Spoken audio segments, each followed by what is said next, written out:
Good morning, everybody. We'd like to thank everybody for coming. My name's Cecilia Solhoff, and I'm an outreach specialist here at the FCC. Before we get started, there's a couple of housekeeping items we need to go over. Several of the panels will have questions and answers. We are streaming this broadcast, we're streaming this workshop live on the web.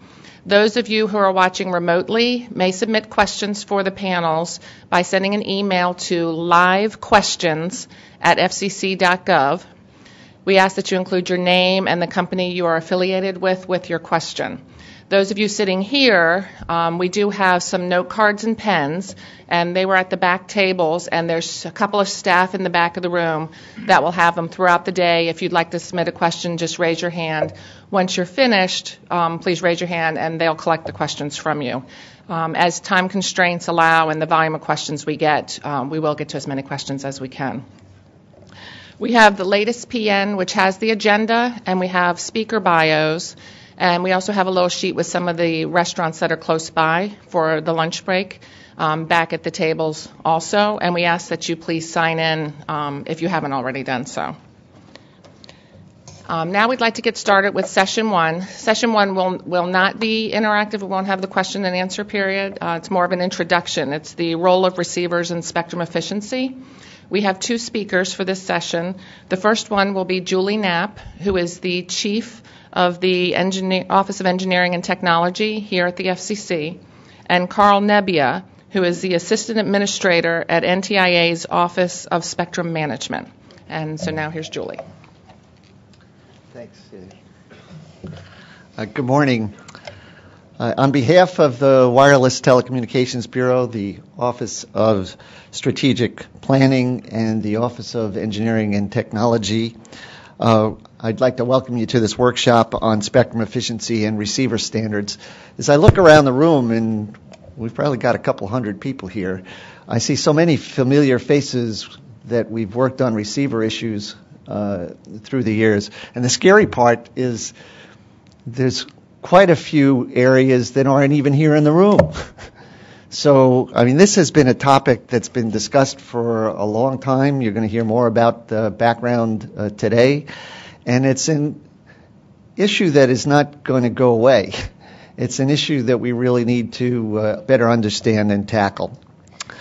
So in this two-day workshop, we're going to discuss the characteristics of receivers, how their performance can affect the efficient use of spectrum, and opportunities for creation of new services.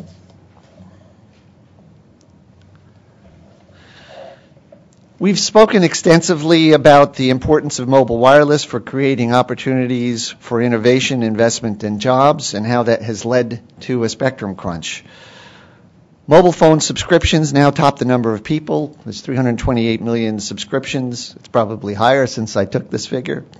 90% of us keep our phones on and at arm's length 24 hours a day, 7 days a week. Smartphone sales have eclipsed PC sales. Typical smartphone places 24 times as much demand on spectrum as an old feature phone. Tablets 120 times as much. And beyond these figures, access to mobile wireless services has become a critical need for virtually every industry in our economy, from public safety to healthcare to energy, agriculture, production lines, sales forces, and on and on. It's hard to imagine any of them operating today without wireless technology. Identifying additional spectrum is critical if we're to meet this growth in demand for wireless broadband. And the President has acknowledged the importance of wireless broadband by setting a goal of providing an additional 500 megahertz of new spectrum over the next 10 years. When we set about finding spectrum, we tend to focus on the multicolored blocks on the spectrum chart that define where all the services and radio transmitters operate. And you can see it's a pretty busy chart. Each of those colors represents a different service, and where we've got multiple colors that are sharing the same band, we've got sharing that has been carefully crafted to work between the services. We generally set standards to ensure that the transmitters stay inside their frequency bands. For example, We set limits on the amount of energy they can emit into other frequency bands to control interference, what we call out-of-band emissions, or as some people like to call them, the UBIs, and spurious emission limits. The receivers are generally thought to match the spectrum used by the transmitters, but just as the transmitters cannot completely prevent emitting some energy outside of their frequency bands, the receivers generally cannot completely eliminate reception of energy outside the bands they're attempting to use. It's becoming increasingly apparent that the lines that define those blocks on the spectrum chart can become hazy when looked at from the perspective of receivers. The spectrum covered by the receivers may extend beyond the spectrum that's used by the transmitters. And this can lead to inefficient use of the spectrum because it can lead to spectrum lying fallow or lightly used simply to avoid causing harmful interference to receivers. And this, in turn, can affect all of the stakeholders, including the service providers, the equipment manufacturers, investors, and most of all, consumers. The issue is made more complicated by virtue of the fact that there are literally hundreds of types of receivers that are in use today. This page shows just a few of them. Receivers used for point-to-point and point-to-multipoint microwave services, radio astronomy, AM, FM, and TV broadcast receivers, cell phones, family radio devices, satellite radio services, video surveillance monitors, and on and on. The technical characteristics of each of these services and receivers may be significantly different. Some use analog techniques that are less tolerant of interference, the noise you sometimes hear on an AM radio. Some use digital techniques, including error correction, to combat interference and improve the quality of service. Some must receive weak signals, while others are designed to operate with relatively strong signals. Some operate over bandwidths of only 6.25 kilohertz, and others operate with bandwidths of 20 megahertz or more. Some are covered by industry performance standards, and others are not. And the characteristics of the receivers vary among the various models within a given service. So when we talk about receivers, we have to be careful not to make generalizations that cover everything because the characteristics are so different. So what do we mean when we talk about receiver performance? For purposes of this workshop, I would propose to make a distinction between performance relative to interference and performance relative to the usage or the quality of the service. Interference performance is the ability of a receiver to reject signals that it is not intended to receive, while usage performance is how well the receiver operates in the absence of interference. So one might argue that both sets of characteristics only affect the user. That's certainly true when it comes to the performance that the user experiences.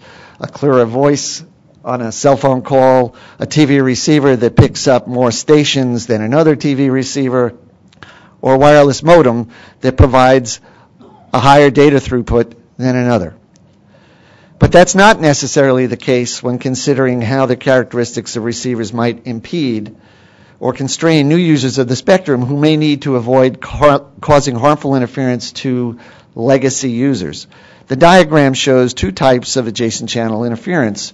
One type of adjacent channel interference occurs when the transmitter emits energy into the adjacent frequency band used by the receiver. The receiver can't avoid this interference because the energy is falling into the same band that it's trying to receive. The other way adjacent channel interference can occur is when the receiver extends into the band that's used by the transmitter. So it's effectively picking up energy outside of its band. And when we look at these things, the ability to control them is a function of the technology limitations, costs, other design variables that come into play, and so forth. So in an ideal world, everything would stay right inside the lines, but in the real world, that's not always possible to achieve, and there are many trade-offs that have to be made. So receiver performance issues are not new. Just a handful of examples that have arisen in the past FM radio to TV channel 6, an overload issue. FM radio with aeronautical receivers, this has been around as long as I can remember. Federal land mobile and garage door openers, when federal land mobile users went to operate in their spectrum, it overlapped with the garage door openers frequencies. And the difficulty was not only that the garage door openers basically had to tolerate interference, but the front ends of those receivers were about 10 megahertz wide. So if you wanted to avoid them, it was next to impossible to do. Some of the more recent or current issues that had arisen, TV white spaces, when we were repurposing the 3650 megahertz band for broadband, there was an issue that arose relative to interference to the fixed satellite service receivers in the adjacent band. We had an issue relative to the TDD use of the AWS-3 spectrum and its impact on AWS-1. Also, as we were attempting to provide mobile opportunities in the wireless communication service on either side of the satellite digital audio radio service, receivers also came into play as a question. And then, of course, more recently, the issue between the ancillary terrestrial use in the mobile satellite service at L-band and the global positioning system. And the resolution of these issues historically has been a very lengthy process involving the regulators and the stakeholders, service providers, industry, and so forth. We'd like to try to develop some new approaches to spectrum management that focus on spectrum efficiency and receiver performance that could enable more assured deployment of new services and reduce the necessity for the involvement of regulators. So a couple of things that I just mentioned for reference. This is not the first time either that we've tried to tackle the issue. The Commission issued a notice of inquiry. That's, for those of you who aren't familiar with the FCC speak, that's basically our way of trying to gather information to figure out what, if anything, the agency should do. We issued a notice of inquiry, or NOI, in May of 2003 that was based on recommendations of the Spectrum Policy Task Force. And then in May of 2007, the proceeding was terminated without prejudice on the substantive merits. The Commission stated at the time that we may address receivers in specific proceedings. Then in August of 2009, the Commission again asked about receivers in its Wireless Innovation NOI, and while there were about 300 comments that were filed, most of them didn't respond to the questions about receivers. So this very busy chart, the reason I put that in here is kind of it illustrates the challenge that we have when we're looking for spectrum and the issues of how receivers come into play. Some might suggest that the problem is simple. As you look for a spectrum for wireless services, you should be sure to keep the like services together. Don't put high-power services next to services that use weak signals.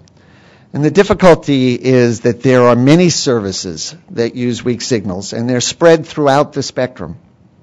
Services like fixed and mobile satellite services, GPS, radar bands, radio astronomy. In many cases, amateurs are trying to receive very weak signals, and others. This chart just lists the services used by the radars, and you can see that there's quite a few of them. So the bottom line is that as we are looking for spectrum for new wireless broadband services, our ability to completely avoid operating next to weak signal services is very often quite limited.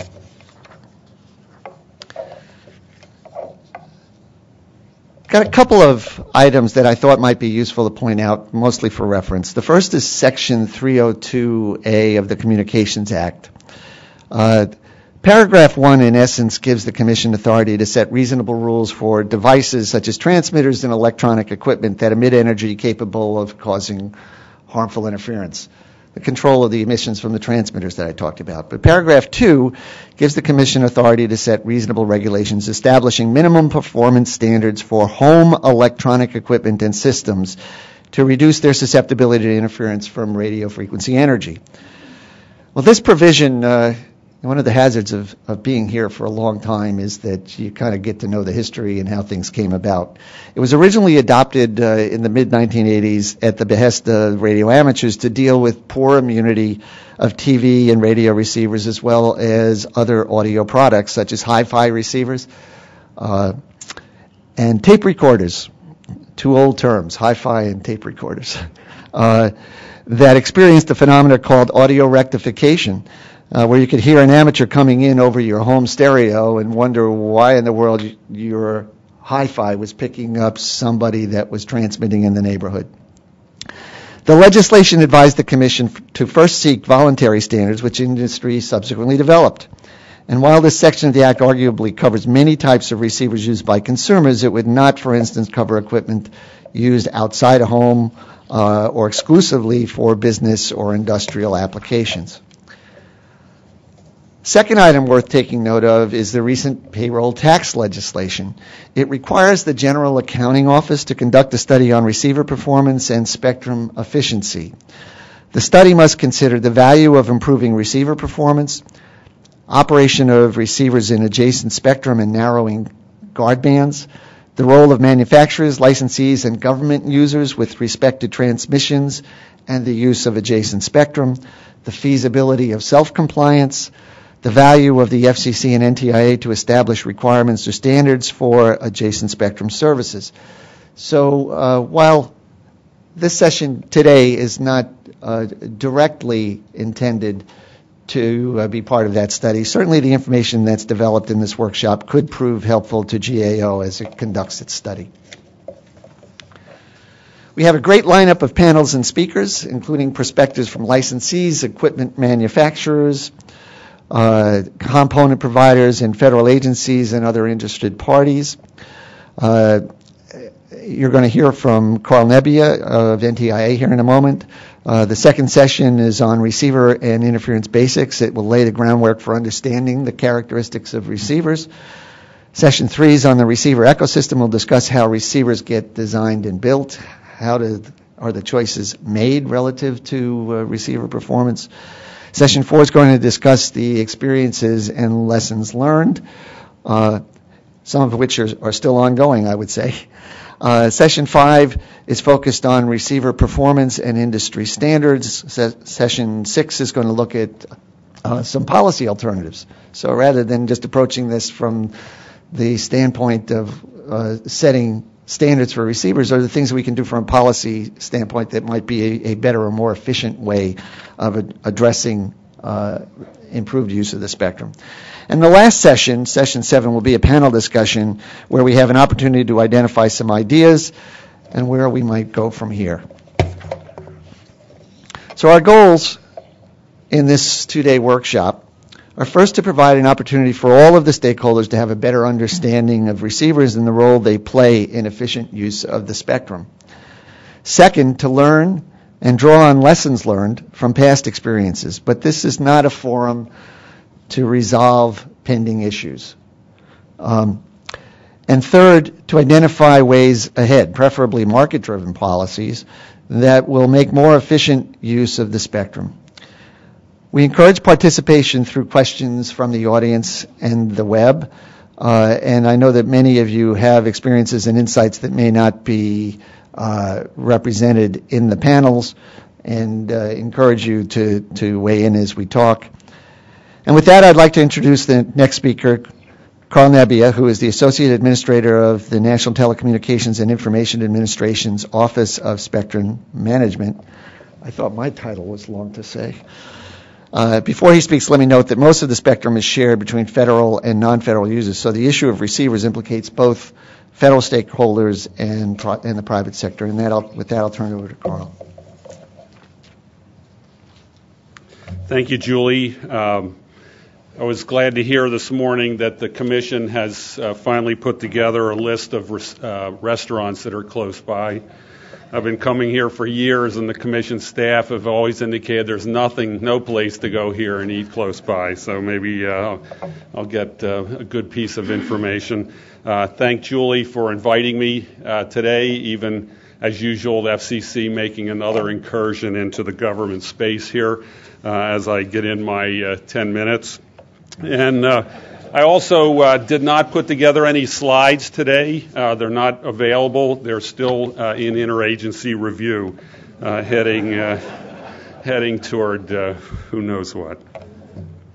I wanted to point out the fact that I think as we start discussing this, we have to acknowledge that there are two sides to every story, and there are two sides to spectrum management. Spectrum management is not just about transmitters any more than spectrum use is strictly about transmitters.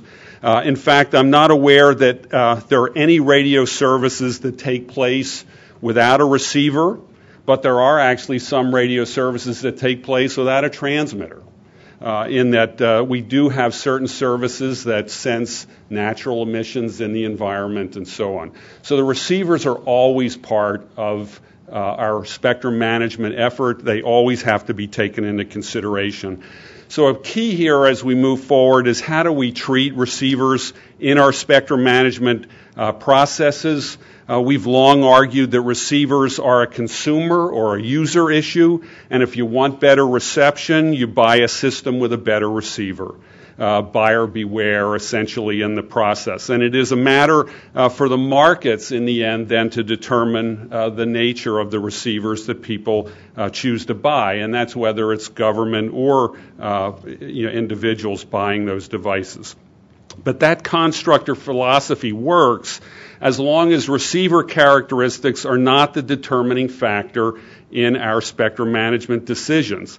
However, if a receiver and its characteristics are what force us to have 10 channels within a band versus 20 that might be possible based upon the transmitter characteristics, then we've begun to have an issue. And when we leave channels vacant over large geographic areas because adjacent transmissions will cause interference, or when spectrum allocation decisions for bands are controlled by adjacent band receivers, then we have to consider receiver characteristics and their role in our processes.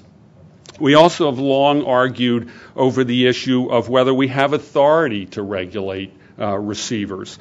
But even at NTIA, where that has never been a significant point of debate, that we can in fact set rules for receivers among federal operators, we still have a fairly modest layout of receiver requirements within our rules. We've never taken a strong stand in moving that forward.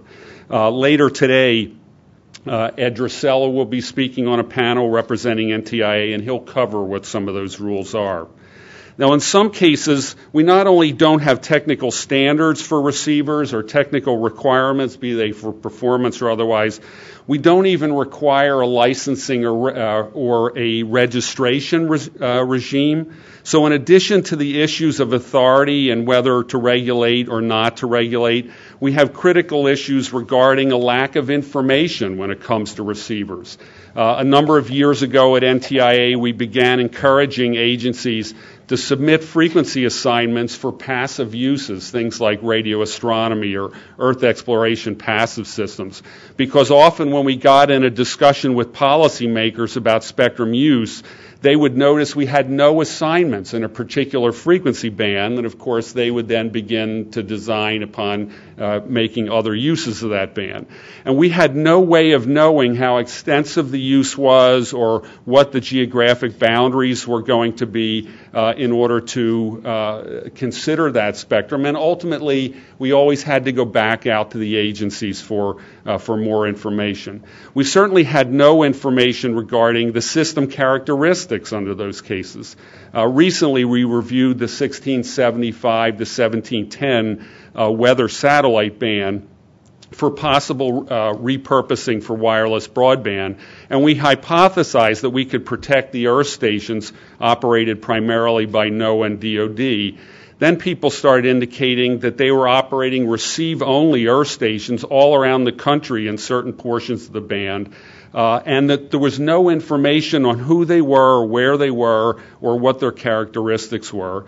And of course, more recently, as we dealt with issues regarding GPS, interested parties could find lots of information on the transmitted signal from RNSS transmitters in space. There's lots of documents that get the word out to the world. Internationally, everybody is aware of GPS transmissions. There's ITU documents documenting it.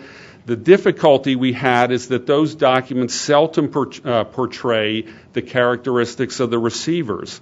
In fact, anyone can build a GPS receiver and place that out for market. And while they may meet Part 15 limits for certain things regarding emissions that come out of that device, the fact was the bandwidth is not an issue that was clearly laid out on the table. So what do we need here? Why are we doing this? The main reason, as Julie said, is that there is this growing demand for spectrum use. A lot of that is in terms of commercial cellular broadband, and that can be licensed or in some cases unlicensed has become at least the connection of immediate choice. But there is certainly a growing significant demand. So I think the demand for spectrum alone requires us to ensure that we're making the most of the spectrum we have, particularly in key ranges where mobility and obstacle penetration, those types of things are key. And our choices to just keep going up in spectrum are becoming more problematic and just not practical either for commercial or government operations. So we can't have warehouse spectrum, unused spectrum, or otherwise wasted spectrum. And while we can argue within a specific service, the operators, be they commercial or government, have been improving their efficiency to use what they have, it still presumes that they've been granted some bound to operate in. Furthermore, when they ask for more spectrum, they do it considering costs and other aspects of their business plans. They seldom ask for spectrum simply because they've reached the limits of what is possible. So the real issue is that spectrum management is not in the eyes of the beholder. In the end, the choices we make do impact other people.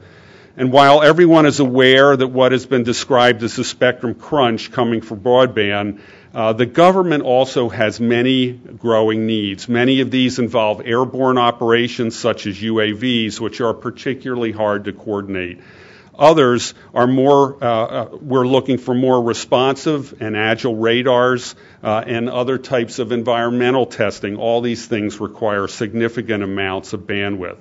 So it's to ensure that we have spectrum for the future that we have to do our best in looking at how we're using it today. And while costs associated with improved receiver design can impact manufacturing decisions, they can also lead to costs for others for lost opportunity.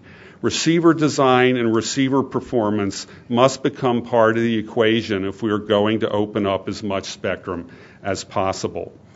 To some extent, we are also dealing with an issue between incumbents and new entrants. And in the past, many of the first entrants actually built devices right up to the boundary of the band that they were allocated.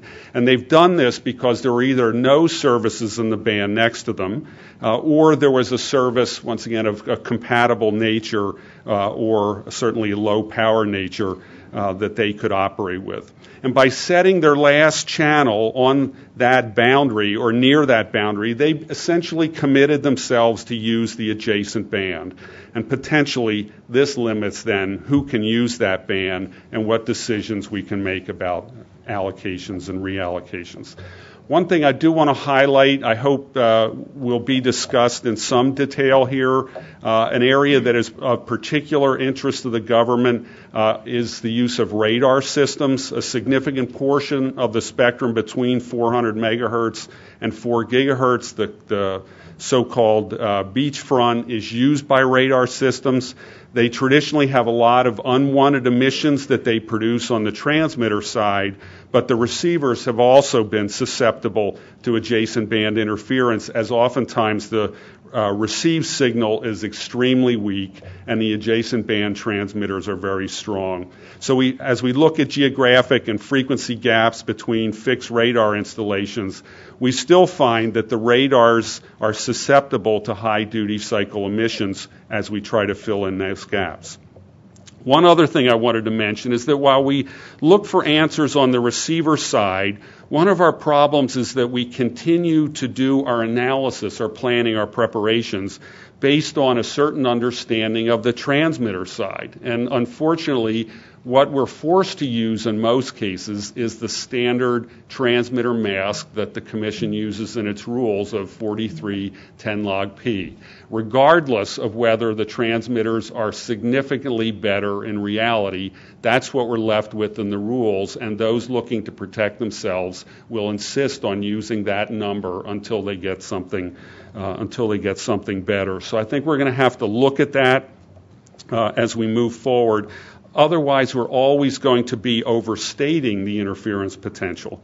So I hope in the days ahead we'll consider where do receivers fit in our planning consideration. Should we not begin to consider commercial or high-density broadband as the driving force and assume in our plans that sooner or later terrestrial high-density broadband is going to seek out every gap? So I think the days of us assuming that there's going to be low power in bands next to us may be a difficult thing to support. We appreciate the Commission opening up this discussion, and we hope that it will take us toward real answers. It doesn't have to necessarily lead to more regulation or receiver standards, but it must lead to better understanding. And how do we account for receivers in our databases? How do we consider receiver characteristics in our analysis or within the protections that we offer? Because offering protections to receivers are just as much regulation as setting receiver standards. So we need to consider these things. I appreciate Julie offering me the opportunity, and on with the show. Thank you.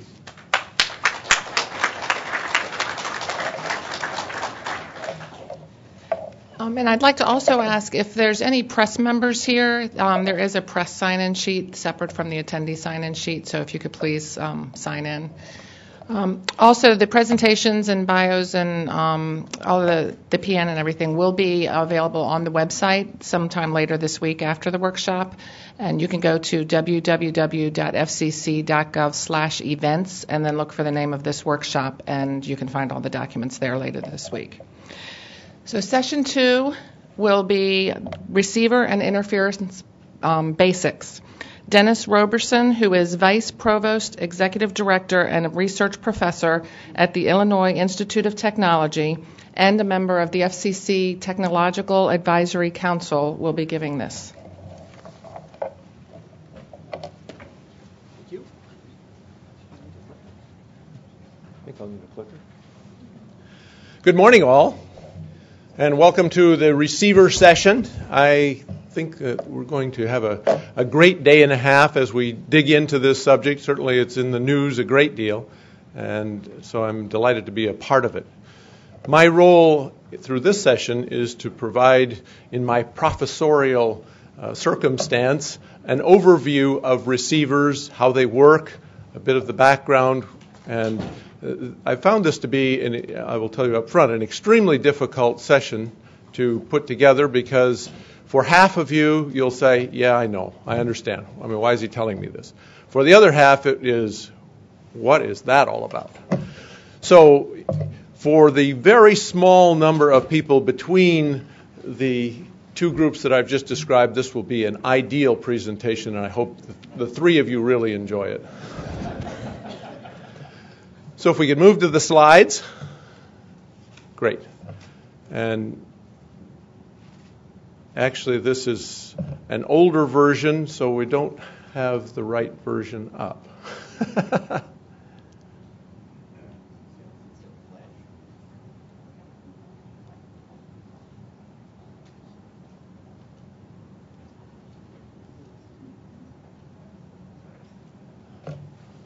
I thought we had erased, as usual, as is my norm, I recreated the slides this morning and about half an hour ago, so we'll... No. They were actually, I loaded them on, and I thought we had erased the older version, so... You still have the flash drive? Pardon? You have the flash drive? I sure do.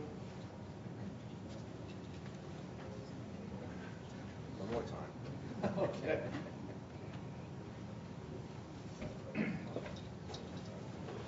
In any event, while we're loading the slides, what I'm going to share with you is a bit of the history. And again, for many of you, this will be fun. Most of you don't quite go back to Marconi and spark gaps. A few, like Mike Marcus, do, and they can tell you all about it. But and Dale is there too, Dale Hatfield, so they can, if you have details, Dale's hiding his head. They can share with you the details of spark gap emissions. But when we get the slides up, we'll walk through the history of wireless, which is really a very colorful history. I'll take advantage of the opportunity to give the plug for Illinois Institute of Technology. It has a great history in this area. Lee DeForest was a member of the faculty of IIT when he was doing some of his great work in creating triodes and so on. And many of you are likely aware that Marty Cooper, credited with the cellular handset, is an alum of IIT and now on our board of trustees. So it was great that you had the wrong slide set in there so that I could at least give IIT the plug that I otherwise might not have had time to do. So the slides are hopefully very useful. This gives you the history. The challenge, of course, is always to see these things at the level of granularity. But there's been a very, very rich history with a lot of capabilities that have been added over the years. And this is not advancing. So first half of the history, giving some of the early devices. There we go. But this will give you the big picture. And again, this is Marconi's great work with spark gaps, with the enormous antennas. The exciting part of Marconi's era, at night, the little building off to the left of the picture used to look very much like a horror movie as the flashes of high energy hit and the broad spectrum of signals were sent out from these enormous systems. But as we move forward, we did learn a fair bit on how to condense these down with the triode, the invention of the triode, the all-time leading receiver that many of you grew up with, and certainly I did, the crystal handset with the ability to very, very carefully use that semiconductor diode as you would put it in and carry it forward.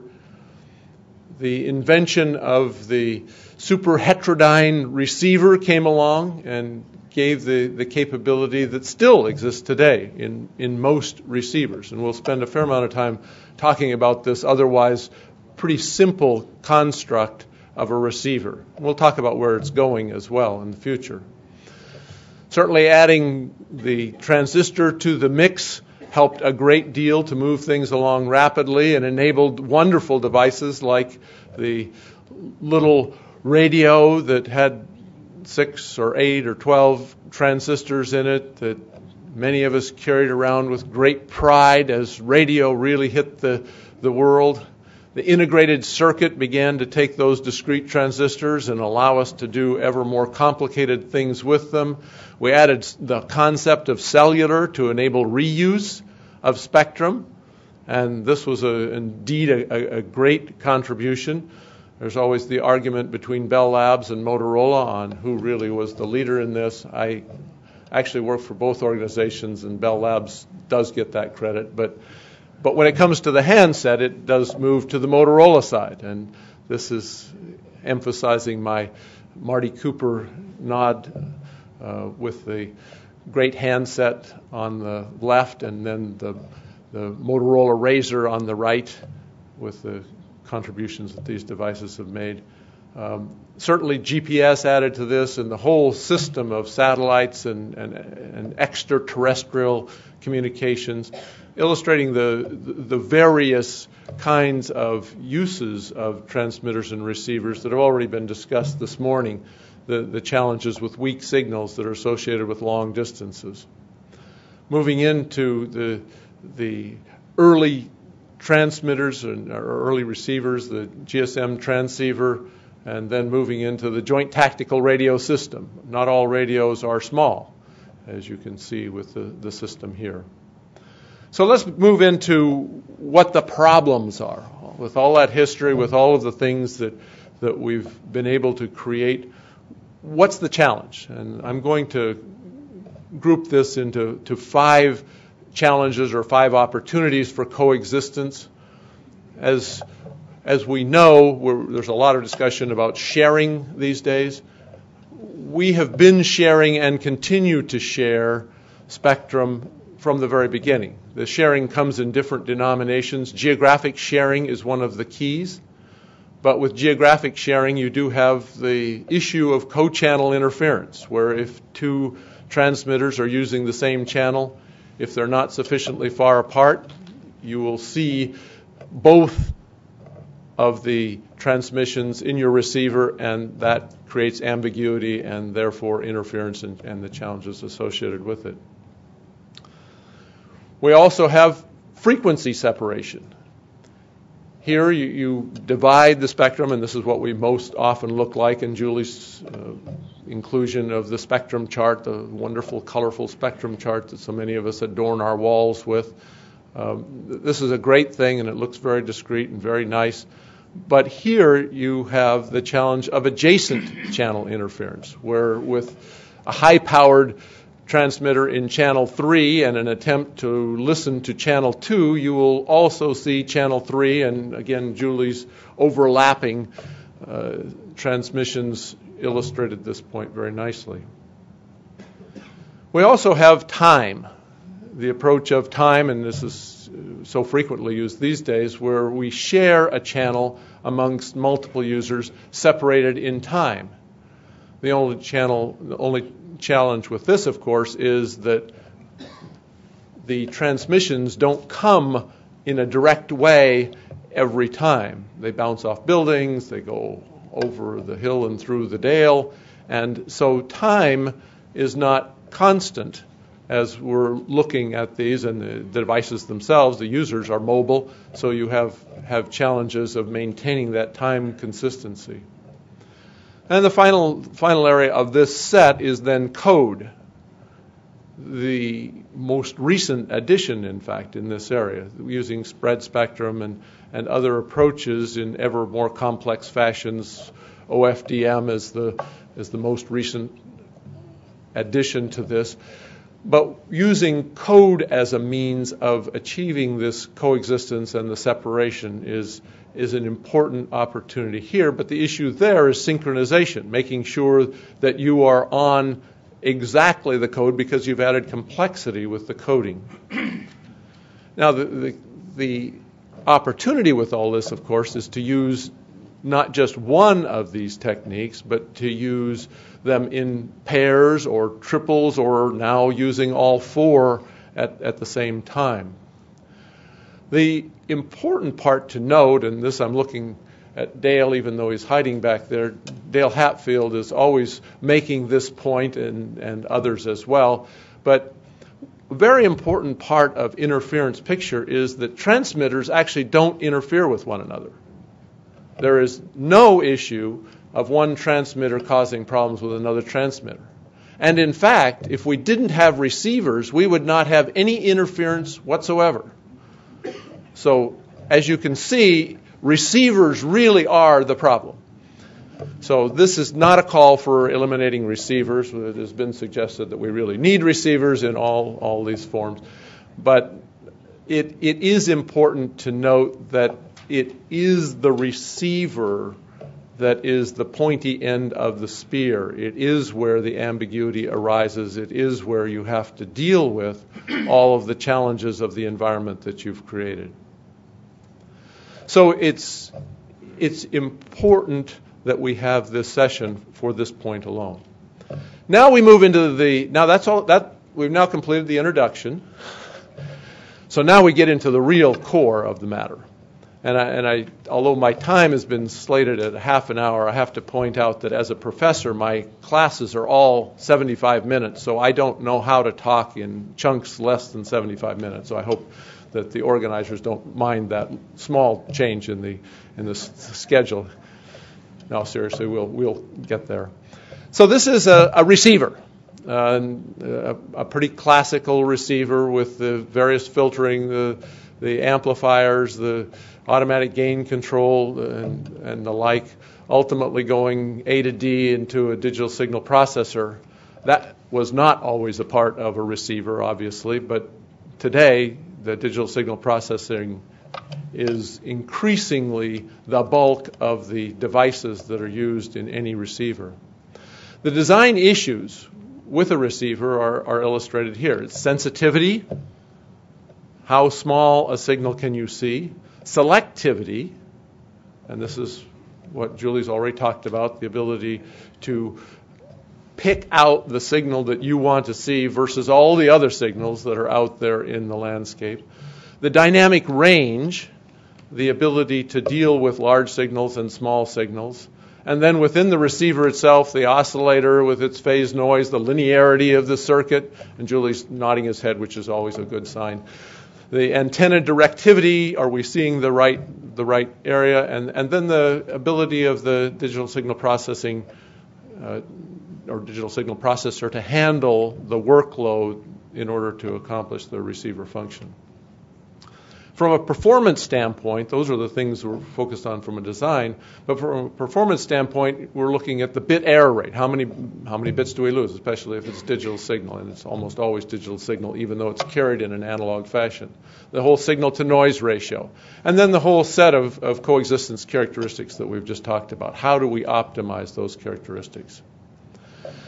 It's important to note that although I have this canonical version of a receiver, there are many, many other forms of receivers that are out there. And we'll talk a little more about the one in the lower left-hand corner in a moment. But receivers can have many, many forms. And that creates problems, creates opportunities as well.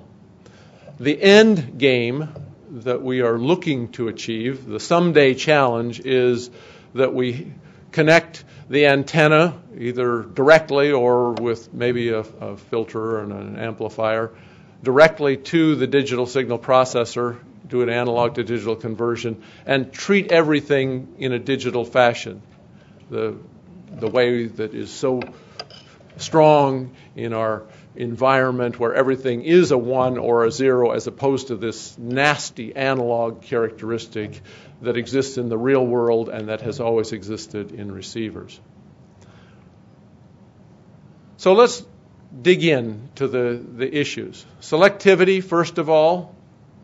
On the lower left, you see a messy part of the real world. The receiver doesn't care about anything but its own band. So using the filtering in the system, the goal is to isolate and pull out that one signal band that you're trying, that one channel that you're trying to listen to, and as you are successful in that fashion, you get the signal very efficiently. Unfortunately, in the real world, it doesn't quite work that way. When you have two signals that are adjacent, the red signal being the receiver characteristic, what the receiver is looking for, the blue being an adjacent channel transmission. If you put the ideal filter in, you're able to reduce the blue transmission down substantially by virtue of the reductions that you see in the red. But unfortunately, the in channel is still there. So if the transmitter is providing signal in your channel, even with an ideal receiver filter, you still see the signal and you create ambiguity. If you also put in a filter on the transmitter side, you're able to reduce both and actually be able to see the signal that you're looking for. But this is the fundamental challenge of the selectivity. It's not a transmitter game. It's not a receiver game. It's a combined capability of the transmitter and receiver as a system that enables you to see the signal that you're looking for. You always have to have both. We only regulate one, but this is critical. The other critical factor is that, unlike the nice picture with the notch, real filters, and in fact all the rest of the components, are not ideal. They all have this nasty analog characteristic which says that you're always going to have some reception outside your band and some transmission outside your band, as the last couple of slides illustrated. So you've got to take that into account in a consistent fashion. We do have the spectral mask that has been mentioned before. In this case, this is Wi-Fi mask for transmitters. But it's a transmitter-receiver game, and there is no such mask for receivers. There's no requirement on the receivers. So it's up to the receiver developer to design in such a way that they will be able to capture the signal that they're looking for. But as we all know, and we'll be talking about at great length today, there are many cases where receivers are not fully implemented in a way that allows them to reject the transmissions that are outside the desired band. Sensitivity. Sensitivity is mostly in the front end, and it comes from the noise figure of the receiver front end, which degrades the signal that you see. Receiver sensitivity, therefore, gives the minimum signal level that you can actually see. The lower the minimum, the better the receiver. The lower the minimum usually, the higher the cost for the receiver. And that's the full receiver system, antenna and all. So it's very, very key to achieve sensitivity, but it can be costly, and this is where the rub comes in so often. Dynamic range covers a lot of the rest of the receiver system, and this is the ability to handle large signals in addition to handle the low signals. It's very easy to overload the receiver, put in a signal that is too large for the receiver to be able to handle, and therefore the receiver goes completely nonlinear. This is particularly a challenge when you're dealing with a coding environment where you are actually dealing with multiple signals in the same channel, and you're looking to pull out a signal in the midst of many other signals. If you have overloaded the receiver so that it can't see anything, it just sees a black blob, you have lost the ability to receive the intended signal. The other challenge in this is the challenge of intermodulation, and this comes from the nonlinearities in the system where you have the ability to see things that aren't there based on the characteristics of the receiver itself. So you will see, based on those nonlinearities, additional signals, sometimes called spurs, sometimes called other things, but it is part of the challenge of achieving this broad dynamic range. Finally is the challenge of the DSP itself. In order to be able to handle various inputs, especially as you reduce the devices in between, you need ever greater processing capability in the DSP. And I've highlighted some of the relevant and interesting and important systems that are out there with UMTS 3G at 5800 MIPS, DSP MIPS. Now there are DSPs that handle well in excess of that at this point. So we're moving to the regime where we can depend ever more on DSPs. So this is a great opportunity in the area to move to the someday in the future. The only challenge, of course, is that we keep coming up with ever more complex systems. So LTE moves things up another order of magnitude or two, and then we have to chase that with even more powerful DSPs. So the fundamental out of all of this is that wireless operation is a system game. It's a system of transmitters and receivers. You can't live with receivers. You can't live without them. You also need the cooperation. You need the cooperation between transmitters and receivers within a system. Ideally, you need cooperation between transmitters and receivers outside the specific system in order to optimize the utilization of the spectrum, this rare and valuable commodity that we are finding increasingly scarce. The hope, of course, is that this workshop will be a major step for the community in moving forward and being able to address the lofty goal of truly handling the scarcity of spectrum in a more optimal way.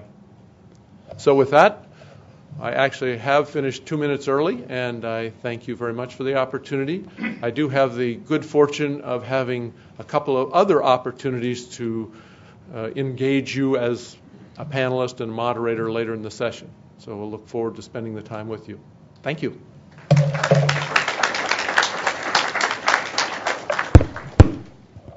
Thank you, Dennis. So now we'd like to ask the moderators and panelists for session 3 to come up.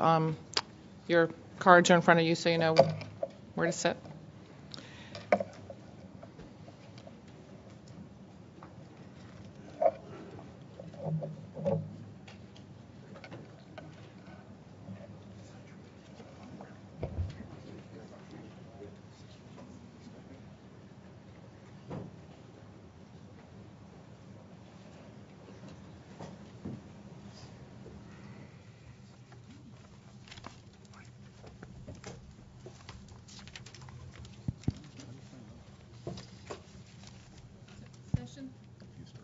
Session 3 will be receiver ecosystem and will be moderated by Michael Ha, who works in the Electromagnetic Compatibility Division in the FCC's Office of Engineering and Technology, and Robert Weller, who is the branch chief in the Electromagnetic Compatibility Division at the FCC's Office of Engineering and Technology also.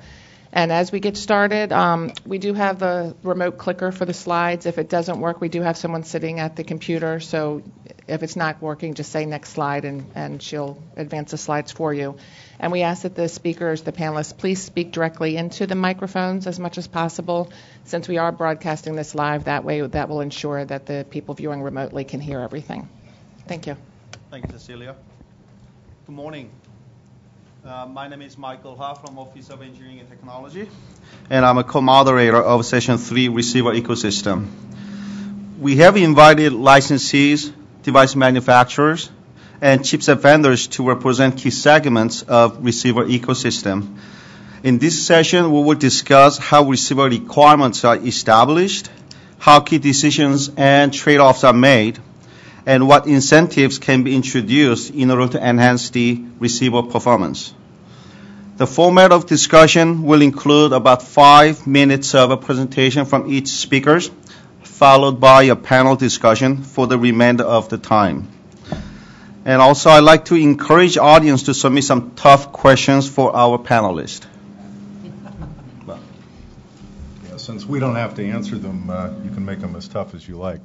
I'd like to offer a definition of receiver ecosystem as the complex of interacting parts making up the design and operating characteristics of radio reception. So that's sort of the basis for our talk today. I'd like to introduce the first couple of panelists. To my left is Kathy Barnes, Senior Director of Device Technology, Network, and Device Quality Assurance at T-Mobile. Ms. Barnes has more than 25 years' experience building products and guiding companies through technology transitions. She has guided T-Mobile for 5 years, responsible for requirements on more than 150 device launches, and is currently driving T-Mobile network and device quality initiatives. She has more than 10 years' experience building technology into phones and has previously worked in varied industries contributing to technology startups. To her left, Terry Smith, Corporate Vice President and Chief Engineering Officer for SiriusXM, with responsibilities for the company's engineering operations, technology development, and serves as technical liaison on FCC matters. Prior to joining Sirius in 2002, Mr. Smith was Director of Digital Television Systems at the Sarnoff Corporation, where he led the technical teams responsible for the development and implementation of satellite television for DirecTV and the Grand Alliance HD TV standard. You want to introduce the next couple? The next presenter is John Foley, Director of Aviation, GNSS Technology in Garmin. I'll just go with the titles only for the given amount of time we have. Next is Steve Wilkes, Distinguished Member Technical Staff at Alcatel-Lucent. Next is Stephen Lowe, Senior Staff Engineer at Samsung. Next is David Gurney, Distinguished Member Technical Staff at Motorola. Next, we have Gene Fong, Senior Staff Engineer from Qualcomm. And finally, we have Don Brown, the founder and director of IWPC. So why don't we just get started with the licensee, Kathy. The floor is yours. Certainly. Thank you. Good morning. Good morning, everyone. I'd like to thank Michael and Robert for inviting T-Mobile to participate in this interesting and extremely important area this morning. I've been in technology a long time and have seen a lot of different technology transitions. So without further ado, let's get started with my slides. I'm going to cover the top end of the ecosystem here today, and this is really about us as a licensee. What opportunities do we have to purchase devices and make and influence the specifications and requirements on these devices? Things that drive our business. Of course, we're a business, so our business opportunities, our needs, primarily standards really set the groundwork for where our products are going and how we can impact them going forward. So extremely important piece of the pie going forward.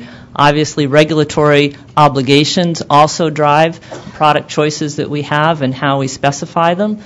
Global trends, and this is the point I'd like you to take away from this particular slide. We are not in just even a U.S. or a North American-centric ecosystem here. This is a global ecosystem. Mobility is important worldwide, and we're seeing some interesting trends in all sorts of places around the world on how our products are specified and built. When I look at product options and component options, the global trends are primarily really important to us and do influence the type of products and the cost of the products that we can bring into the business.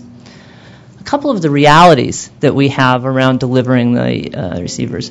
I don't have that many vendors to choose from, so keeping the vendors in the ecosystem healthy is extremely important to us. We try to use various vendors, both on the component side as well as on the chip side, as well as on the OEM side. It is important for us to have choice for the consumer and for our businesses. The complexity of the receiver on a single device. Here I've just put a smartphone up, and you can see a couple of types of receivers that might be in a single device. Not only the cellular radio, which we are one of the main topics here today, but our GPS radio, the Wi-Fi radio, which is more and more prevalent in every single smartphone, every single tablet alongside the cellular radio. We have all three of these radios on simultaneously usually. Bluetooth is another one, on simultaneously as the other three. And you're going to see a new low-power NFC component coming into all of our products to enable mobile payments and other interesting and useful use cases for our consumers. And all of these radios are on simultaneously, or we are managing the reception and the receive transmitters in these. And thank you to all my partners here at the table for helping me do that. Complex ecosystem. To my partners to the left, I work with each one of these partners 3 years in advance to sometimes specify products and requirements. Typically, I'll work with the chipset vendors and the component vendors very early on and give them requirements and specifications both in an informal and a very formal way. We have product requirement documents where I specifically document receiver requirements. Overall, kind of in the receiver area, 100, 200, 300, up to 1,000 radio requirements go for each device. Again, public safety, regulatory conformance, conformance to our business, and then the consumer needs really drive these requirements for us. The ecosystem overall, it is complex, and the life cycle of our products is extremely short when it's in the consumer's hands. So I don't have a lot of opportunity to really go into long-range planning for products that I need to put into somebody's hands next week when my marketing team wants a new product. So I have to have those requirements built into the components far in advance when I'm choosing products. The last slide I'd like to share with you today is just an example of some real live feedback that we get from tests. On this one, I actually receive diversity in all of our smartphones of a very specific price. We've proven that this benefits the consumer as well as benefits the network efficiency. So we take extreme care in making sure that we put products on the network that are good citizens as well as giving the consumer a great experience. With that, I'd like to close my remarks for today and pass the clicker on to the next speaker. Thank you very much. Thank you, Kathy. Okay, Terry, I'm assuming the Sirius XM is a little bit unique since you're the only licensee and operator in the satellite radio systems. Can you tell us about how you manage the receiver requirements? Sure. We could bring up the slides there. As you mentioned, Michael, and first of all, thanks very much for the opportunity to speak on behalf of Sirius XM. We are rather unique, particularly in this ecosystem, in that we are not only the network provider, but also because we have a proprietary system, actually two proprietary systems, we end up being the designer of chipsets, the specifiers of most of our components, and the designer of a lot of the product designs to get into market as well. But it's also a very complicated ecosystem that we have to deal with here. I'd like to just spend a few minutes on a little bit of an explanation of our system and how it fits in. On the slide, you can see where our frequency allocations are. We tend to have a few more colors than a lot of other folks here as well. In Dennis's early talk, he talked about the need to deploy an awful lot of different types of diversity in order to be able to receive signals. We've got a tremendous challenge here in that we are providing a nationwide service that has to have ubiquitous coverage at an extraordinarily high service availability of greater than 99.5% service availability. Customers, particularly in expecting high-quality streaming audio, don't take kindly to interruptions in that service. They want to have a perfectly acceptable experience as they're doing that. In order to do that, we deploy just about every single type of diversity that Dennis outlined for you. We deliver the signal simultaneously through two different satellites that are geographically diverse from one another. We have terrestrial repeaters that try to fill in gaps where there might be natural or man-made blockages due to buildings that deprive us from line of sight to one or both of the satellites. We use some time diversity between all those elements so that we offset the signals coming from the satellites so that we can recover the signal even if we're under an overpass for a brief amount of time. We can still be able to receive signals in a good fashion that way. In addition to the challenges, as I mentioned, we are a proprietary system, and we're a bit unique now in that we have two separate licenses, two different systems, but a single company. I'm not sure whether you guys know this, but a few years ago we merged. It was in all the papers. But there's an awful lot of activities that we need to be able to do to make sure that this high quality goes all the way through to the end user. In the challenges, I've spoken to a fair amount of that already. We are very much reliant on the satellite coverage in all of these instances. Our terrestrial repeaters only cover less than 1% of the CONUS geography, so just about everywhere where you're driving on the roads, you're receiving signals from our satellites.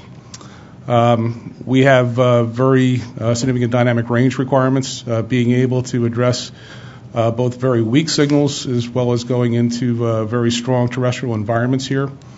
Because we started out as two competing systems as well, we had to worry about the adjacent neighbor, and so that factored into all of our designs from the very start, so that we could be able to deal with that in a manner of fashion, as well as where other signals may be coming at us from other adjacent frequencies. I actually have just the opposite challenge in terms of the life cycles of our technology. It doesn't churn every 2 years. We have the challenge of making sure that all of our technology fits into the automotive world. If I had a technical solution that I wanted to deploy today, many of our partners wouldn't start to put it into their vehicles for another 4 years. It may take another 3 years to deploy it across all of their vehicles, and of course they expect that technology to continue to be supported for 7 to 10 years going forward. So it's a very long cycle that needs to be factored into that when we talk about any kind of transition scenarios. And obviously making the right trade-offs are quite important here. I just wanted to kind of lay out where we fit in the various elements here of the ecosystem. We drive the technical specifications, and we drive it primarily focused on the service availability, since that's the largest metric that we've got. In the standards, in addition to the regulatory standards that we must meet, automotive standards play a significant factor in that extends to extended temperature ranges that we need to be able to support. And from that, we drive through the custom chipsets and our component suppliers. We provide reference designs so that everybody has a clear sense of where the performance metrics need to be met, and provide that as the basis for how products are actually delivered. We've done our own products, but primarily we do that through our automotive partners and the Tier 1 suppliers that drive an awful lot of that into the final marketplace. And lastly, we make sure that there is a stringent internal type approval gate that we make sure all products pass through. And I won't spend a long time on this, but obviously we focus heavily on the RF sensitivity, our ability to reject unwanted signals, both actually within our own band as well as adjacent bands, what the antenna performance is for its patterns, and work with the car companies on their placement, and dealing with various multipath scenarios. We do significant both lab tests and drive tests to be able to deal with this. So with that, my time's up, so I will pass this on to the next speaker. Thank you very much. My name is John Foley, and I'd like to say good morning and thanks for the opportunity to participate in this important workshop. I'm going to share some of Garmin's processes for receiver specification and a few comparisons between our experiences in the consumer and certified aviation markets. Now, Garmin manufactures a wide variety of GPS-enabled devices, many of which are sold directly to the consumer. Consequently, our receiver specifications are very market-driven. The needs of the market are constantly evolving, and we're asking ourselves all the time, what's the best combination of price and performance that will best serve our customers? And when we evaluate GPS chipsets, we look at a number of characteristics in order to achieve this balance. We look at the physical size of the chipset and its power requirements, receiver sensitivity and balancing that with interference rejection, and integration with other wireless technologies like Bluetooth, Wi-Fi. And we're in constant communication with our chipset suppliers to discuss technical issues and help them drive their product roadmaps. When we specify front-end components like low-noise amplifiers and RF filters, we try to account for the unique aspects of each market segment, and we want to enable best-in-class products. And there are a number of important characteristics to consider here. The gain and noise figure of those parts impact receiver sensitivity. We want to have adequate bandwidth to enable reception of multiple GNSS constellations, but we also want to be able to reject out-of-band interference from known sources. And we find that variations in group delay across the receiver passband can affect positioning accuracy. And for some devices, like this GPS-enabled wristwatch I'm wearing, a small form factor is crucial for customer acceptance. So in those cases, power consumption and the size of the components are very important as well. And having the freedom to make these design trade-offs, dependent on the type of the product, is vitally important to us. Now, our receiver specifications are not static due to the rapid rate of innovation in our consumer space. Suppliers will typically deliver chipsets every 12 to 18 months, and we update our consumer products at a similar rate to take advantage of improvements in CMOS technology that reduce power and cost, the increased integration of the chipsets, incorporating the GPS RF into a single component, and also full systems on a chip that integrate the application processors along with the GPS radio. And improvements to the receivers itself, increased sensitivity, more correlators, and the ability to support additional constellations like GLONASS. Now, GPS differs a little bit from traditional radio communication systems in a number of ways that become important when we make these design trade-offs. First off, the spread spectrum GPS signals are very low power, and they're actually below the noise floor when they reach the receiver. So our receivers have to be very sensitive, and this makes it difficult for us to tolerate high-power signals in the adjacent band. And also GPS is a radio navigation system, and the primary measurement we're making are the bit transitions between in the navigation signal. And these bit transitions need to be measured with sub-nanosecond accuracy to deliver precise positioning. And we also we need wide receiver bandwidth to accurately measure those edges, and we also need that to do effective multipath mitigation. So if we want to improve out-of-band interference rejection performance by narrowing the receiver bandwidth, that comes at a direct cost of accuracy. So it's an important trade-off that we have to make there. Now, at Garmin, we like to say that the product is everything. Our success in the marketplace is based on customer acceptance of our product. And it boils down to simply one thing: if products that don't work, well, don't sell. So we work directly with our chipset suppliers to address any areas of poor performance that we find. And due to this focus on performance, we find that our customers use their products for many years, in some cases more than a decade. Garmin is also a leading manufacturer of FAA-certified avionics. For these products, FAA standards are the primary source of performance requirements. And these standards for GPS receivers include not only detailed performance requirements, but in some cases actually specify implementation details. Given the safety concerns that are associated with aircraft systems, this level of detailed design specification is appropriate, but it does place limits on what we can do in our designs. It's worth noting that Garmin also manufactures other types of aviation radio systems, VHF common nav systems, transponders, and others. And recognizing that it's difficult to come up with a one-size-fits-all performance specification, we find that the FAA has distinct standards for each type of system. I won't focus too much on this chart here, but this depicts the levels of in- and out-of-band interference that certified aviation receivers are supposed to withstand. It's an FAA standard, but it's been accepted internationally as far back as 2001. One thing to note is that this requirement does utilize 20 megahertz of receiver bandwidth, and that allows precise ranging measurements that we need for precision approach operations. And that's significantly more than the 2 megahertz of bandwidth that receivers in cell phones typically use. Now, compliance with these standards takes time and money, and it requires extensive design and verification data throughout the product lifecycle. And we find that this level of detailed design information actually makes it difficult for us to incorporate the third-party GPS chipsets that we typically use in our consumer products. And we also find that the expensive certification process translates into a customer expectation of a very long service life for our aviation products. We routinely see over 10 years or more for these things to be in the field. Now, given the safety-critical nature of aviation products, the need for FAA standards is clear. But we do see that the rate of innovation in our certified aviation products is slower than our consumer products. Coming up with the standards in the first place is a very slow process. For example, if you look at the GPS WAAS receiver standard, that was first published in 1996, and it took another 6 years and 3 revisions before we first started to see equipment certified to this standard. And it took another 6 years after that for the standard to become fully mature.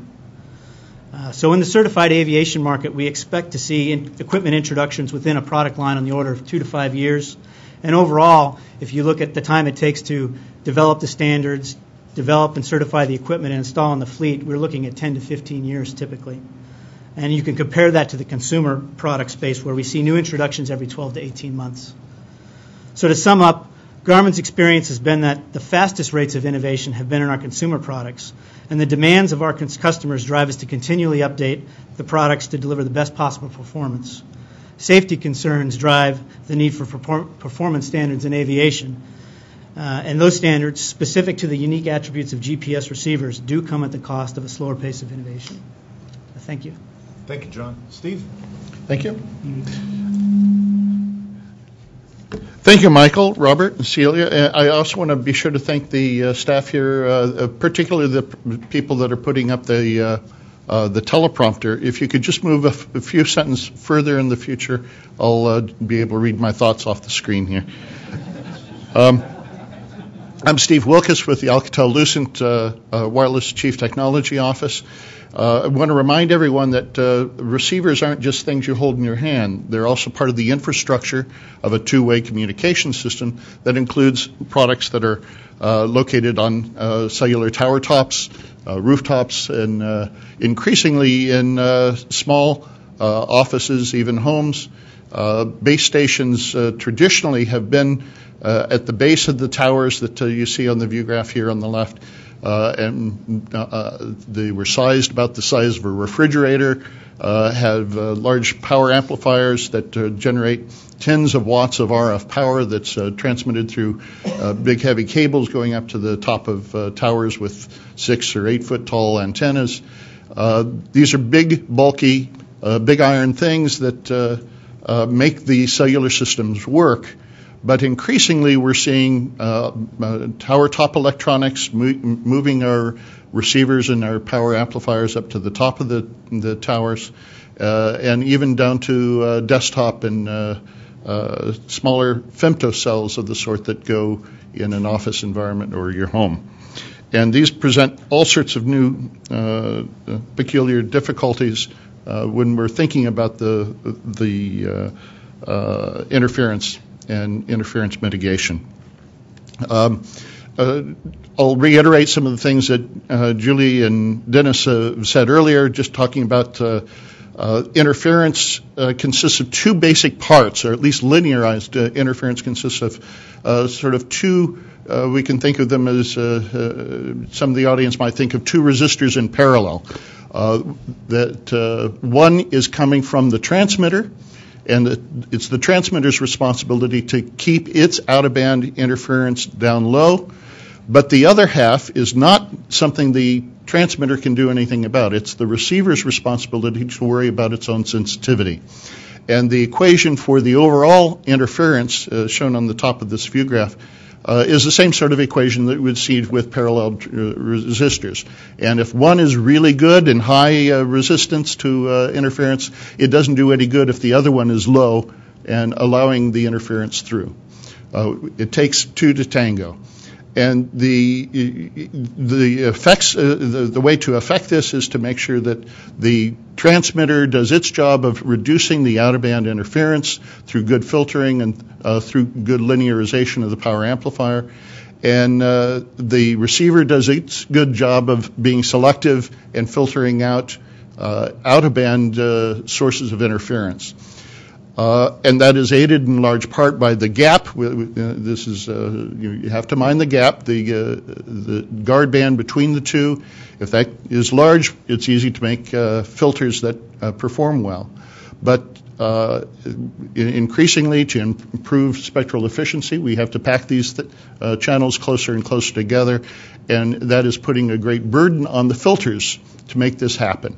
Traditionally, in base stations, we have been very generous and been able to make rather elaborate filters of the sort that I've got pictured here. They're often the size of a briefcase and have very low loss and the ability to handle tens of watts, maybe even hundreds of watts of RF power. And that is rather demanding, and it allows us to have, one, maybe at least under 5 megahertz of transition bandwidth, allowing that gap to be on the order of less than 5 megahertz wide, increasingly getting closer to 1, and providing on the order of 50 dB of rejection of nearby interferers or nearby channels that we're trying to protect. But keep in mind, this is also a two-way communication link. These same filters are being used to protect the base stations from out-of-band interference from things like television broadcasters.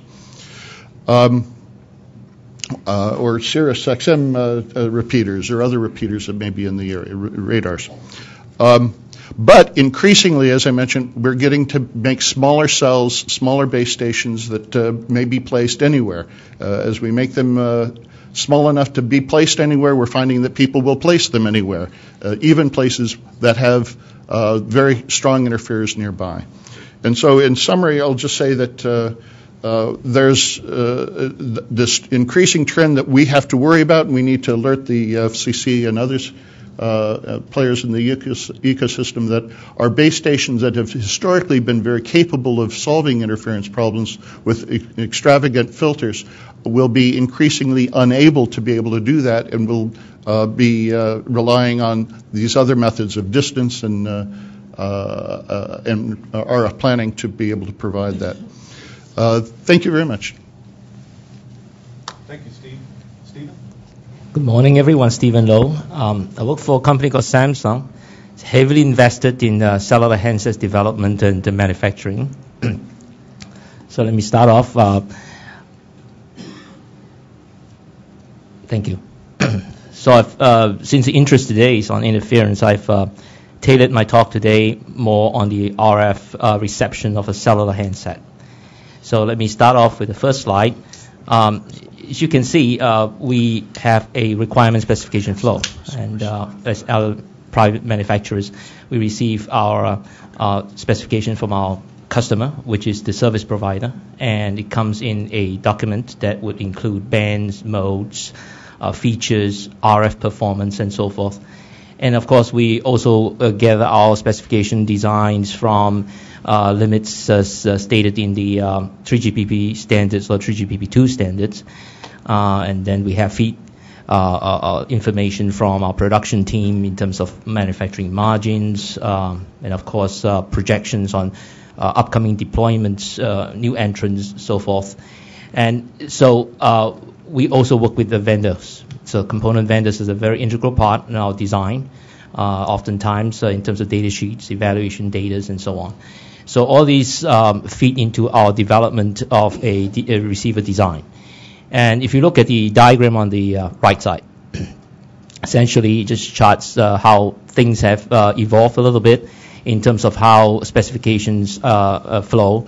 So commonly what comes to us from a service provider, for example, we also would communicate with the component vendor in respect to what they can provide and when they can provide.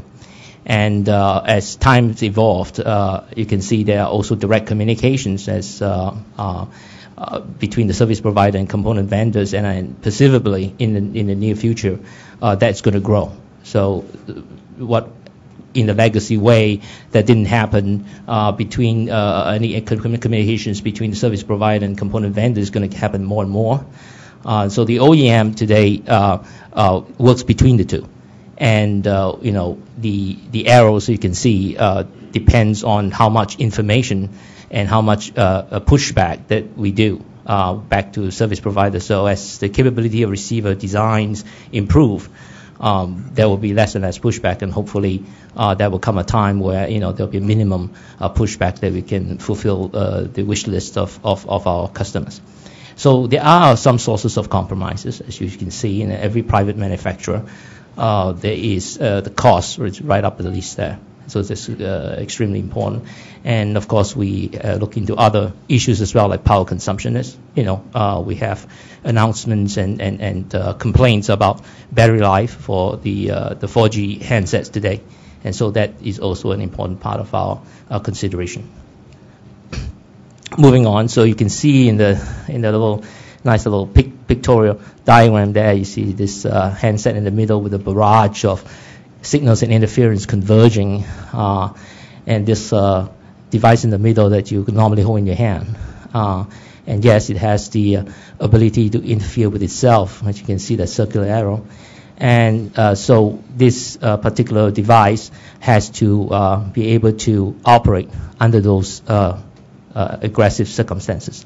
So there are a few key interference scenarios and impacts that we look into. Well, first of all is the saturation of the receiver, which is called compression.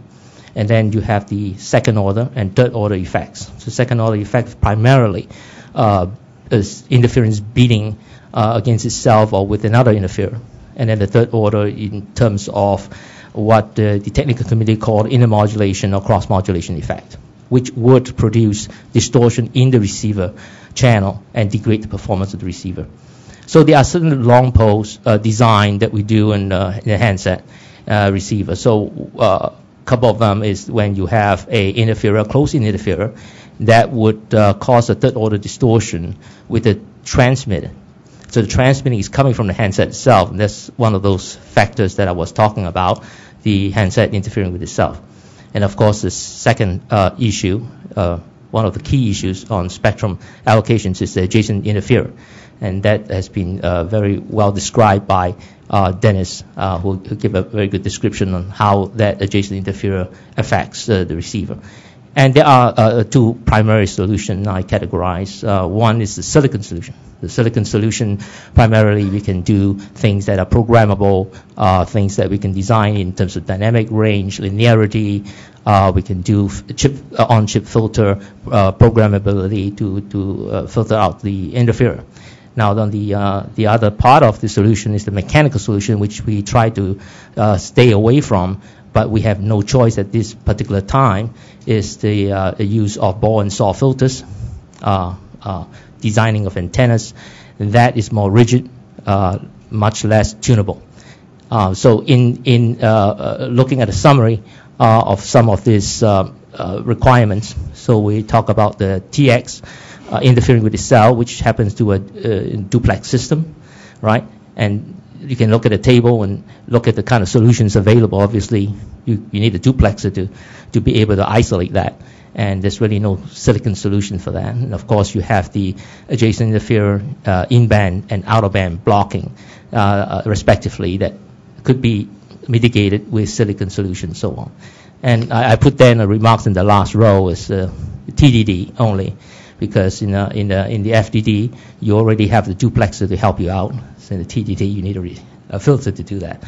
Okay, so as my last slide, I just want to show some of the details of what I was talking about in terms of specification trade-off. So if you look at the adjacent aggressor transmitter that carry a certain transmission mask, as you can see, the ACLR is normally known in the specifications community.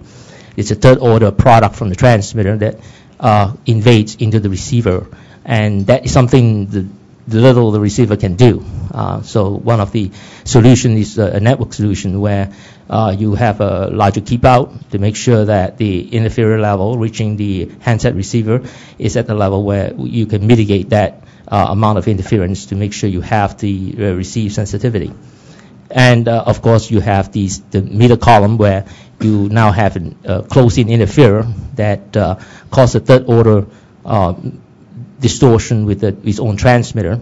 And in actual fact, if we look at the diagram, the third-order distortion that invades into the receiver is actually quite spread, because we are talking about modulated signals with amplitude modulation. So the spread of the third-order product is almost 3 times of a bandwidth, assuming the two, the transmitter and the interferer has a similar bandwidth. And then, of course, you have the situation where you have an adjacent channel that's significantly higher in interference level than your signal of interest. And so you have a difficulty in filtering it. And normally in the legacy approach, where you use an analog filter, there will be some spillover. And also the difficulty in designing an analog filter to be able to not have that much variation to reduce the number of leakage, so to say, coming from the interferer. And you have there's a penalty to pay. So essentially, you're talking about the power consumption, silicon area. And otherwise, if you want to do in a digital domain, which is a more favorable approach, then you need to have a much higher dynamic range in your ADC to accommodate it, which also expands power. So you can see that the trade-off of various aspects that require the receiver in the handset to accommodate based on various scenarios. So with that, I end my talk today, and I hand it over to the next speaker. Thank you. Thank you, Stephen. David? Hi, thanks. I'm Dave Garney from Motorola Solutions. We'd like to thank you for allowing us to participate in this discussion. You can start the slides.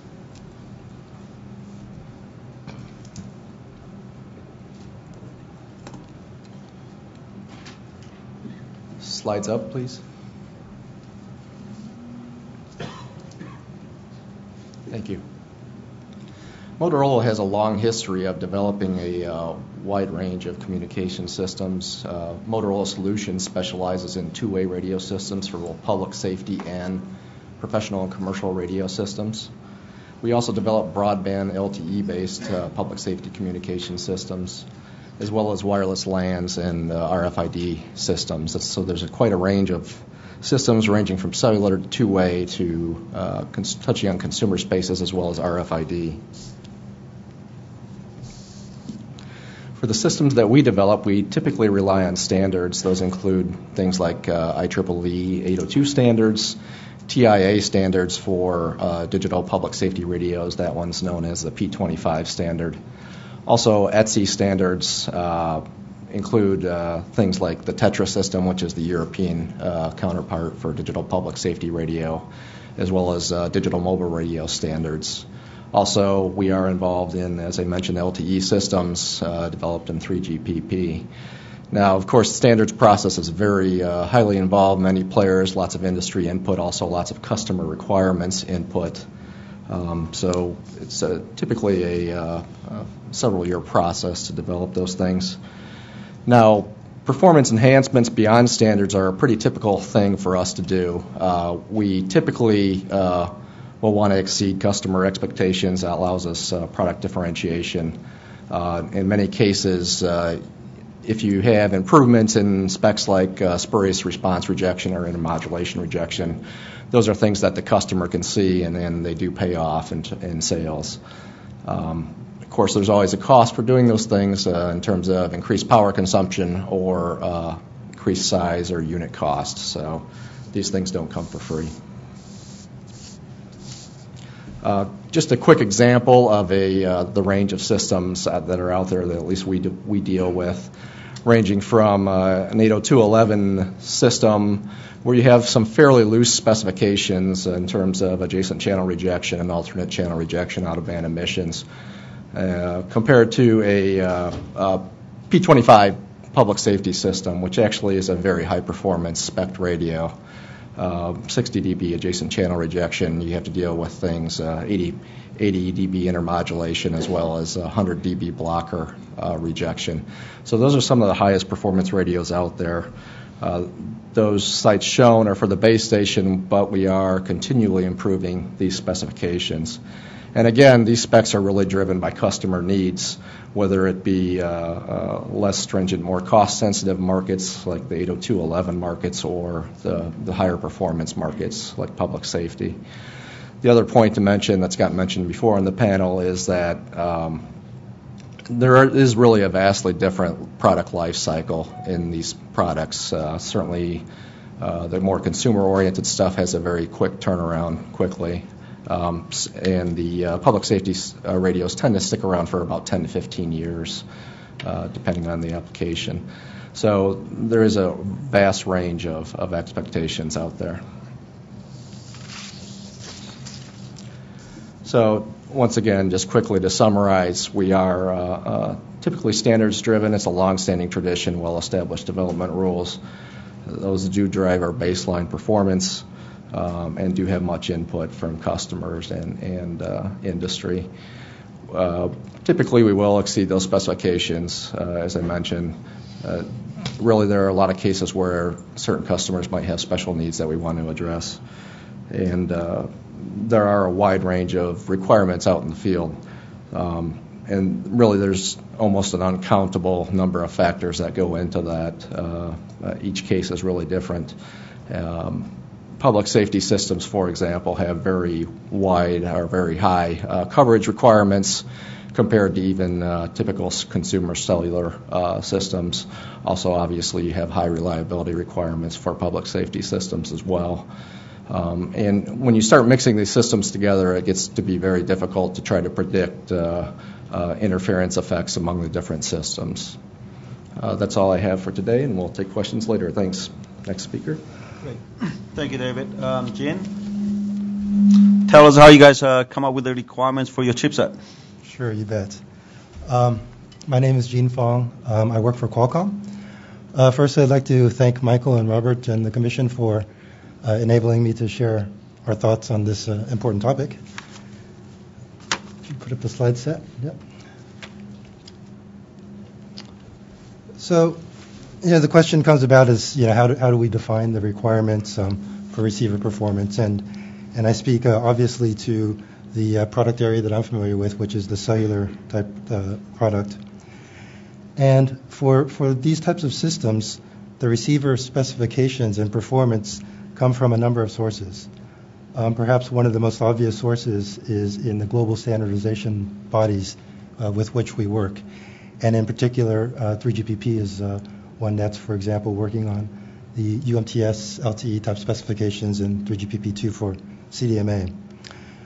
These are global standardization bodies that are composed of experts and I just took a recent tally at 3GPP, from 379 member companies and organizations throughout the world that represent chipset vendors, OEM and handset companies, operators, service providers, regulators, infrastructure vendors, and so on and so forth. So they do represent the entire system as we work in these standardization bodies.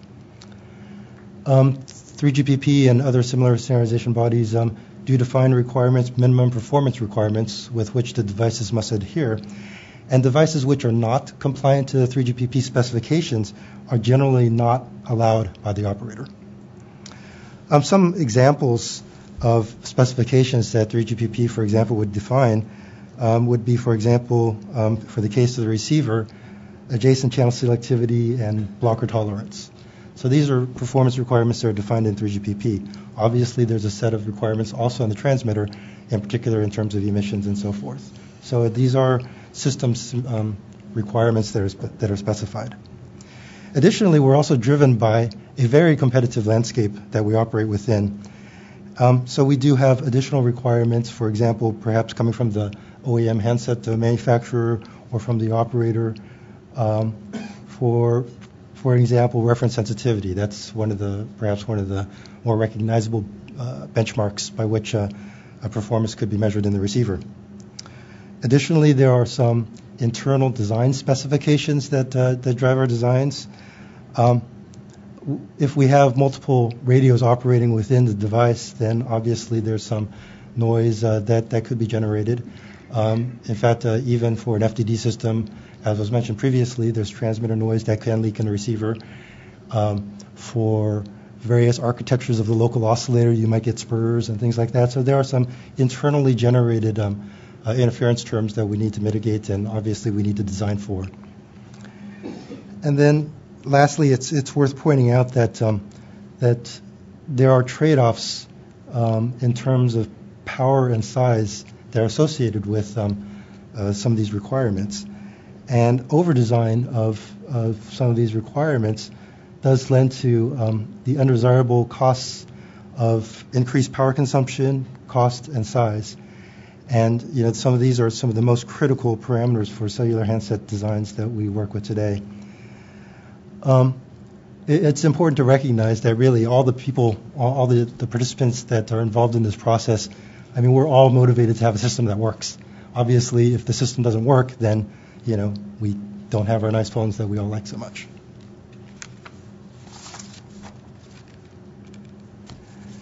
Then the next slide here, I talk about some of the technology advances that we've seen, at least in the cellular industry, in the past 5 years or so.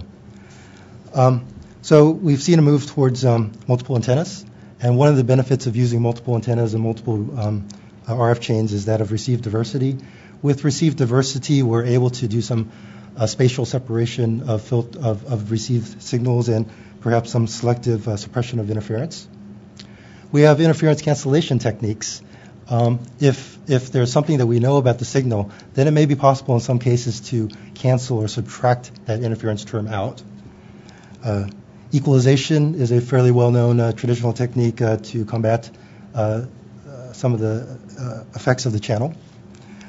Then we have increased signal processing capability as we get to a greater and greater density of integrated circuit devices. Then we're able to employ sophisticated signal processing techniques, which have enabled things like some of these advanced waveforms, OFDM type waveforms, which might be able to give better immunity to in a spreading channel, and also things like advanced error coding techniques, which will improve the reliability of the communication channel.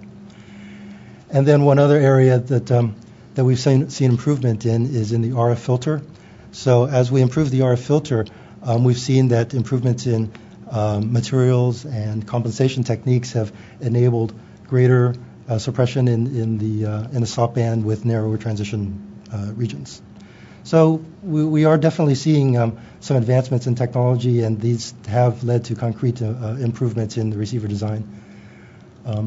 That concludes my presentation. Thank you. Thank you, Jin. Don, your organization represents hundreds of small and large chipset makers. Tell us how your member companies kind of fit into this receiver ecosystem. Okay. Well, Michael, thank you very much for organizing this meeting, and thanks to Robert for co-organizing it, and thanks to Julius for supporting it or sponsoring it or starting it or whatever it was that you were asked to do. Whatever he does. Well, good morning, ladies and gentlemen. Could I have my first slide, please? IWPC? Okay, well, that's coming up. First of all, Michael contacted me Friday afternoon to be here for today, so I did not have time to prepare a lengthy presentation. So I really have 2 slides. I'm going to try to make up some of the time that others more effectively used. The message I think we want to... So first of all, the IWPC, we are an international consortium of more than 160 member companies worldwide. We work with virtually every mobile operator in North America, Europe, and Asia, and we work also with most of the automakers in North America and Europe. And our mission basically is to bring the entire wireless industry supply chain together to answer many of the important questions. Stephen Lowe put up a slide before which showed how the operators interfaced with the OEMs and the rest of the supply chain. I'm going to have a slide which goes in a little more detail into that. But basically, I'm going to get to this slide here. This is really our vision of the supply chain. And everyone here on this panel has told you about their particular product, whether it's a 18-month cycle or a 15-year cycle, whether it's a satellite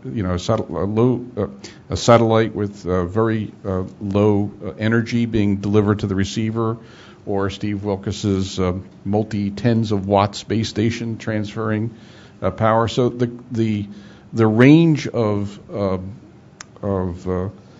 situations that the industry is facing is quite large and getting larger. The message that I want to communicate here is the supply chain stands ready, willing, and able to answer the questions that Julius and Michael and Robert and others are asking. And so our vision of the supply, it's not just a vision, this we believe is the model of the supply chain. On the left-hand side of the slide, you'll see what we call the original system specifier, which is either the operator or the automaker or the government agency. And they typically define whatever it is that they wish for. They communicate those wishes to the OEMs, or what we call the system suppliers. And typically that communication takes place with a process driven by what is often called the account manager. So the account manager carries into the OEM or system supplier the information that the operator or automaker wishes. And then inside of the OEM or system supplier, they'll do a make or buy decision. We're going to make this for ourselves, or we're going to buy this from our supplier. and then they communicate whatever it is they wish to their next level of the supply chain, which we call the subsystem supplier, again through an account manager process typically. And the same thing takes place. You have a make or buy decision, and they then communicate what they want to buy to their supplier, which would be what we call the packaged component or module supplier. Exactly the same thing happens. Account managers, internal make or buy, which then they go further down the supply chain to the component, the active or passive component supplier. Same thing takes place, make or buy, down to the material supplier. And in the middle panel there, you'll see those those decreasing size arrows. And what I'm trying to represent there is that the information that gets transferred all the way through the supply chain, whether it's a 15-year cycle product or a 15-month cycle product, that information gets lost. It just gets lost. Whispering down the lane when we were all children, we played that game. That information gets lost. And as a result, the guys at the lower levels of the supply chain, the materials, packaging, active and passive component suppliers, the filter suppliers, those are the guys who Julius is desperately trying to get to solve his problem, and yet they never get to hear about the problem until it's basically too late. And by the way, the reverse is true. Those guys at the bottom of the supply chain have invested millions of dollars in developing new technologies, and they desperately want that message to get heard by the guys that can make a difference. So they try to communicate up the supply chain, and there are barriers all along the way to finally get for that information to finally get into the ears and minds of the people that matter. So you have this very complicated supply chain dance with added complication of the 3GPP. I'm not picking on 3GPP, but the standards bodies, and it's just very complicated. So the model of the IWPC, we started almost 14 years ago, is abandon this, very segmented notion of communication and just bring everybody together in one room at one time for 2 days or 3 days and just get everything down out on the table. As a result, lots of things have happened over the course of these 13 years, which I think have further improved the industry. And we've had a tremendous opportunity to learn a lot of things by listening to all these people. So I didn't realize I've used up so much of my time. So I'll just get to the slide that Michael asked me to answer. So unfortunately, the text is taking up part of the top of the slide there. So this was a question to IWPC from the FCC. And the question Michael asked was, what can the FCC do from a regulator's perspective to deal with interference? That's why we're all here today. So over on Saturday afternoon, this was my answer to his question. Now, I am not a regulator. I do not understand the world that you guys live in. I'm just a technical guy trying to understand all of these issues. So from our perspective, from the perspective of all of the folks in the supply chain, we recommend or we think that the regulator should require what I call a technically verifiable study of spectrum, what we call guard bands, needed to avoid interference with neighboring bands, taking currently available filtering, and my new version of the slide says filtering and receiver technology trade-offs into account, such as RF loss, operating temperature ranges, roll-off size, cost, and a long list of other variables. That information is available to the FCC whenever you guys want to start a new or offer a new service. You just have to ask for it. We will make it. We have an army of world-leading experts that can help you with that. All the people on this panel and hundreds of others stand at the ready to answer your questions. And the second answer to Michael's question is discuss technical requirements and trade-offs with the entire RF ecosystem, and the key here is early and often in the process to obtain the best available contemporary knowledge on the issue. Things change all the time. Think about Marty Cooper's phone. Think about the filtering technology that he used however many years ago. Think about what's available today. Think about what's going to be available 5 or 10 or 15 years from now. Things change at an enormously fast pace. But the only way to get the answers to your questions is let's have a conversation. And thank you, Julius and Michael and Robert, for creating this environment today where those questions can be at least be put on the table. Thank you. Thank you, Don. as we are getting into the Q&A and panel discussion, I'd like to encourage the audience in the room to submit your questions. I think we have some staffs in the back with a notepad and pen. And also, if you are watching the live cast, please submit your questions to livequestions@fcc.gov. So with that, let's get started on the panel discussion. I guess I'll start out with the first one. Both the FCC and NTIA are actively trying to identify spectrum that can be repurposed or reallocated for consumer broadband use. So the first question is a theoretical, and maybe this is directed at Kathy at T-Mobile, at least to start. Suppose you bought a new block of spectrum at auction. Can you describe the sequence of events that get that allocation realized into a device, how long it takes, and what some of the steps are? Certainly, be glad to. Do I have a mic? There we go. First off, it doesn't start when the auction happens. I can tell you right now I'm working on this problem. So we have a spectrum committee, and we look at all possibilities available by any means of acquisition of spectrum, and look at the possibilities of putting a consumer device that would perform and work well in that space. A couple of the drivers, again, is it possible to build a device that's compatible with a global product? So how hard is it to actually build that device? And I do give comment to our own teams that are looking at spectrum pretty much every week on how hard it is. Sometimes they get a reaction from me like, are you kidding? And that means it's pretty hard. Usually I'd have to go back to my partners at this table and say, what could we do with the spectrum? How could we make that operate? And in that case, I'm looking about 3 years out. Other cases, however you get spectrum, recently we have some with the FCC, and I say, this is well aligned with what we already have for devices. We can align that for both LTE as well as HSPA plus technology, and get a device out there within the 12 to 18 month time frame, and it's going to perform well for the consumer and for us. So it's a process. It doesn't start when the auction happens. It happens every day, and we look at really the how hard it is, how expensive it is, and our team tries not to put us on islands. Islands are really what we call an island. AWS with a HSPA Plus for us was a pretty big island. I can say actually our partner Qualcomm really helped us manage that island extremely well, and as a result has a lot of product on our network. But it is a process, and kind of deeply technical as well as business driven. Any follow-up? Yeah.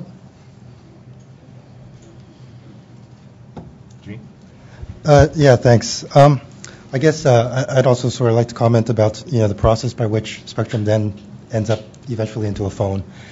And like Kathy said, I mean, it obviously starts well before before the auction.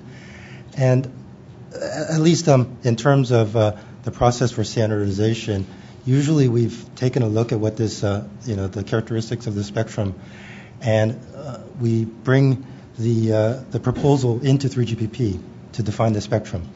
In 3GPP, there's a technical evaluation done by a number of different companies to evaluate what are the conditions and what are the characteristics for use of this spectrum.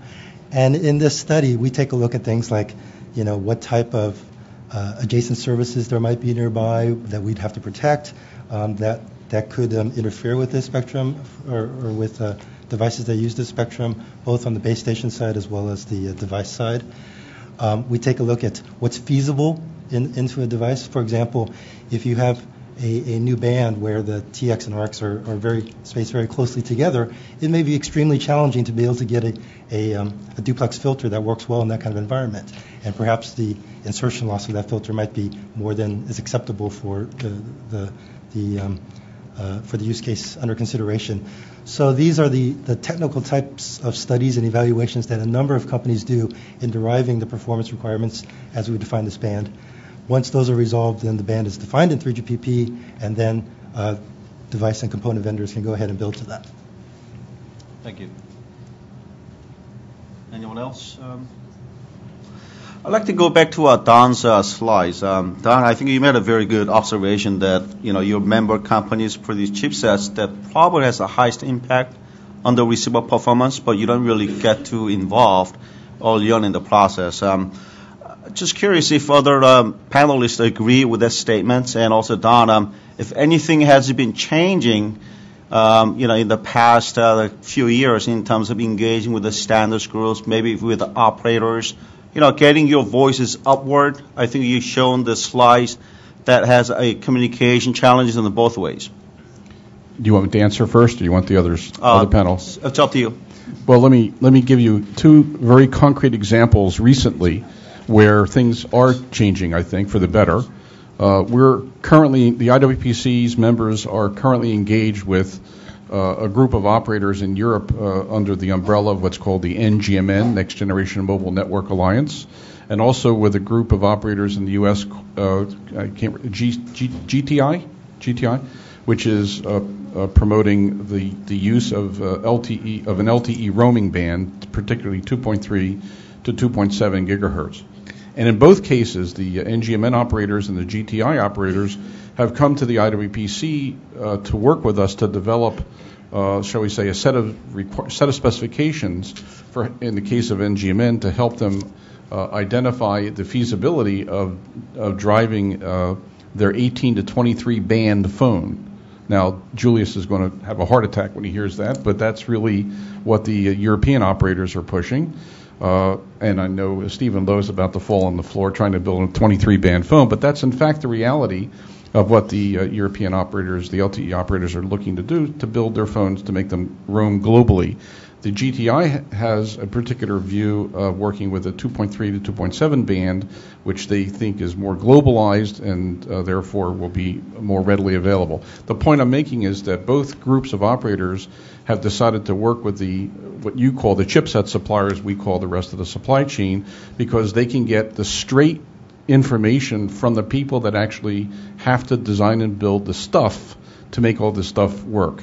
And they will eventually take this information that we have worked with them to create and make it available to the OEMs, because the OEMs have limited resources, frankly, to be able to get access in a very quick time frame to all of this information. So working together, we can get to the end goal faster. And as we heard from Ms. Barnes, I don't know what your cycle time is, but 6 to 9 months is not unusual, would you say, for new products? And when Kathy decides to come up with however many bands that T-Mobile is going to want, she's going to want those products, those components available for her right away. And so working with the folks further down the supply chain will get all of us to market much faster. And I think that's the message I want to leave with you. Thank you. Any other takers? Okay. This one is for, quote, anyone technical, unquote, which I think describes... yeah, we might as well leave then. Can filters designed for one product, such as a smartphone, also be used in other types of receivers, such as a handheld GPS? What are some of the limitations involved? I can talk to that. Certainly, the same types of filters can be used in the two types of devices, but as I mentioned in my slides, there are some unique trade-offs there. Once we start picking out these very narrow filters, we start losing the ability to do an accurate positioning job. So for some devices, like a cellular phone, where you have a lot of other systems, a lot of other transmitters on the same small package, the trade-off to do that out-of-band rejection is very, very important, whereas on a consumer device, we're really concerned with some other things, and for our aviation devices, we really want to get accuracy and high availability. So the wider we can go, the better of a job we can do with that. So while, yes, you can apply the same types of technologies, the trade-offs aren't always the same, and it may not drive you to make the same decision that you might make in a different product. I can add a little bit of color to that by saying that Yes and no, they can be reused. What we often see, and getting back also to the question about how fast to deploy a new spectrum, what we often see is that we can more readily come out with a product if we're not so concerned about the size at first, so that we'll come out with a dongle that has some bulk to it, that'll maybe several millimeters thick, that will plug into a USB port, for example, on a laptop, and that gets us high-speed data to demonstrate a new band and to try and show the feasibility of using this. And then that will use, for example, monoblock ceramic filters, whereas to fit into a smartphone that fits in your pocket, that's very thin, it's only a 2 millimeters thick, that will take an F-bar filter, a film bulk acoustic wave resonator filter, or similar things, sometimes a SAW filter, that will not be able to handle as much power perhaps, takes more time to develop, but it is ultimately lower cost and thinner in size, and so it can support handy phones or smartphones in a year and a half time frame, whereas the dongles can be done more rapidly. So there are these sorts of trade-offs where you can sometimes use the components from one thing and use it in another. But of course, in all of these cases, filters are very unique to a particular frequency. So trying to use a cellular band filter in a GPS filter, of course, that cannot be shared there. But some of the technology and the lessons learned do bridge over very nicely in many ways. Hope that adds a little useful color to you. I'd like to add a comment. The good part of cellular handsets because of the massive volume. And what happened is that when a design is done, then the vendor manufacturer has the incentive to tailor to those to optimize the performance of a cellular handset. So often, devices or components made for cellular handsets cater specifics to to optimize the performance of handset. Now, whether those similar specifications could be used for other devices like a standalone GPS or other handheld devices, that left to be seen, because obviously the handset is size and cost driven. And because of the mass volume, the handset manufacturers asserts a certain pressure on vendor specification, as well as having the vendor to respond accordingly. So, in that respect, perhaps there's a differentiation of whether a GPS standalone device would be able to use the handset GPS filter, for example. I think that's up to the GPS manufacturer to decide, but often that's how the component designing the filter would be specifically designing the filter for. Let me change the question slightly. A couple of chipset and module vendors once told us that their state-of-art product is actually the worst product when it comes to interference protection, because they have to support multiband, the multi-mode, and everybody desires a global SKU. So there's a single product supporting all of the customers. Do you think there's a truth in their statement? Definitely. I think, if I understand the question correctly, there is a push for world phones today, and that's not a hidden secret, right? I mean, I've talked with several operators that have expressed that intent, and their demands are, as Don pointed out, 18 bands, and I've heard 13, 14 bands at least, to be available next year. And we're not talking about just U.S. operators, we're talking about global operators as well, which have the appetite to roam. The problem here is the mechanicals, and that's essentially what I have addressed briefly on the slides I presented briefly.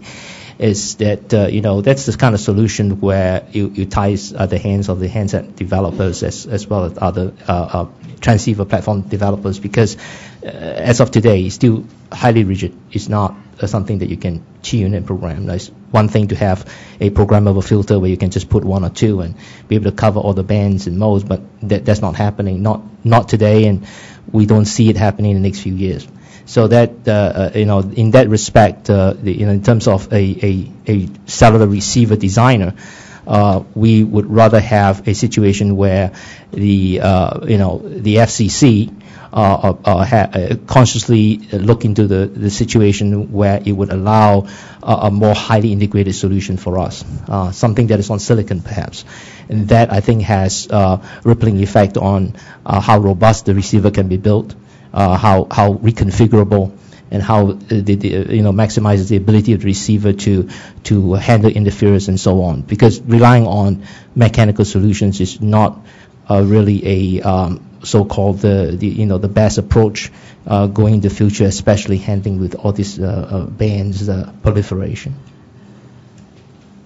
I'd like to just add a comment to that. When we built the AWS banded phone, we had to have a special duplexer and a special filter built into our global SKU phones in order for those phones to perform well on the network, and we had to pay for that. So we paid a premium for our devices to perform well on the network. So it was a variant of a global SKU. It wasn't that we were asking for a global SKU.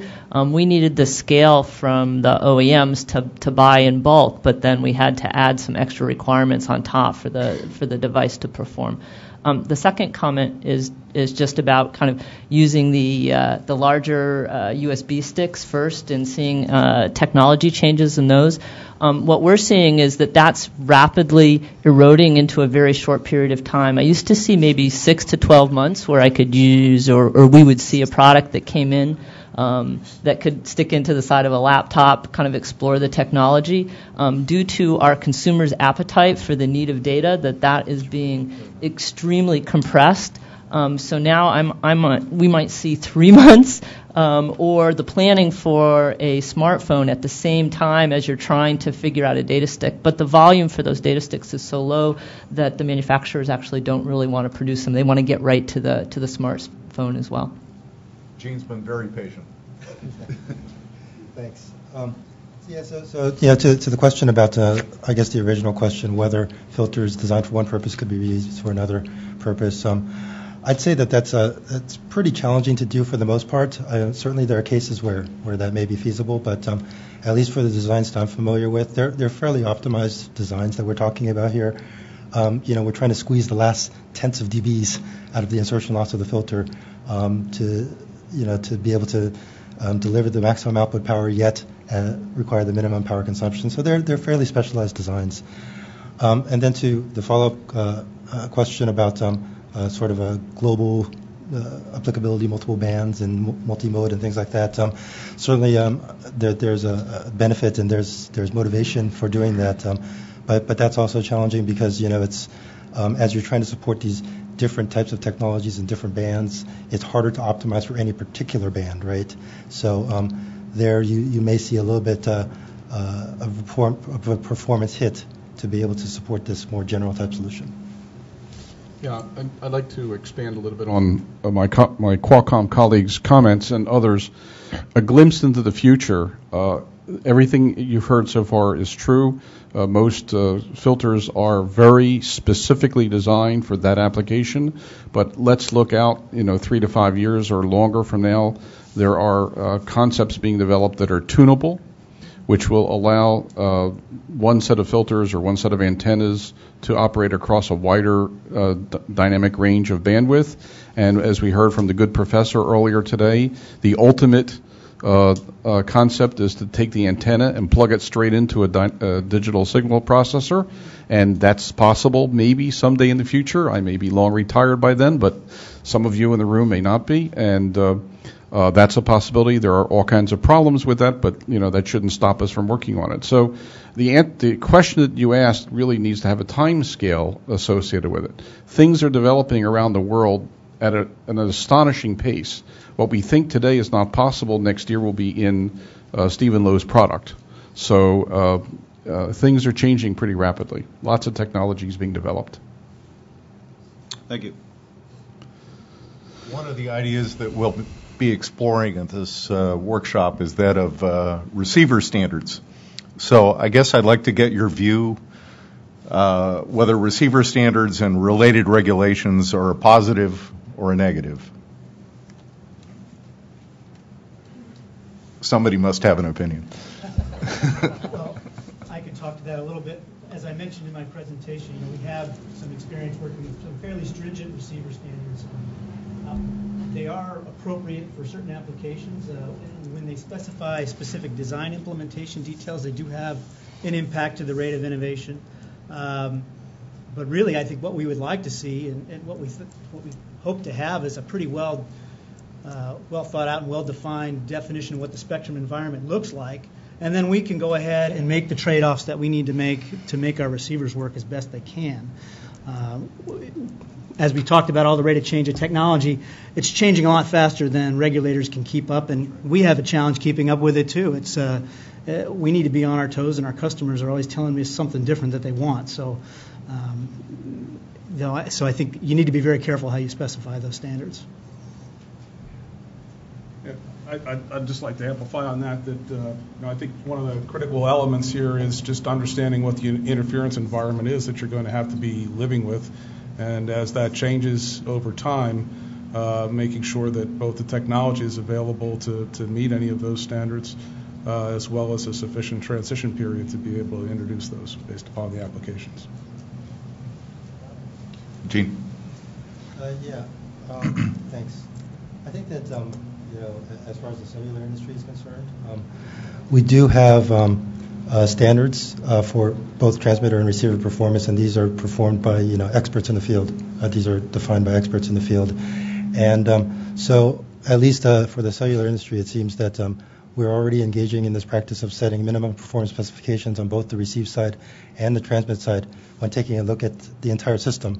And so it seems like that sort of activity is already taking place, at least for the cellular industry. Can you or somebody expand on that a little bit in terms of how, for instance, 3GPP takes into account what's going on in adjacent spectrum? How does that work? Thanks for the question again. So in 3GPP, there's a set of generic requirements for receiver performance as well as transmitter performance. There's requirements on the transmitter in terms of ACLR as well as spectrum emissions.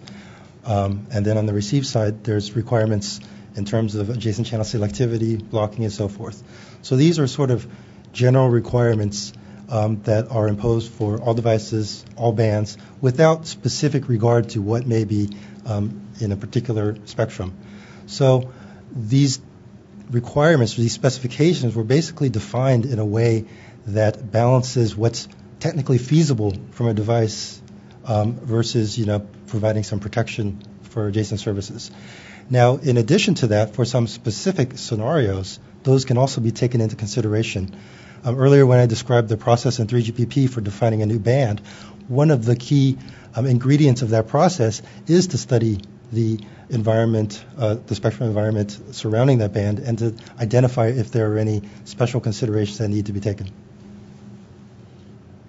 Yeah, I can elaborate a little bit more. For example, there was a band 12 of the 40-some bands that are in the table of 3GPP bands that are specified.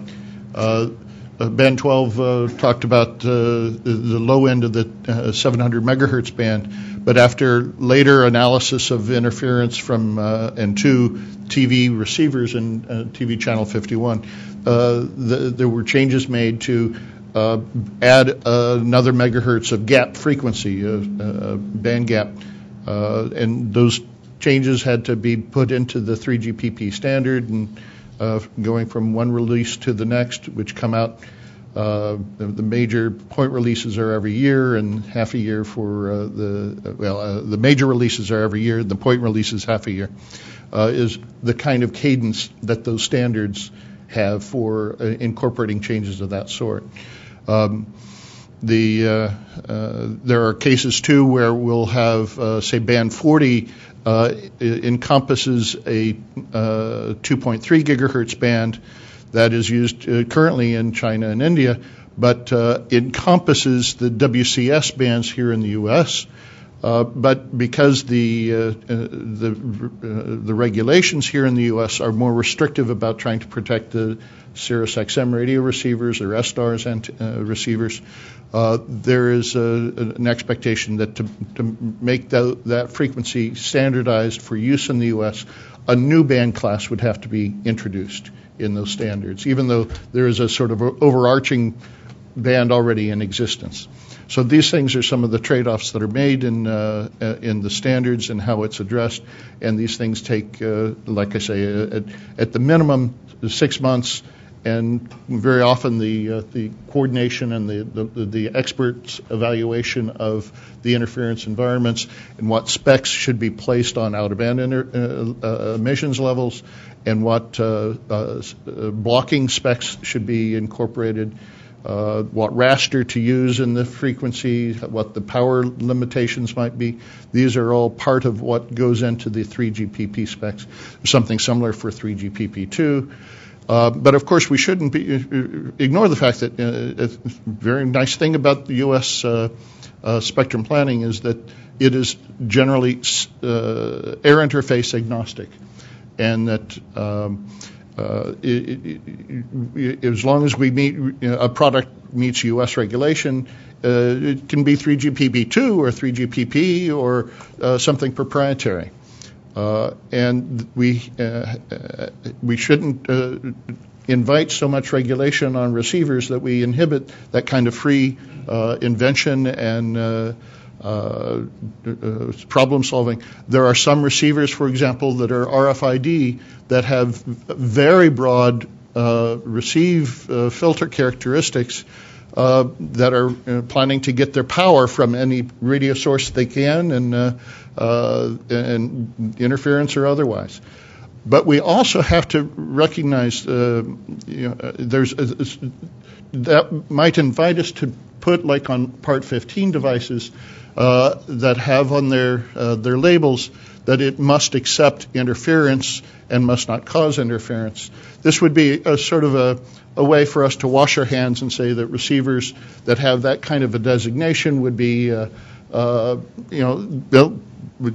can experiment, they can try something new and bring new benefits to society. But if somebody else needs to put a product next to that band and we introduce something new, then the heck with them. The problem is that we are inviting squatting. We are inviting receivers to be built that are very wideband, that could kind of keep the neighbors out if you can generate enough quantity of users that are using that kind of standard. Some RFID product, for example, that imagine, for example, all the Wi-Fi products have this Part 15 designation of they must accept interference. But now imagine that 5 years from now or 10 years from now, the FCC wants to put some wireless industry or some new, we can do transportation, wireless transportation of humans, but it requires that we do it near that frequency band, the 2.4 gigahertz band. Can we imagine ourselves telling the rest of the world that we're going to start interfering with all the Wi-Fi devices in the world? And who do we blame if we cause interference to them?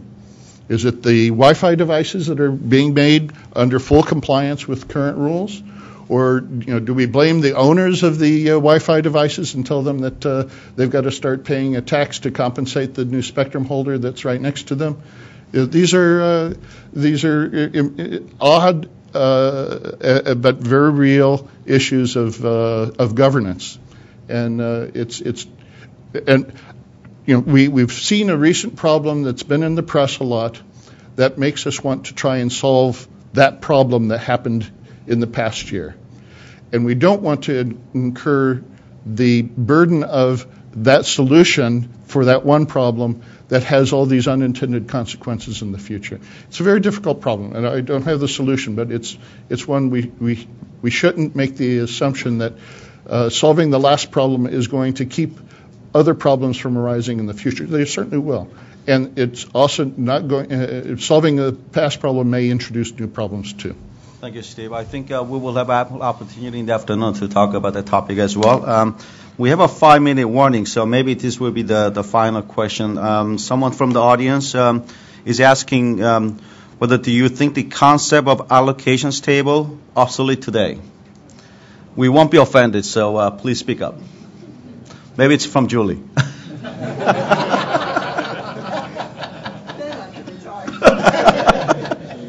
Can I comment? I think my understanding is how's the FCC allocation today in Spectrum? Talking in the perspective of an OEM and putting handsets together, based on some cost, power driven, and obvious quality performance. That's this is just a wish list, right? And for example, if FCC can harmonize the spectrum. I think the FCC is doing a good job here. Is going forward. I've seen the 700 megahertz continuously being modified and now harmonized, and now you're releasing some of the TV spectrum as well. So these are the approach I think would help a cellular handset manufacturer, in that if for example, as Gene pointed out, the separation between the transmit and receive is in such a space in spectrum where you can't afford a wide separation. Would a TDD time division type of system be acceptable or adopted? And in spectrum space where there is sufficient frequencies where you can put a large separation between transmit and receive, perhaps a duplexer could be easily designed, and concepts like this would allow a handset manufacturer to have a higher level of integration and move away from mechanical solutions. And with that, we can put more reconfigurability into the receiver, allowing interference cancellation, a more robust receiver based on any kind of environment, and that receiver essentially be able to adapt to the environment. So if that approach and a future-looking type of allocation work could be done, I think that will be a big help. Thank you. So I think this will conclude our Session 3 Receiver Ecosystem, and special thanks to our panelists.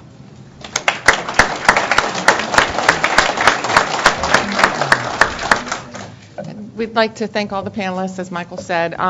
We are now going to take a lunch break until 1 o'clock. There are 2 sessions this afternoon, so we hope you come back. Thank you. If you want, those here in D.C., if you want to go outside, there is a list of restaurants close by. We'll make sure that Carl gets a copy of that list before he leaves. And also, if you want to eat at the courtyard level, we will have some staff, some FCC staff in the back that can take you down. The security office has allowed us for you to keep your white badges, so you don't have to give your ID and all again. You will have to go through the screening process. We'll have staff downstairs by the guard's desk at about 12:50, between 12:50 and 1, to bring you back up. If you don't hook up with the FCC staff, you will have to go outside through the courtyard, around the building, and back in the front of the building. So we'll see you back here at 1 o'clock. Oh, I think you did a good job.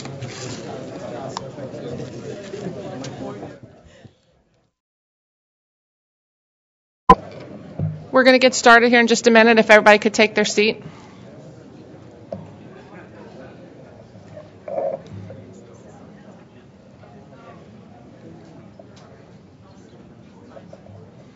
Hope nobody got lost going to lunch and back.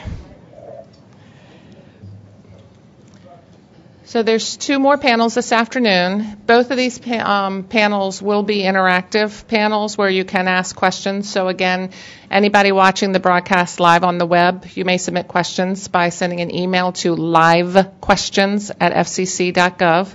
Please include your name and the company you're affiliated with. And those of you sitting here, there's note cards and pens in the back, and we will have staff walking around. If you have a question, please raise your hand. We'll bring you a note card and collect the questions from you. Please don't wait till the end. Just go ahead and submit your question as you think of it, and we'll, due to time constraints and the volume of questions, we'll get to as many as we possibly can. So the next session, Session 4, will be Experiences and Lessons Learned. This session will be moderated by Dennis Roberson, who gave our tutorial this morning on the basics of receivers and interference. And again, we ask that the speakers speak directly into the microphone. Since we are broadcasting it live, we want those watching remotely to be able to hear what you're saying. Thank you. Thank you. Thank you, audience, for being a part of this, and thank you in advance to each of the panelists for your contributions. I would like to point out that though the session has the innocuous title of Experiences and Lessons Learned, let there be no mistake, this is a panel of troublemakers. This is where the rubber meets the road, as it were, with people in confrontational circumstances. I mean, the people are sitting here looking very polite and very positive, but if you believe the press at any rate, which is quite honestly totally inadequately portraying the reality of the circumstance, but if you believe the press, you would believe that the people who are members of the panel are individually at odds, and you have to check them with the daggers at the door and all of the rest.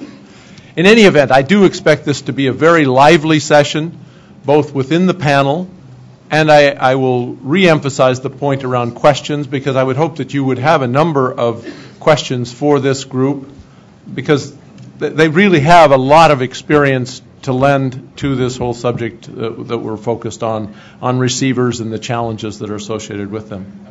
So let me introduce the members of the panel. You all have a briefing that provides their biographies, so you can please reference those. So I'll make the introductions brief.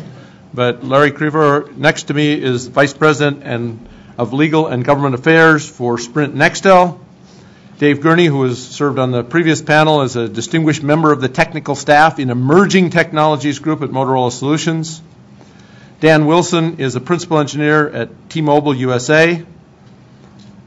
Victor Tual is the member of the National Association of Broadcasters, serves as senior vice president of that organization.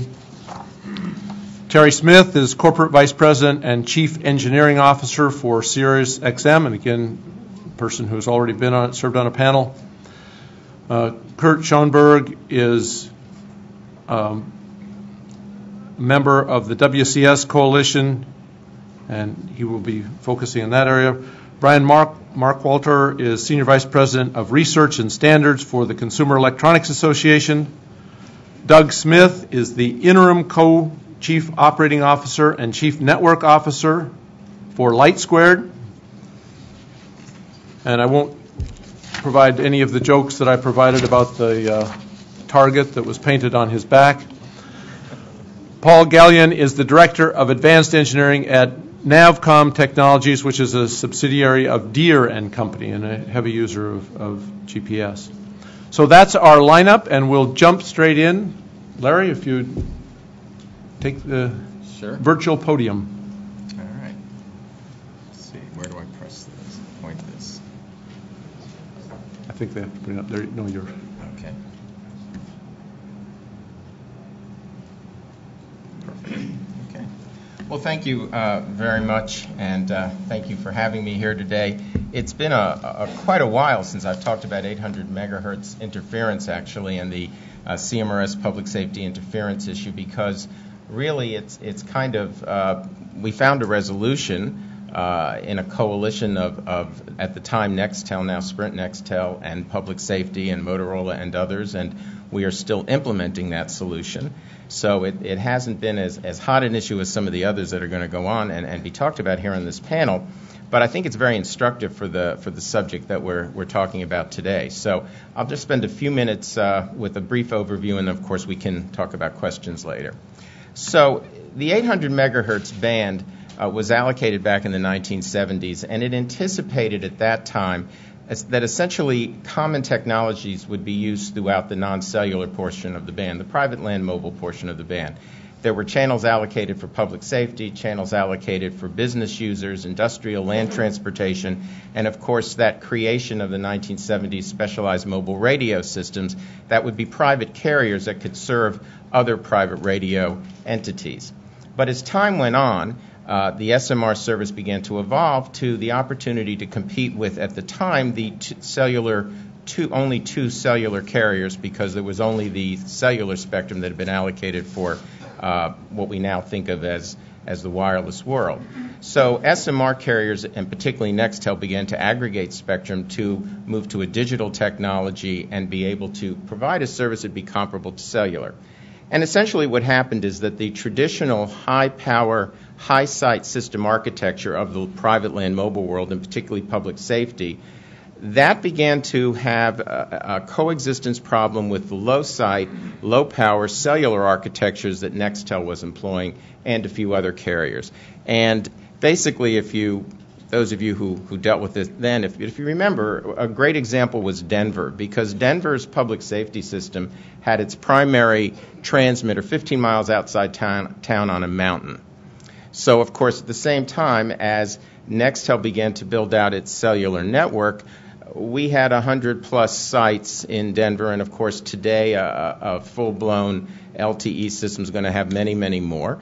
So a police officer would be driving in their car trying to receive that signal from further away, which was getting weaker and weaker, neg 80 and worse than that.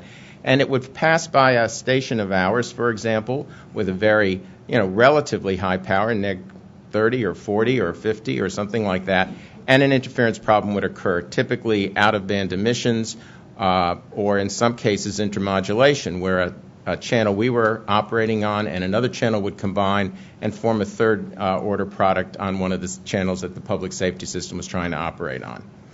So essentially, in the late 1990 and early part of the last decade, the development of the Nextel system became extensive enough that intermittently in a few cities there began to be a problem that public safety would say, hey, our radios aren't working where they typically have worked before. And many public safety systems were well aware of where their weak spots are, where they had problems, but they have new ones cropping up.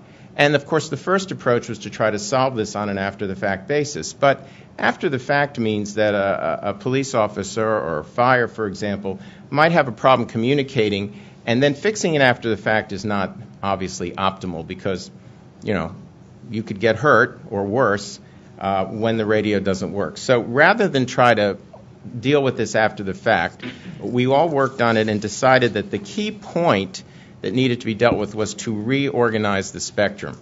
And essentially what we did is something that I think is going to be talked about today and tomorrow, and moved the public safety licensees into one area together and essentially moved the cellular licensees up the band from 862 to 869.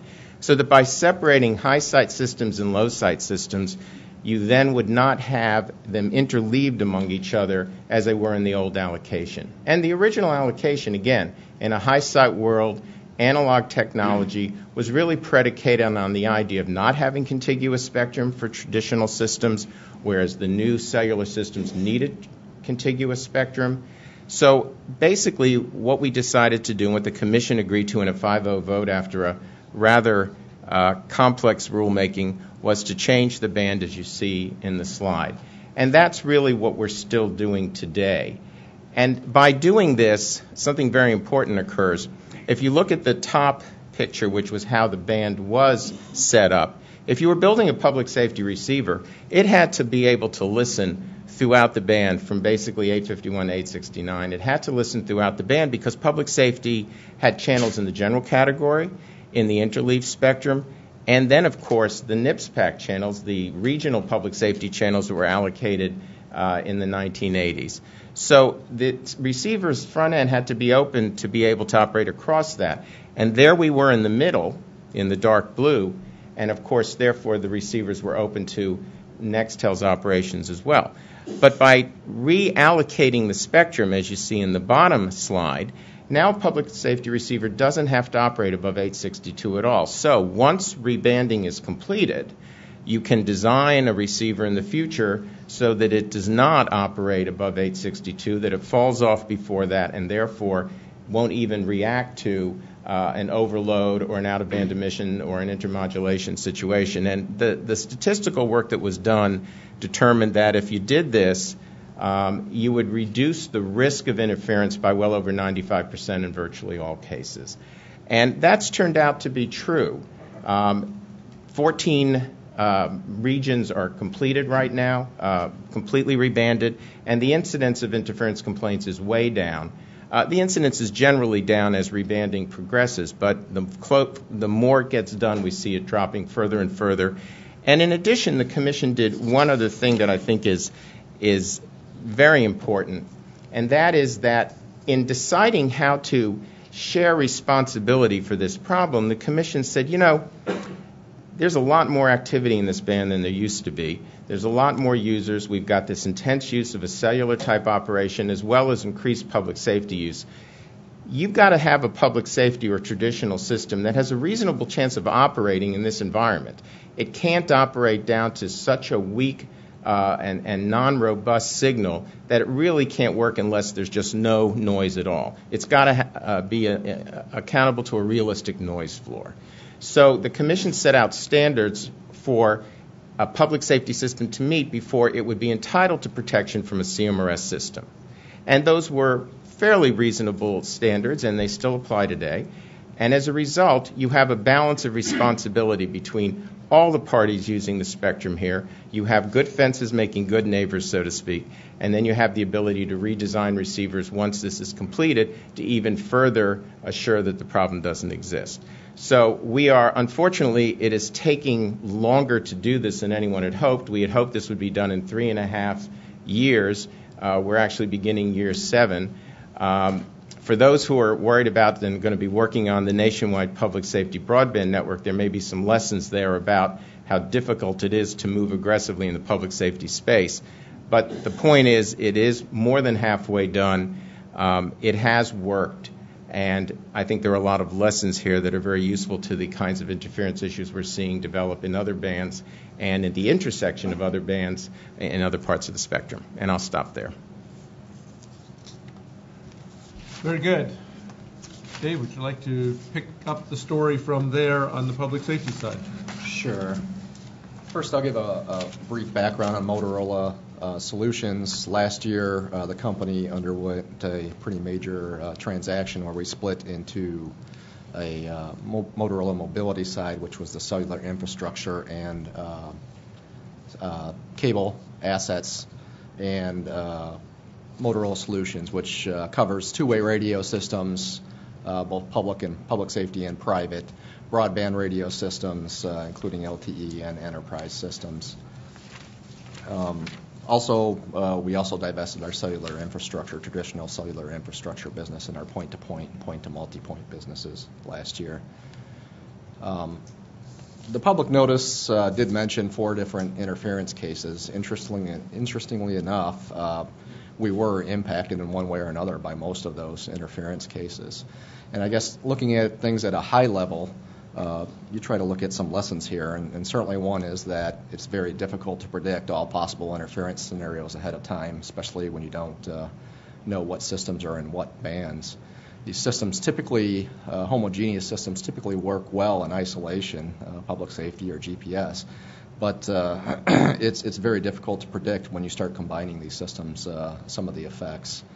The other thing to keep in mind is that systems, when they're designed, are often optimized for the band at the time. So, for example, you might optimize noise figure in a GPS system or widen the bandwidth to get higher precision. Those things may change over time, and certainly those things aren't anticipated. Another lesson is that interference mechanisms can be very complex, and one thing that we saw in the 800 megaband was we actually saw fifth-order cross-modulation products being problematic. And that's especially true with mobile systems where you're driving by base stations, these low-site base stations that Larry mentioned. So those are all very important lessons. Now on to the 800 meg band in particular. From our viewpoint, the interference really seemed to occur in a very small percentage of locations, probably less than 1%. Eventually, though, the interference did impact public safety radio use, and that's obviously very important to us, so we obviously pay a great deal of attention to that. The other important point here is that everybody was compliant, FCC compliant at the time. Nobody was a bad actor per se, but it's just one of those unintended consequences where you combine two systems and frequency interleave the base stations. As Larry mentioned, it was the low site base stations that were causing quite a few issues for us. There's a couple pictures down at the bottom of the slide of some low sites, basically trying to get fill-in coverage where you have antennas that are very close to either roadways or parking lots and things, where you do see very strong signals. We actually measured signals as high as minus 10 dBm, which is a very strong signal in that case. And so it was impacting our portable and mobile use. Now, we took several steps to try to address that interference issue. Really, there's a lot of different things you can do. Best practices in the transmitters to try to minimize power levels to what's necessary. Obviously, try to adjust the frequency planning where possible, or use antenna polarization to minimize the impact. In terms of the radios themselves, we added additional front-end AGC and improved the IM performance of radios, which is already quite high in this case. And ultimately, as Larry mentioned, we did end up rebanding 800 megahertz to help address the problem. I mentioned this morning too, but there is a really huge range of requirements across the different radio systems that we deal with. And if you look at the public safety radios, they are very high-spec radios. I think I mentioned the 100 dB blocker rejection, the 90 dB spurious response, and the 80 dB intermodulation rejection requirements. So you're already talking a very high-spec radio, and yet it was still impacted in this case. So maybe there's a lesson there as well. And of course, all these things, each market is driven by individual customer needs. One thing to keep in mind is that we are continually improving the performance specs of our public safety radios, whether it's required by standards or not. And also, the coverage requirements and reliability requirements are very high for public safety systems compared to even consumer systems. So in summary, I think we can say that it's very complex interference scenarios involving multiple signals. In some cases, you might even have 3 sets of signals that you're trying to deal with in these cases. So it's very difficult to future-proof these types of things. Many factors come into play: antenna heights, even terrain features, polarization effects. These are all things that are pretty hard to predict until you see the actual scenario. High coverage test rules, if you want to try to test these cases and avoid them, are also very difficult to develop. I think that was seen in some of the 5 gigahertz weather radar issues, where you're trying to capture the entire set of repetition rates that were in those radars to be able to detect them. And as was mentioned before on one of the earlier panels, receiver performance is also only one aspect of this. There's really, you got to look at the whole system, transmitters and propagation environments and things like that. So there is a very strong incentive to avoid these interference cases. They do tend to be costly to mitigate, especially once equipment is fielded. And they do tend to involve multiple system aspects that need to be addressed. The economics of each market drives each market individually. So it's you have to stay within the reasonable bounds. You can't require a $1,000 fix on a consumer radio to fix it. So there are many issues to consider. And then finally, there are a very wide range of expectations out in the field. In particular, protecting mission-critical communications is obviously very important. That does include things like GPS reception as well. As I mentioned, performance specs are very important, very stringent already in public safety radios, whereas you might see things like consumer radios being more tolerant of at least intermittent interference effects. So there's a very diverse environment out there to deal with. That's all my remarks for now. We can go on. Thanks. Very good. So moving from the challenge of 800 megahertz, maybe we can talk a little bit about the challenges from a cellular provider standpoint in AWS area. All right, thank you. Thank you, Dennis. And thank you to the FCC for having us here. I'll introduce the AWS and the BAS band adjacent channel issue that began back in 2006 with the Auction 66, the AWS spectrum band that we all know about.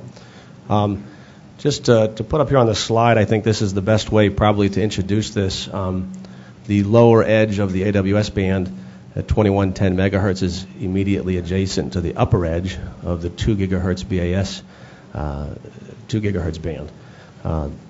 Generally, the broadcasters below 2110 megahertz use that spectrum for electronic news gathering, where they have one-way video going up to their fixed BAS receive sites.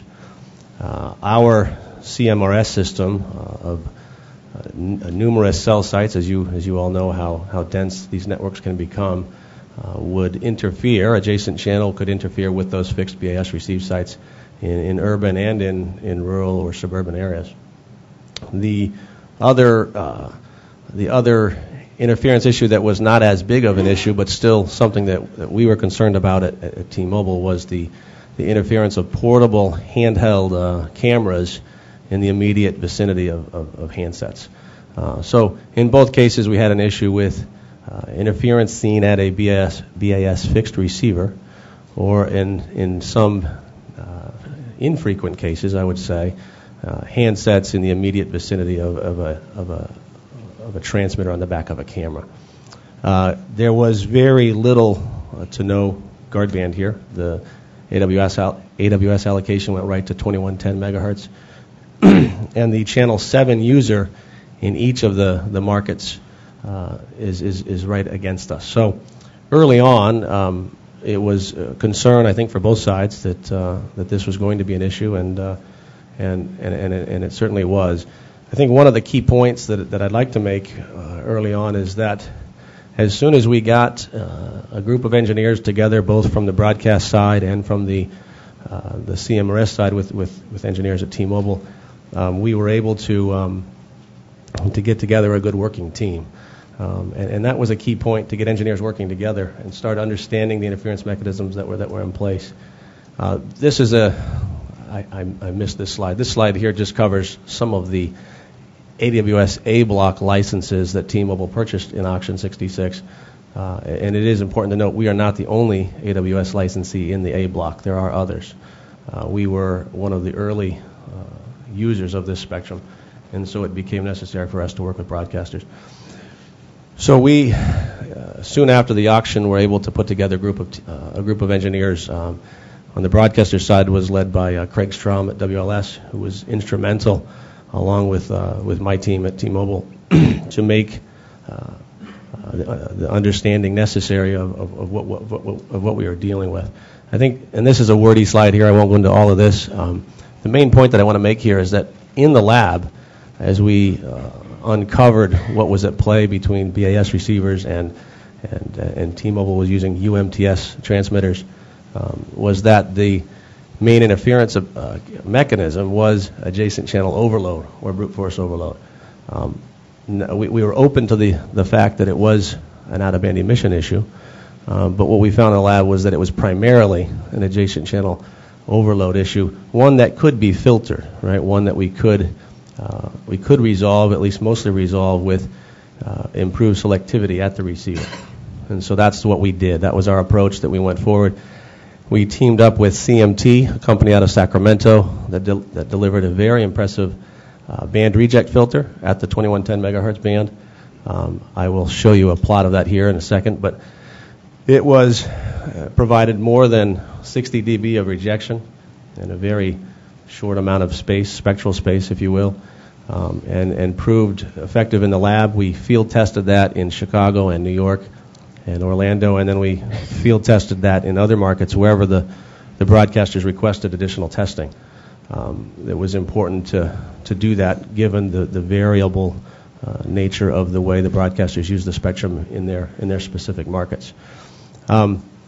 We also worked, given that we added a filter stage to the receivers on the BAS equipment, we also worked with them to develop a bypass solution just to make their operational aspect of their work easier.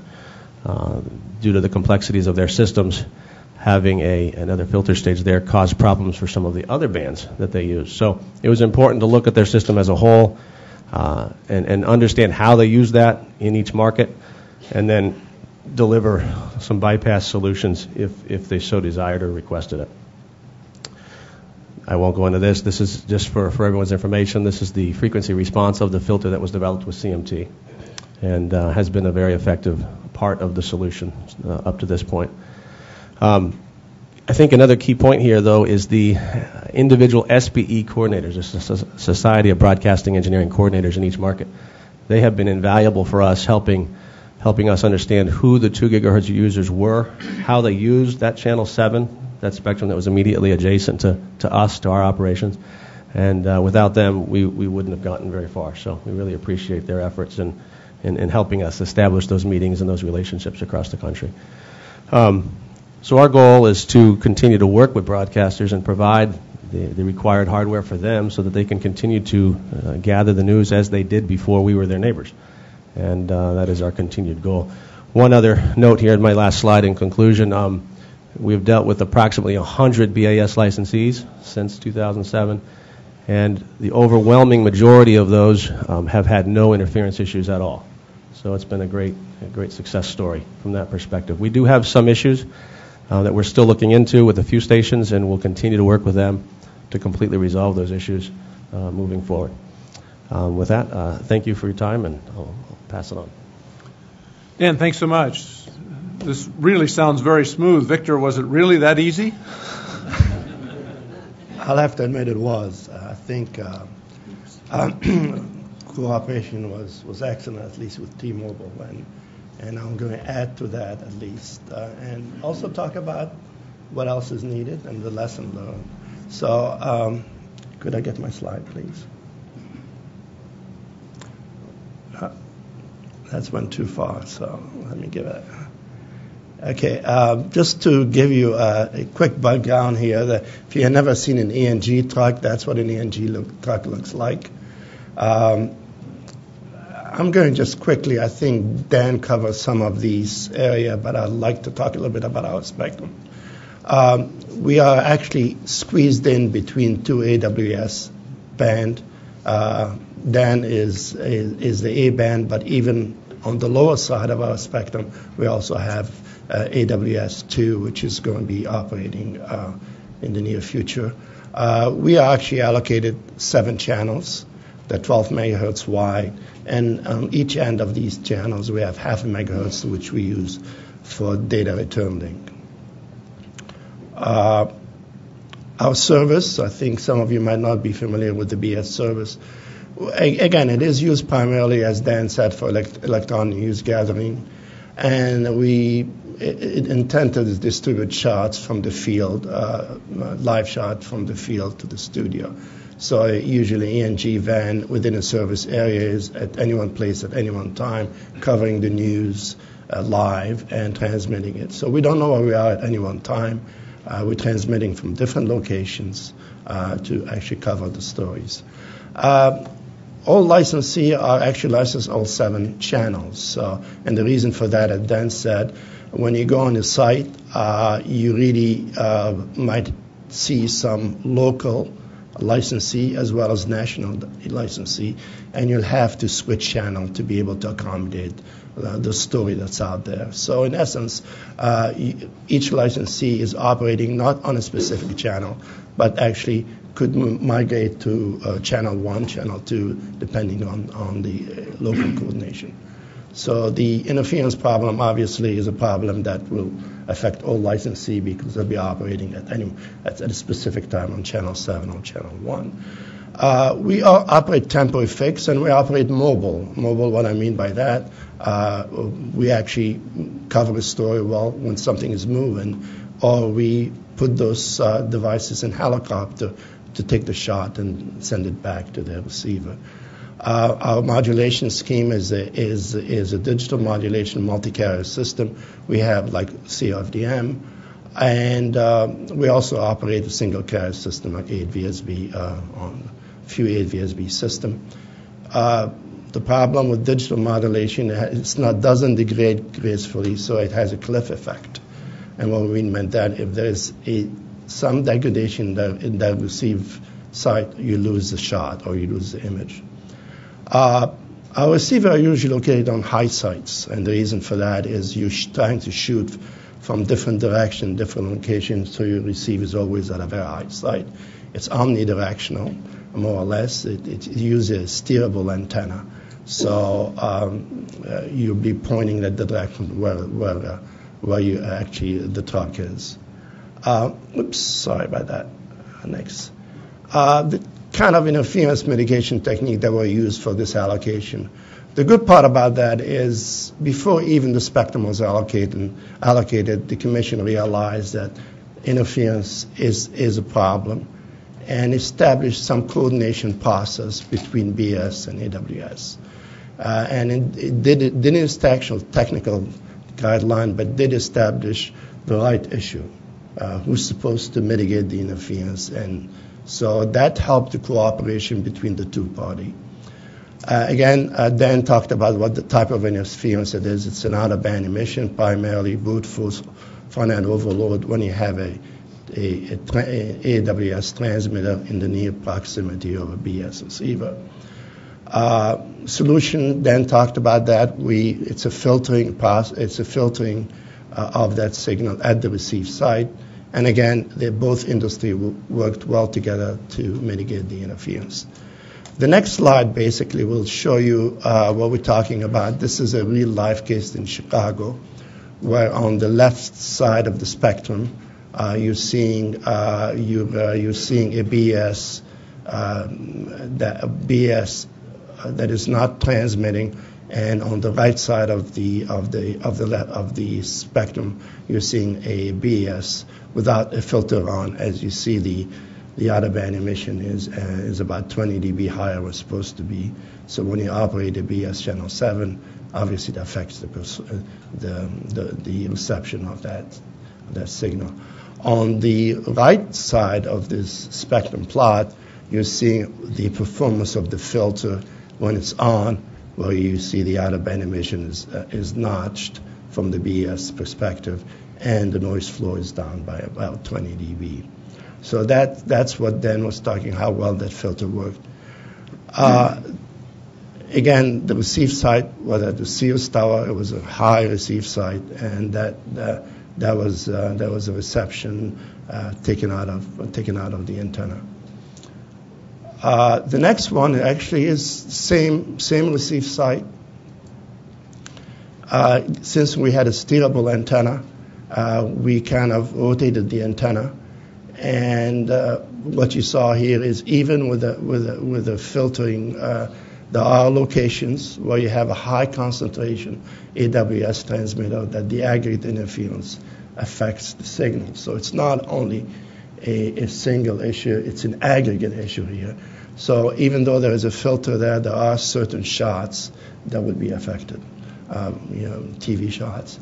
We're working on that problems, obviously improving the performance of the filter and to deal with the aggregate issues, some of the area we're looking at.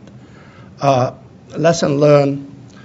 I think AWS implementation in larger market is well planned and well coordinated, and the work and the coordination between the BS and AWS in that area has been well.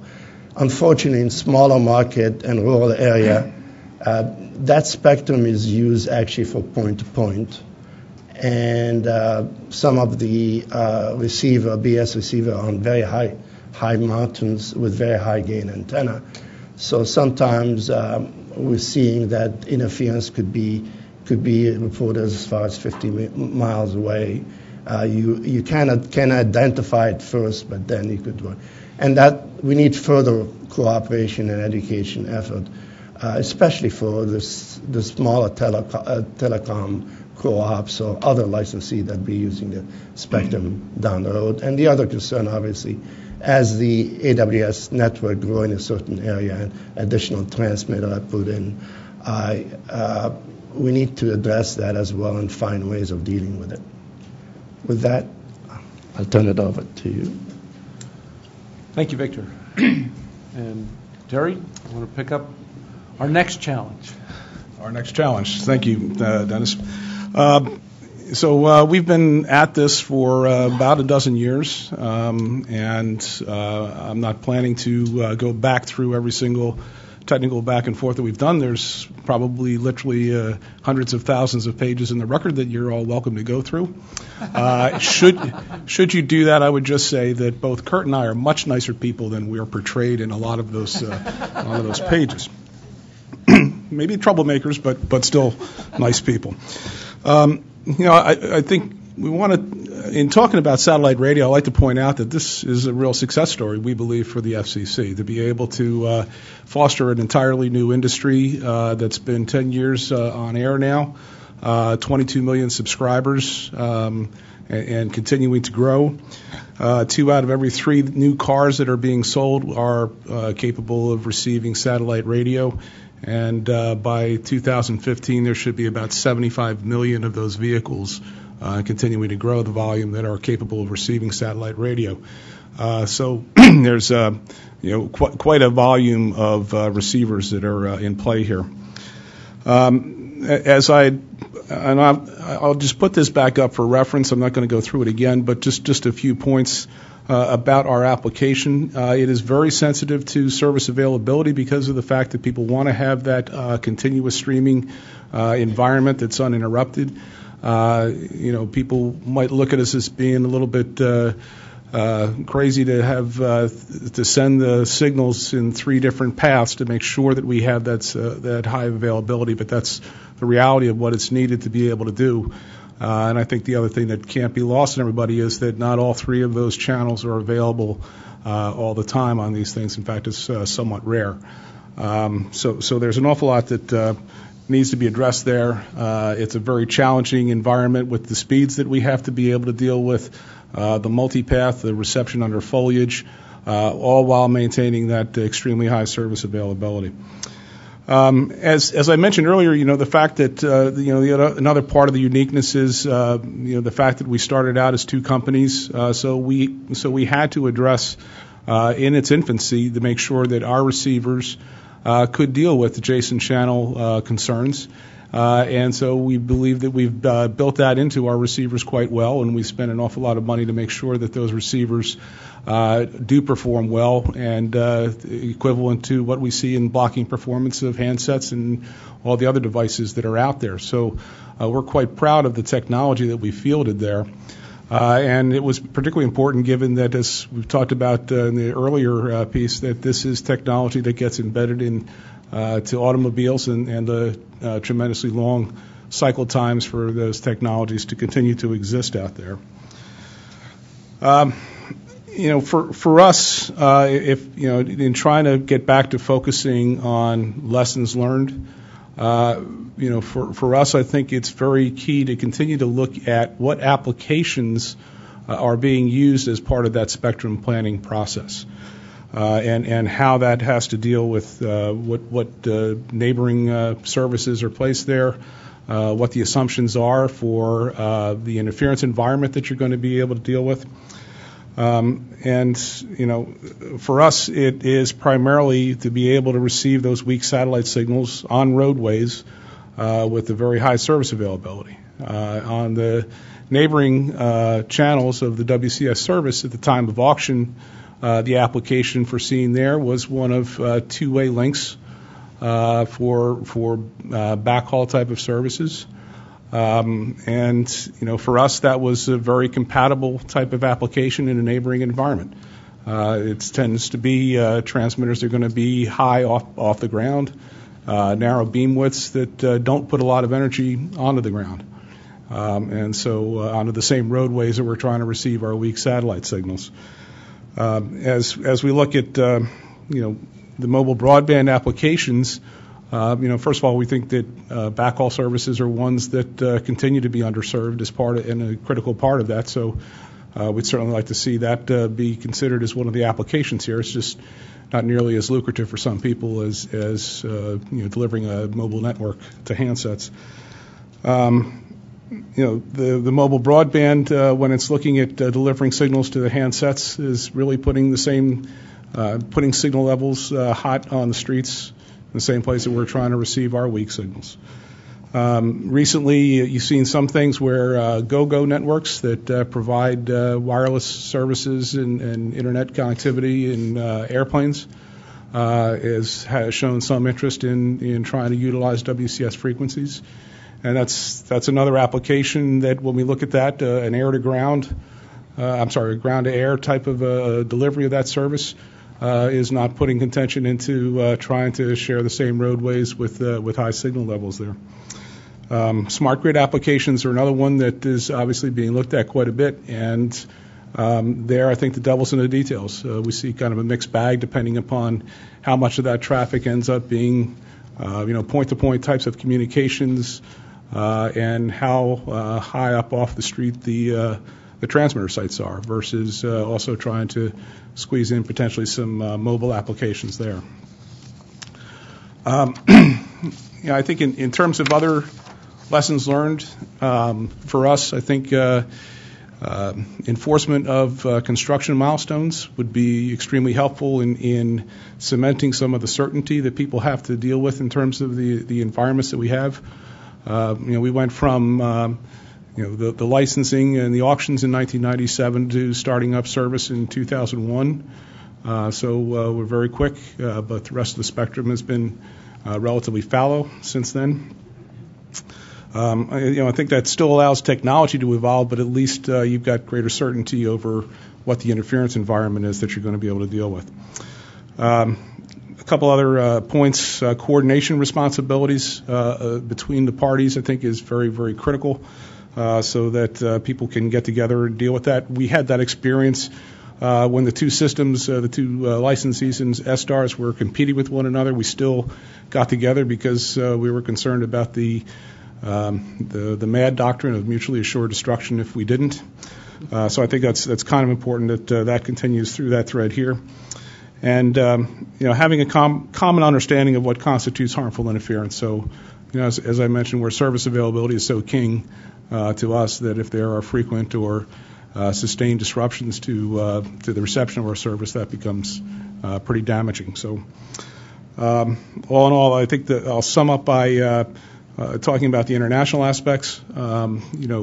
There's an awful lot of talk about trying to keep to the 2.3 gigahertz and adopt as much of the technology that's available worldwide. But there's a reality that the spectrum as it's allocated in the United States, which the FCC is there to protect, is quite different. So with that, I'll pass it on to Kurt. Thank you, Terry. And Kurt, I don't understand with such a wonderful service as Terry's just described it, why you caused him so much problem in all these pages and pages of filing. So please explain. Well, we had a decade to work on it, so we certainly wanted to keep ourselves busy. Likewise, Terry, thanks for the compliment. It has been an interesting and exciting process that we've worked on over the years. And I think over a couple beers, we'd probably find that we actually agree on a lot more than we disagree on. But I think, what I'm here to do is discuss the Wireless Communications Service, WCS Coalition's perspective on interoperability and coexistence with SDARS. Again, I'm Kurt Schabach, and I'm here on behalf of the WCS Coalition. The origins of WCS, Terry's talked at length about the SDARS allocation. The WCS allocation sits below and above the SDARS band from 2305 to 2320 and 2345 to 2360. Both bands, the WCS and SDARS allocations, were created simultaneously. So by act of Congress, both bands were created, and certainly one can question the wisdom of putting a flexible use service that permitted fixed, mobile, and portable applications immediately adjacent to a satellite service, but nonetheless, that's what did occur. And you didn't even need a beer for that. And rules were then established through the rulemaking process for both bands to establish the service rules for which they would operate. So the initial technical rules that were governing WCS, certainly two key components would have occurred or been flagged as the bands were being created. One was, of course, the out-of-band emissions of WCS operations into the SDARS band.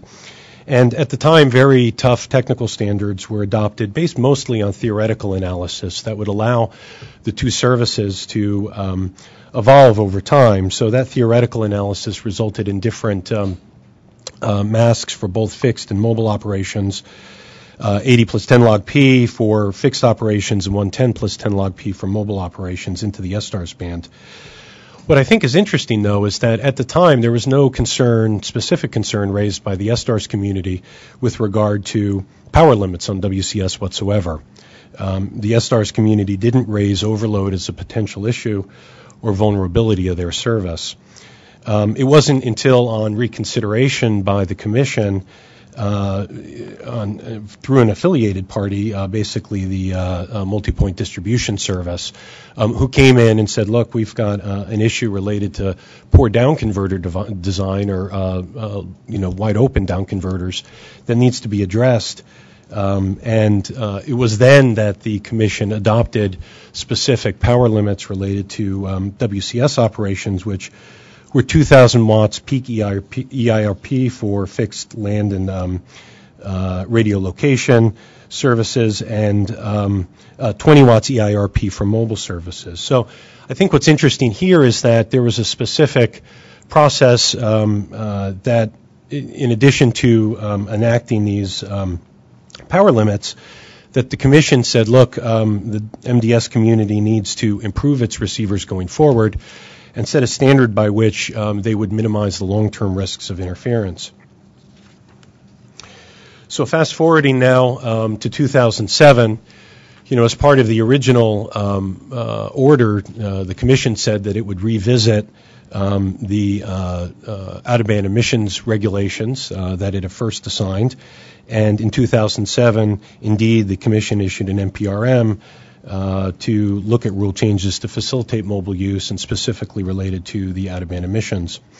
As Terry indicated, there was a considerable amount of work that was done, both technical filings done by both parties and a lot of analytical work, and all of that culminated in some joint testing activity that was conducted by the WCS and STARS communities. And I think what was particularly instructive through that testing process is that we learned that the coexistence scenario was much different than what you'd otherwise predict or model or analyze through more theoretical studies. And the actual behavior of the two systems, for example, things like automatic transmit power control on the WCS side, things like the interleaver design or the diversity within the STARS system, created for a much different scenario related to the potential for interference than you would otherwise determine analytically. So in keeping with a lot of the testing results, the joint testing results of both the WCS and STARS participants, the Commission in May 2010 released an order that provided for new OOBE limits. They established a stepped mass that starts at 55 plus 10 log P and progresses to 67 plus 10 log P. Perhaps still some of the most stringent out-of-band emissions requirements for any CMRS type application out there today. I'd say that meeting a 55 plus 10 log P mask is by no means trivial and still created some substantial challenges for the WCS community. So while the WCS community was able to get some relief on out-of-band emissions, what the testing did reveal was something that was quite a bit of a surprise for the WCS community, frankly, which was the vulnerability of STARS receivers to the intended in-band operation of a WCS transmitter, either a fixed base station or a mobile device related to overload. So the front end of the STARS receiver becoming basically going into a nonlinear state because of the out-of-band signal related to WCS operations. And that scenario really bore itself out in the testing, even with a service that with WCS it was proposing 250 milliwatts of power for mobile devices, a power level that was 80 times less than what was already authorized under the rules with 20-watt mobiles. So I think what was, as I said, particularly surprising here was that the STARS receivers and their vulnerability to these signals were really something that we as the WCS community would have thought that they were prepared to mitigate based on clear definition in the rules of what power levels already existed. So again, it was something that was unexpected, and as a result, the WCS Coalition and WCS licensees had to make a number of concessions related to its operation in order to get out-of-band emissions relief, which included power spectral density limits and other limitations. And in fact, as the reconsideration process continues, it may get even worse for WCS. There are a number of issues related to ground-based field strength limits, fixed operations, which were never really an issue for SSTARS, and in fact, SSTARS had previously been on the record that fixed really posed no threat for its operations. But now further regulations are being proposed, which would further stymie development of WCS technology in the band. Really for the WCS operators, their intent is to try and take advantage of global harmonization of the 2.3 band. Currently, TD-LTE is being promoted in areas like China and India, and its development will not occur in the U.S. if there's a very customized or specialized set of rules that the WCS licensees need to adhere to. There's just simply no way that ecosystem will develop. So thank you for your time. I look forward to questions. Thank you, Kurt. Yes, we're going now. Who's next? Yeah, go ahead. Okay. They have the slides ordered in this fashion. So, Brian, you're on. Thank you. Thanks, Dennis. And I don't have slides, so you'll get a respite from the chartware. And I'm also running unopposed on this panel, I think. Right. So I'm going to yield back some of your time and leave more for these guys over here. So I'm going to speak about the lessons learned in the ATSC area, and ATSC, of course, is the Advanced Television Systems Committee, and that's what we call the system that we now have for digital television, HDTV, in the U.S. Of course, it started a long time ago. So one of the unique aspects here is that in broadcast TV, the licensee doesn't control the receiving equipment. That's probably obvious to most people, but we have a lot of different models we're talking about here, and this is one in which the receiver manufacturers operate independently, at least in a market sense, from the broadcasters. So kind of in the middle of that, the FCC sort of loosely couples the broadcasters and TV manufacturers together with regulations. There are regulations on both sides. The motivations, though, to assure successful service and products, that's aligned by the market forces. Now, a little bit different for the two main parties involved, but there are market forces that are working to make broadcasters and TV manufacturers deliver good products. So what did we learn now that we're past the full power analog shutoff? We did learn some things in going through this process. So where we are today, DTV penetration, we're at 88% household penetration of DTVs. There's something like 211 million DTVs that have shipped in the U.S. So the analog shutoff happened relatively, hitch-free. It was a little scary going into it. There was a lot of work that happened at the end. We did have to spend some time right after the transition. Some of us were involved, and I know OET and others, Media Bureau, were involved in some issues related to VHF. We learned that antennas were a bigger issue maybe than we thought, so there were some assumptions that went into what we thought about the types of antennas consumers would use. So that's kind of where we are today. I'd rate it generally a success, maybe even a resounding success. The goal, if we back up, though, the goal of the DTV transition, though, was we're looking to design a spectrum-compatible system that would allow simulcasting, because we had NTSC for 50-ish years, and we had channels allocated in that band, and then the idea was to mix in DTV to allow the market to turn over some, let us get some penetration of digital receivers, and then turn off the analog system. So let's see, and kind of what tied this together to some extent was the Advisory Committee on Advanced Television Services. So there was no to the extent there was central planning, that was it. So not all these systems, and this just goes with it being broadcaster separated from the receiver manufacturers. There were industries that were contributing a great deal of resources, but they were not. There was not like a top-down design for this. Then if we kind of move ahead in history as we went through this process and we ignore kind of how we got to the Grand Alliance system, Zenith ultimately provided the transmission system, which we know is an AVSB system, and that was delivered into a test center that we used to test out the whole system.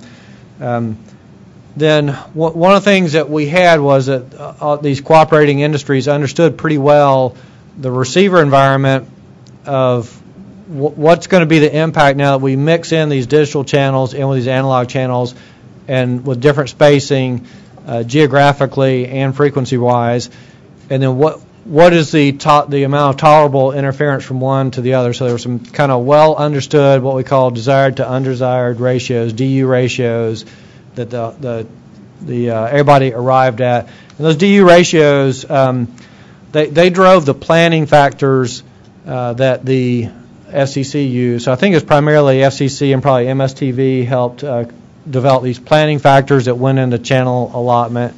So this maybe goes to the theory part. We were working without complete information, but we had pretty good understanding of how the systems interacted. Then as we go into sort of the market entry, the TVs generally shipped with tuners that were not, there was no design criteria per se for the tuners, except that we understood the implications of DU ratios and selectivity and sensitivity, these things that Dennis talked about earlier. We did learn a great deal about in field testing, though. That's where more issues showed up, and it turns out that multipath was probably a bigger consideration than what we thought about the interference between the systems. At least that's what drove a lot of the receiver design. So, in fact, once the FCC issued the report and order that adopted the ATSC transmission system, there was a great deal of work that went on by the industry in improving receiver design. And Zenith and others, LG Electronics, they went through 5 generations of receiver design, and much of that was in the DSP side. If we look at, think back to Dennis's charts, it was in the DSP side of improving receiver performance, particularly equalization and handling multipath. So today, now there are standards organizations involved. We don't really write performance standards for TV receivers. There are standards that are used. There's still kind of a coupling between standards organizations and FCC. For example, the closed captioning, which isn't related to this discussion, but that's the kind of thing where the industry writes a standard. FCC adopted it in this case. Some of the lessons that we learn, I think, is that one, I don't think any of these will be totally new from our discussion today, but requirements drive design. There's no design that happens without some requirements either really explicitly, and we talked about this a lot with handset design and the first panel. It's true of TVs, and I'll give the example that that same time we were designing TVs for broadcast reception, they also receive cable, and that is a very different type of spectral system that you're receiving. There's big signals all side by side. Like systems are easier to mix, so that's not a mystery. We've talked about that a bunch of times. In this case, we were almost creating like self-interference. We were repacking all these channels in there, but it's much easier to handle that. And in fact, we could model it, pretty well, not perfectly, as we learned from the field testing. Then I think, lastly, that success breeds success, and in that I mean that systems that drive a lot of volume, you can reinvest a lot into receiver capability. So Wi-Fi, we've seen how quickly the data rates ramp up with Wi-Fi. And so as we think about these design processes and how quickly some turn around, like Kathy talked about, I think it'll be difficult for us to envision a regulatory process that can happen in the time frames that some of these the consumer electronics and other changes in the communications industry happen. So thanks, Dennis. Thank you. Now Now we move to the most widely presented part of our agenda, and certainly Light Squared has been in everybody's news. So, Doug, you're on. Thank you, Dennis. I hope I don't disappoint. Seems like a lot of expectations here. You know what? And just to take away any suspense in the room, Light Squared's 4 receiver standards. I don't think it surprises anybody. We've had a bit of a long road, and like the WCS procedure, we've been at this over 10 years as well. So I certainly can't summarize that in a few charts, but we can at least draw some lessons learned, right? And we'll have the final chapter to come at some point, but.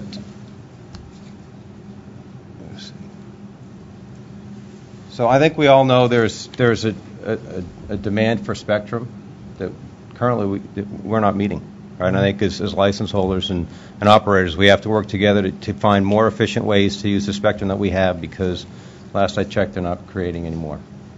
So we have to find ways to do this, and I think receiver standards are one of the ways that we can do that. And without them, there's a high risk for anybody that plans to enter the market and try to innovate and make investments, because the rules aren't clear. Right? And I think clarity around the rules that we would play by is paramount to any new investment. We've learned that lesson the hard way. And in any interference situation, there's a transmitter and there's a receiver. Right? I tried to break this chart. I hope you can see it okay. From the transmitter side, normally what you worry about is out-of-band emissions. Is your transmitter bleeding over into your neighbor's yard?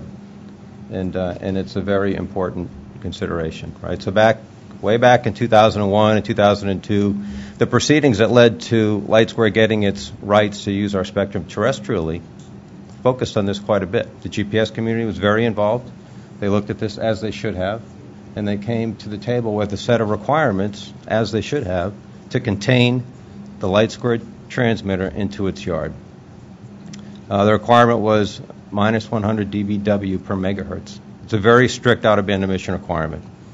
The time we signed up to it, I don't know that the company knew what it would take to get there, but it forced some innovation and it forced some development, and we got there. And now we have a fenced yard, and we don't spill out of it, and that's important. And I don't think anybody disputes the fact that we've done that, and that out-of-band emissions are not the issue when we talk about interference to GPS. Now, the other part of that equation is the receiver, and unfortunately, as a transmitter, you don't have visibility to your neighbor's receivers. The information isn't public. There's no standard that they're built by. It's not something that we could look at and say, all right, okay, so we fixed our transmitter. Is the receiver that's in my neighbor's yard, is that looking into my yard or not? And unfortunately, in this case, effectively 10 years after the fact, we found out that it is. And that could have been avoided, right? So not trying to dwell on that, but looking at why we might want to have receiver standards.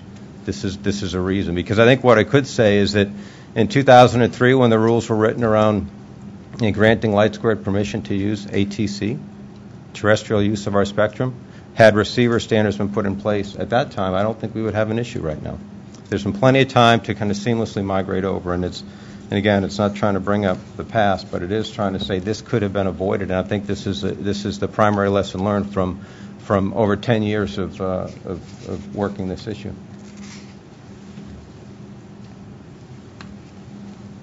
This chart here really just shows I think there's 2 points I'd want to make. One is we went through the technical working group and did a fair amount of testing over the course of the last year.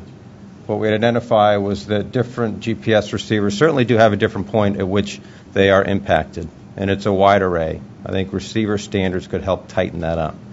And the other thing that this process has highlighted for us is that there really, and one of the other panelists said it, this really is no defined and accepted measure of what is harmful interference. There was a lack of a standard on that as well, and I think as a result, we were essentially forced to use a 1 dB C over N not change that had to be developed along the way because there's really not a clear interference criteria. I think we could benefit from an interference criteria too, so we know what the measurement is. Right? We need requirements drive the design, and some of these requirements are missing. And I think we do have an opportunity to clean that up. And we're not proposing anything to be overly restrictive, right? The chart here is really just to say, there's a few minimum criteria that could be established, and it would give everyone a good understanding of what the playing field is by which we could operate. Good fences make good neighbors is what Larry said. I like that. I think that's true in this case. Right, so we really just look at a minimum set of receiver tolerance, so we know what the adjacent band rejection is. That would have either solved the problem or would have at least given us the information of what we were dealing with, so we could put plans together. Right? We don't want to be overly restricted. I don't think we should be about how a manufacturer might meet those requirements. I think that should be up to the manufacturer. Just define what the requirements are. Let them do the design. We don't want to stifle innovation. We want to foster innovation. And I think they should keep up with state-of-the-art technology.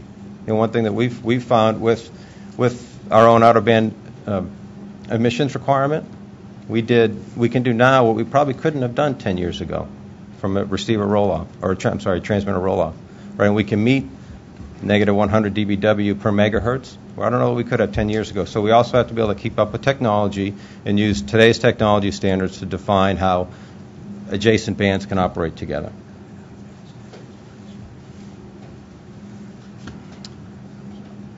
I think I've summarized here. I think and I'm out of time. But really what I would say is receiver standards. I think it would help us. It's one way to do this. It would help define what the playing field is. In the LightSquared case, I think the lesson learned is had we had this back when the proceedings were initiated, 2003, 2004, 2005. This has been a very it's a very long process. This is not about 2010 waiver. The interference really was is something that's been on the record, been looked at, and somehow the receiver was missed, and we owe it to ourselves to avoid that in the future. We owe it to new entrants, and we really look at it as this is the only way that we can efficiently use spectrum, right? So I think at that point I'll pass the baton and see if we are in agreement, and I think we are completely, but we'll find out. Thank you, Doug. I'm just going to remind the audience that we're coming up on the time when your questions will be the focus of the last portion of our session. So if you have questions, there are cards at the back table. Keep those cards and letters coming, as they say. So with that, Paul, obviously Doug's approach, LightSquared, they were pure and noble and did great technical things. So why do you have a problem? We'll address why we have a problem. Can you bring the slides up?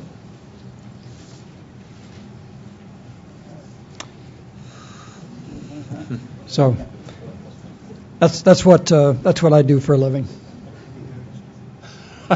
So how did we get here? How did we find ourselves in this interesting situation? Well, there's the National Broadband Plan. I don't need to walk you through that. LightSquared had to have some special permissions from the FCC to proceed with their system. They got a conditional waiver in early in 11, and it was conditional because there was a question about GPS interference at that time. So a year of serious hard testing ensued, and the conclusion that was arrived at by lots of folks, LightSquared would disagree, but multiple government agencies, the GPS industry, NTIA, and others concluded that there is interference and there is no simple solution for it. And this is what led the FCC to suggest that the conditional waiver be retracted. So I wish I had taken a copyright on this drawing when another dear engineer and I drew it. It's been widely used, but it does illustrate the basic fundamental issues. LightSquared wanted to put a couple of very high-powered terrestrial signals in the MSS band right below GPS. GPS receivers come in enormous varieties, but in almost all cases they use signals that in many cases they use signals that go to the edges of the GPS band, and the filters therefore overlap into the adjacent MSS spectrum. The extent to which they do so varies greatly with receivers. Some, such as ours, use augmentation signals that are licensed signals in the MSS band, and consequently some of the front ends are required to tune across the entire MSS band.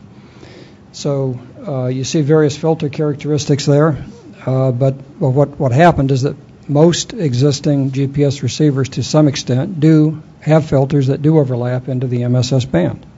So they acquire this high energy from light squared, and the front ends cannot process it. It turned out there were 6 different possible kinds of interference problems that could have arisen. One of them did not. As Doug indicated, Light Squared agreed to seriously filter their OOBE from the transmitters, and those signals were never a problem. That minus 100 dBm per megahertz was an entirely adequate number to prevent GPS interference.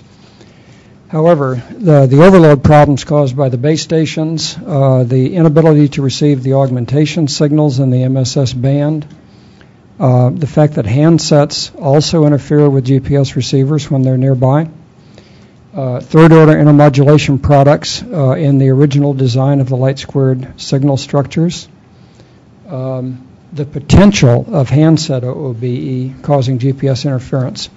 That one remains a potential problem, and as indicated, the OOBE is the one that was not a problem and not a question. So what happened? It's the perfect storm. The first 2 bullets are my opinion. The third one I can speak with some assurance about. I don't believe the FCC understood the extent to which these light squared signals would cause GPS interference. For whatever reasons, I think it was missed. I don't believe, over the last year I've talked a lot with the Light Squared folks and the FCC folks. I don't believe Light Squared understood the problem they were walking into. I don't believe they understood how much their signals would interfere with GPS. And on the part of the GNSS industry, we certainly didn't see Light Squared coming. We didn't understand that the FCC would remove the gating criteria from the ATC permissions that Light Squared had and permit a terrestrial broadband wireless network at high power to be created. So none of us, for various reasons, saw this coming, and the consequence has been a year of substantial contention about what ought to be done. Some points I would like to make quickly, and I won't have time to dwell on these, but GPS is different than a communication system. It's really quite substantially different. It's a digital navigation system, not a communication system. The signals that we work with, particularly many of the signals going downstream, are wideband signals. They are designed that way by the U.S. government and others because we need wideband to get accuracy. GPS is basically about accuracy. You cannot have high accuracy with GPS without having wideband signals, and that implies, to some extent, filters that are going to overlap past 1559 into MSS. These graphs indicate why. It's about measuring things very accurately in a timing sense, and that requires wideband signals. The other significant issue for us is protecting the GPS noise floor. All of the GPS signals are buried in noise. The only way they can, if that noise floor goes up, we lose ability to pull those signals up out of the noise. There have been lots over time. There have been lots of threats to that noise floor. This is only the current one. There have been others in the past. I imagine there'll be more in the future. But we need to worry in the GNSS community about that noise floor and about the cumulative effects of raising it.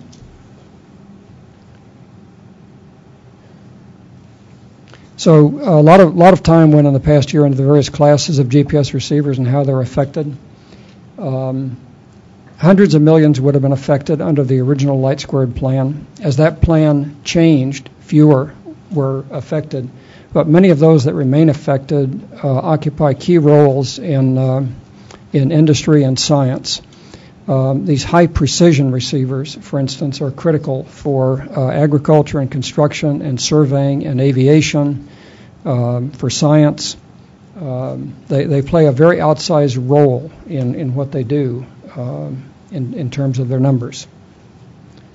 Now, one thing I certainly do agree with Doug about is that we need certainty in spectrum allocations. We need to know what this environment is that we're working in. Lessons learned. Well, it's quite clear that the demand for broadband wireless is going to continue. It's quite clear that this is a critical issue. Perhaps some of us in the industry didn't understand how critical it was previously. We recognize that going downstream, we're going to have to build receivers that are more tolerant of some of who our neighbors may be in the future. The question is, the issue is in the details. We do have to protect that noise floor. We do have to worry about handsets and some of the limits on those. At present, some of the FCC limits that are permitted to handsets, not that many of them operate at those levels, would seriously jam GPS. If receiver standards meant that we're to be dictated to about the front end of the receivers and how the RF is designed and dBs and noise figures, we would very much be opposed to that kind of specification about how to build receivers. That's an innovation-killing concept, one that I think the GNS industry would not be in favor of. On the other hand, we do need certainty. We need to know what the neighborhood looks like. We need it done in such a way and over such a reasonable time frame that we can adapt to it. I mean, part of the problem that exists with LightSquared is that it occurred all of a sudden. There was a system about to be rolled out. It would have caused massive interference, particularly in its first form, and the rollout was on a time frame that we could not have lived with. So the time frame matters. Spectrum certainty matters. Suggestions for the FCC. Use a process that takes a little bit more time to go through. The NPRM situation seems ideal for this, for what we've got here. It's not obvious that reallocating spectrum is the right thing to do, but if done, it has to allow enough time for receivers to get replaced in the field by fairly normal economic processes. I would suggest that the FCC might expand its outreach to those involved. In the time leading up to the conditional waiver, some outreach might have had everybody understand the situation much earlier. I believe the ultimate potential of GNSS should be protected. It's an extraordinarily capable system, very, very widely used. It does extraordinary things. Nobody, we've talked about innovation on the wireless spectrum, and that certainly is true. But the level of innovation in the GNSS area is very, very significant also. I mean, when GPS started, nobody would have guessed you could do millimeter survey with it. Nobody would have guessed that agriculture and construction would work at centimeter levels. Nobody would guess that science would use it for for atmospheric monitoring on satellites. Nobody would guess that all of our earthquake measurements and tectonic plate movements would be done by GPS receivers. I mean, there's highly innovative things that GPS has done, and we don't want to see innovation crippled in this arena. Thank you. Sorry for the overrun. Very good. Thank you.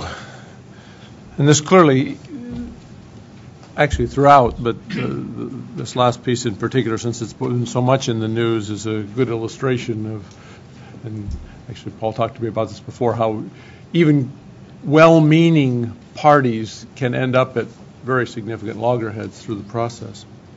So using that as a kickoff, and since it's already been quoted, the good fences make good neighbors.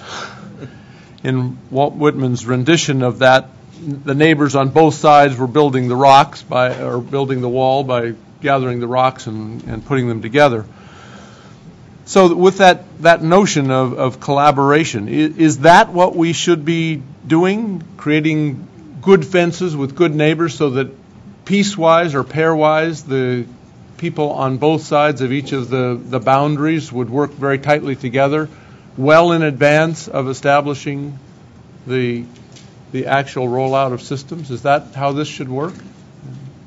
I'll throw that up for anyone in the group that wants to jump in. Larry, you're the one that started this, but others as well. I'll take a quick shot at it. I think that the point that I was getting at, and I think it's been reflected in a number of the other comments, is, certainly receiver standards, should be looked at this point.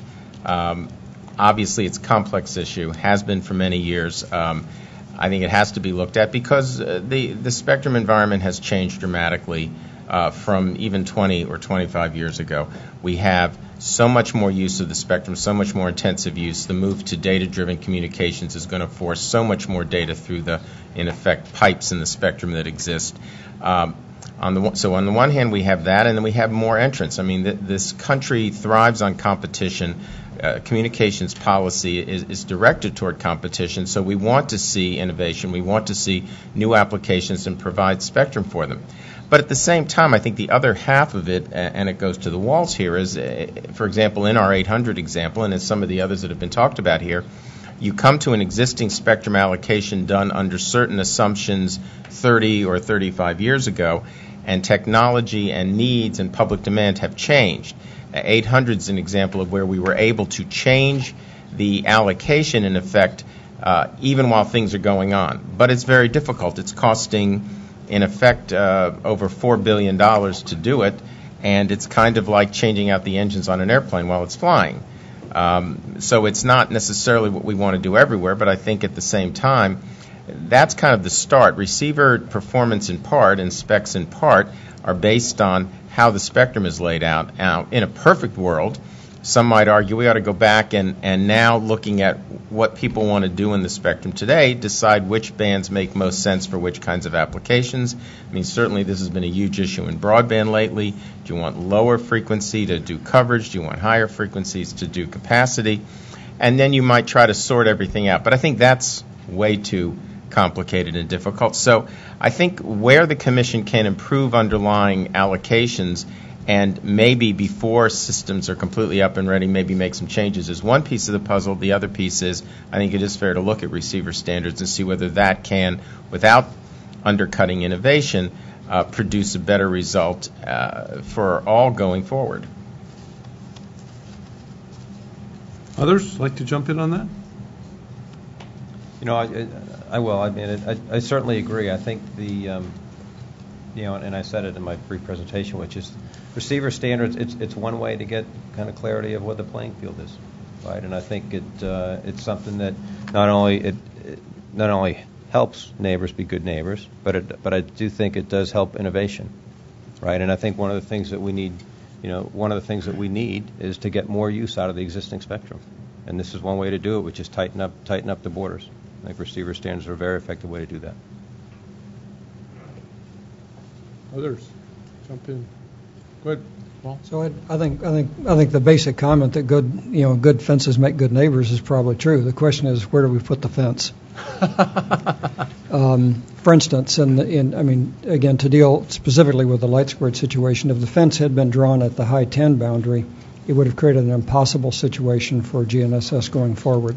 High 10 meaning the LightSquared has two 10 megahertz bands, one of them closer to GPS than the other. The one closest is called high 10. If the boundary had been put there, it would have created an impossible situation. On the other hand, if the boundary had been all the way down at the other end of the spectrum, there would have been no place for LightSquared. So the concept of good fences and good neighbors is appropriate. The question is, where do we put the fence? And I don't disagree with that at all. Right? Where do we put the fence? We have to know. That's part of the clarity. I know, Paul, in your comments, you talked about the FCC not understanding that this was going to be a big issue, and that LightSquared didn't know it would be a big issue, and the potential for interference. Without any type of receiver standard or published receiver specifications, there's no way for us to know. All right, so I think we have to, and I don't think we can publish receiver specs for every receiver that's out there. It would just be too much to look at. So I think receiver standards that receivers are built against is one way to kind of do it cleanly. I think it does put the authority back into the FCC's hands. look for things and protect adjacent spectrum users. Go ahead. So I think I'll agree that I think the notion of the fences is an important characteristic of getting to some of these solutions, but it's not in and of itself. I mean, I think you also need to be able to understand what's going on the other side of the fence there as well, and have you erected a fence high enough to make sure that you still consider that person a good neighbor. So, and that tends more towards what's the applied use, what's the certainty of the type of characteristics that you're going to be involved with in that neighborhood. I think that's potentially problematic because it really moves the commission away from the notion of flexible use. That as you start to clearly, or distinctly define specific applications for the neighboring spectrum, there again, it's a way that, or it's going to result in stifling of innovation. I think, from the WCS perspective, one thing that we really would urge is that licensees are given the appropriate incentives to assure that they are meeting standards to protect themselves from well-known situations that were, existing in the rules from the onset. So there's really today no guarantee that a licensee will protect themselves, and really seeking recourse with the commission is not the right answer. David's raised his hand, and I was going to ask him the next question, so I'll throw you the curveball, and then you can respond and be background processing my question. Given this whole good neighbors and good fences, I have to ask the embarrassing question related to the 800. Since Motorola produced both the Nextel system and the public safety system, and therefore presumably knew their neighbors reasonably well and still got into the trouble, how did that all work out? How could we improve on that circumstance? It was all a ploy to sell more equipment. Julie's taking notes down here. That's worked out very well, too. That's worked out well. Let me cut back to the first question and to say just that in many cases there are receiver standards, especially for the equipment that we build through the industry bodies, TIA and others. And as I mentioned, very strict receiver standards. In the case of IDEN and public safety, it really has to do a lot with site planning. Obviously two different entities, many different entities doing site planning, throwing up towers where they need them, which is very understandable. But really, there is a huge amount of engineering that goes into site planning today and co-site planning. And you can run into troubles if you don't try to coordinate some of those issues. So it's really more of an issue of having more players there than any particular problem with each individual system. So you're adding to the point of who is the neighbor in this case. It's not right. You're deflecting this. It's not just the producer of the system that's creating the neighbor. Exactly. Very good. Yeah, I would add to that. Certainly, as part of going forward, and it's the best practices we do in the interim before reconfiguration is completed. It does add a level of responsibility in planning network and in planning changes in the network to take account of your neighbor. Now, again, there was a balance here because the commission did say, well, public safety, you're not going to get protection under any circumstances, but only in those circumstances, which will exist most of the time, that you have a reasonably robust system and it ought to function in the real environment.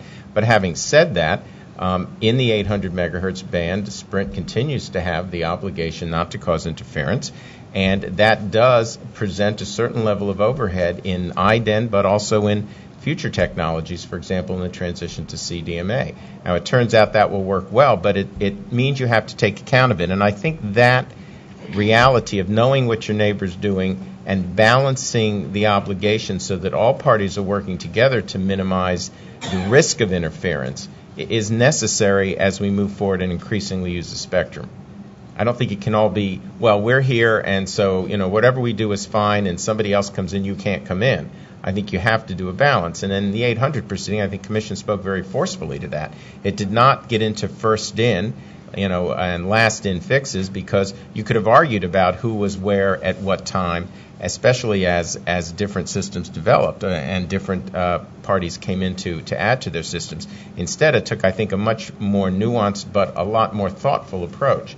And I think that's a good message and a lesson for what we're talking about here. Good. I'm going to turn to some of the questions from the audience. Some of these are quite pointed. So, Terry, careful now. How should the FCC respond to the fact that Sirius built receivers that cannot protect themselves from the power levels allowed in the original rules? So I would say a couple things. One is the power levels that were being referred to were making sure that they could address applications of two-way point-to-point communications. I don't think anybody was considering that in your bedroom internet connection that you would be putting out several thousand watts of power on here. So again, in many cases, it's not so much the amount of power that's allowed to be transmitted as much as where it's directed. And so in those rules, the directivity of that was not really intended to be aimed at the street level where our receivers needed to perform. So, and I'd say separately that if you look at the protection that our radios do work at, from a desired undesired ratio, we are as good as any of the receivers that are going to be out there that might be deployed in the WCS frequencies. So, Kurt would like to respond. Sure. So the original rules actually accommodated 20-watt mobile devices. And recall now this is back in 1997 when largely cellularized systems were using external mount antennas and professionally installed equipment in vehicles. So these were not 250 milliwatt handsets. These were 20-watt mobiles. It would operate with 110 plus 10 log P out of band emissions. Right, but I think the issue at hand is related to overload, which wouldn't be an OOBE issue. I think, though, Terry, what you do highlight is the general conventional wisdom that evolved, which was that at a mask of 110 plus 10 log P, the spectrum would effectively not be put to use because it was going to be untenable. But obviously, as other panelists have noted, technology has changed, and as we were able to highlight in a lot of the field testing that we did, that you could actually coexist with a reduced mask. So I think it sort of highlights the concern that has been raised by the WCS Coalition, which is, you can't just make generalized assumptions about what's going to happen in neighboring spectrum and presume that that's going to be the status quo, for time. So, I think obviously, technological change is important, but, licensees do need to protect themselves. So, just to go further on that, I mean, I would say that, at the time that the Commission made those rules, it also said that it was very concerned about the ability for a mobile service to coexist with satellite radio, and that's why the rules evolved the way that they did. I think we for all of the advocacy on each part here, I mean, I think there's been a fair amount of effort trying to identify how that harmony could coexist, and I think the WCS in their technical demonstrations have shown certain scenarios at which that they could provide a mobile service on there. But they don't demonstrate that at the levels at which they're asking the rules to be placed. And so I think with the way that the FCC has responded in this most recent report and order has been to try to make accommodations on that to allow scenarios to be created that mobile services could coexist in that fashion. And that we would be able to potentially live with that. But even with all of those relaxations, they've cautioned that they expect interference to still exist by the nature of having those two applications adjacent to one another, and that they'll have to act if harmful interference occurs, and that the WCS licensees will need to make sure that their deployments are capable of dealing with that. I know you have a lot of questions, I'm Yeah, sure, to we're get gonna through, have to but keep just, moving. I'm sorry, just one quick point, if I may. Today, SiriusXM as a combined company has 25 megahertz of spectrum. Right now, the position is it's incumbent on the WCS licensees to resolve the issues related to overload. Potentially over a phase plan, SiriusXM could find ways to create guard band within its own spectrum to enhance the protection that it has with adjacent services. I know Terry's ready to respond, but let me move to a different area. Because there's an interesting question to Victor, but probably more to Dan. How much did each of the 60 dB, each of the 560 dB filters cost for the BAS receivers? That's a nice question. I don't believe I can. That's considered proprietary. Okay. And the follow-up question is really the one that makes the point is, though that might have been a reasonable amount, how much would it have cost if it wasn't 500, if it was rather 5 million? The point being that if you get into the large deployments, sometimes this can be there. So that was probably more a statement than a question. Brian, do today's DTV sets actually meet the voluntary receiver standards that ATSC assumed? What is the policy implication? Yes. Let the mic come on here.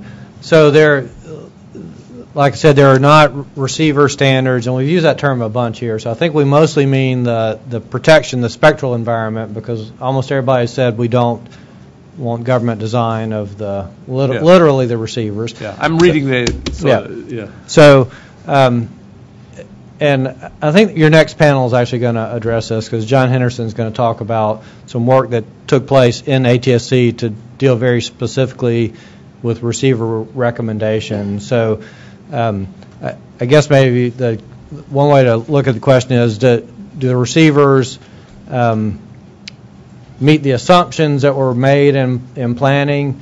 Well, I don't know for sure. I would say that they perform and are not returned. I think we learned a lot about antennas and whether consumers would install antennas that met. There were assumptions about antennas and how high they were placed. There was an assumption basically that they were 10 meters high on your roof. That's not, it's not realistic necessarily anymore. So work has continued in ATSC on building a more robust system, adding mobile capability. All that was done inside, compatibly inside, entirely inside the system. So I think the receivers balance all the requirements of being able to receive cable TV signals and broadcast, and with a pretty unknown, the TV doesn't ship with an antenna, so you don't know what it's going to be hooked up to. That's a pretty tough design problem for you. We'll move to Paul from the audience. It sounds like over the years, GPS innovation, the wonderful innovation that you described, has required more and more bandwidth, far exceeding the original allocation. Is every service free to continue to expand their allocation from a receiver standpoint? No, just GPS. All right. So the signal designer, is this on? Yeah. Okay, the signal designers of GPS over the years have created more and more complex signals, because with more and more complex signals they can get more and more functionality, more accuracy in particular, more multipath protection. So those who design the signals, meaning the U.S. government in the case of GPS, have pushed their signals to the edges of the GPS band. So have those who designed Galileo and Compass and GLONASS. They're all pushing out for wideband signals, and all for the same reason. So I think those signal designers are more or less going to stay within their bounds. Galileo is a little bit of an exception. They happen to have some serious signals that are outside the 1559 band, but approximately those signals stay within the confines. The question really is at the receiver. How does the receiver process and make maximal use of those wideband signals? Can I ask a corollary question? Sure. Doug can respond if he has any. So you mentioned the augmentation signal. It sounded like the augmentation signal was actually in the MSS band. Did I understand correct? I mean, that's correct. Okay. Deere operates a system called Starfire, and at the moment our signals, they've been all over the MSS band as Inmarsat has moved us around over the years. They could be anywhere in that band, and they have been. At the moment, they're all clustered around 1539. Trimble operates the OmniStar system, and their frequencies over the years may have varied. They currently operate on the Light Squared satellite, and I don't know where their frequencies are within MSS. But yes, we've had frequencies over a good part of that band over the years. Thank you. I'll not read the next question since it's. Can I ask a follow-up question on that? Go ahead. Just because I think it is pertinent. So in the design, I guess the question is, where would you put the fence? Well, that actually relates to what I was just going to say. The question is similar, but the end of this question is, do no fences make good neighbors vis-a-vis GPS? Please, go ahead. Yours or mine? Well, I think I don't think no fences make good neighbors. No, but I do think it's important to find out where, because we don't even know this. Where would you put the fence? But I don't. So in a joking sense, I would say put the fence at 1525, which leaves Light Squared no spectrum. So sorry for that. I don't know exactly. No. Yeah, I know. I gather. It's not new to me, though. Yeah. So probably not. I don't know exactly where I would put it. I mean, what we've said, through this is that testing is the way you find out where the fence ought to go. There's been a lot of testing done. It's clear, for instance, that up at the high 10 level, the fence cannot be up in that region. Okay, that's a disaster. Okay, could the fence be down somewhere toward what's called low 10? I would rely on a little bit more testing before answering positively, affirmatively, one way or the other about that. It's characteristic of receivers that filtering causes performance effects, and there will be some. Are they tolerable? Are they a good trade-off? I wouldn't answer that just yet. So I would just say that I think that it kind of illustrates the point for clarity on this, right? So if even I know jokingly, but it's where 1525, right? That's 50 megahertz on each side of the GPS center frequency. We're talking about 100 megahertz of spectrum, which is by far anything but efficient use of spectrum.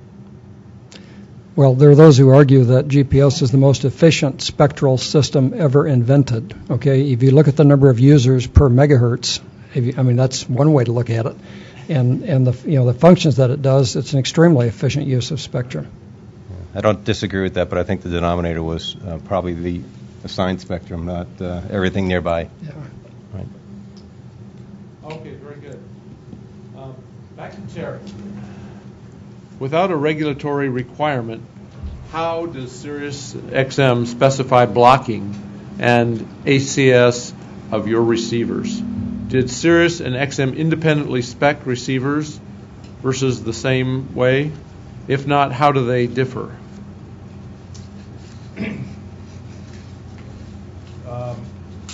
In our instances, this is an area where I think coordination was helpful, and also having a network that actually gets built out is helpful as well, so that you have something that you are able to characterize in the real world as you go along, and help you realize the types of capabilities that you need. I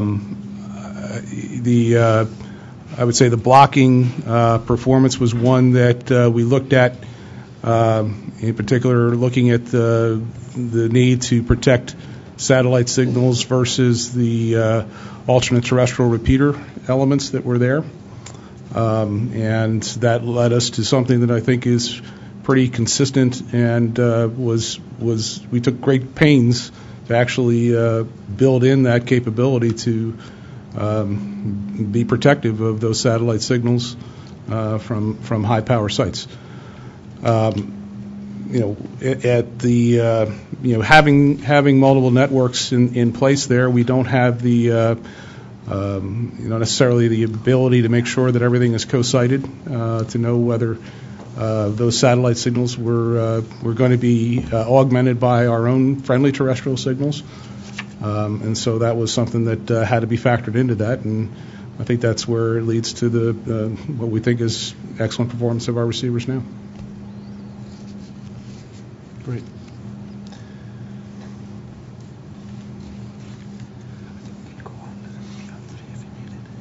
Okay. Actually, I've had several questions merging all at once, and the comment that I actually figured out myself after having said it. It was not Walt Whitman. It was actually Robert Frost. And I was going to let it pass, but thanks to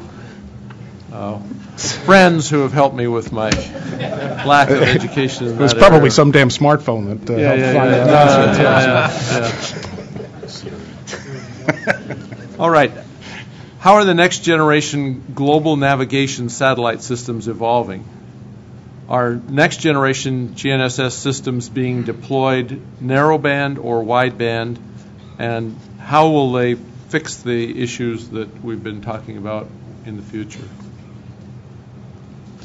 So all the new modernized signals, or most of them, are wideband signals. The GPS ones, the Galileo ones, the Compass ones, they all have signals that are wideband, and all, as I said earlier, for the same reason. It's about accuracy and multipath rejection. So, the situation that we have some of now is going to become more of in the future. Over the course of time, more and more users will transition to those modernized signals because they're simply better signals. They're easier to receive. They have higher power levels.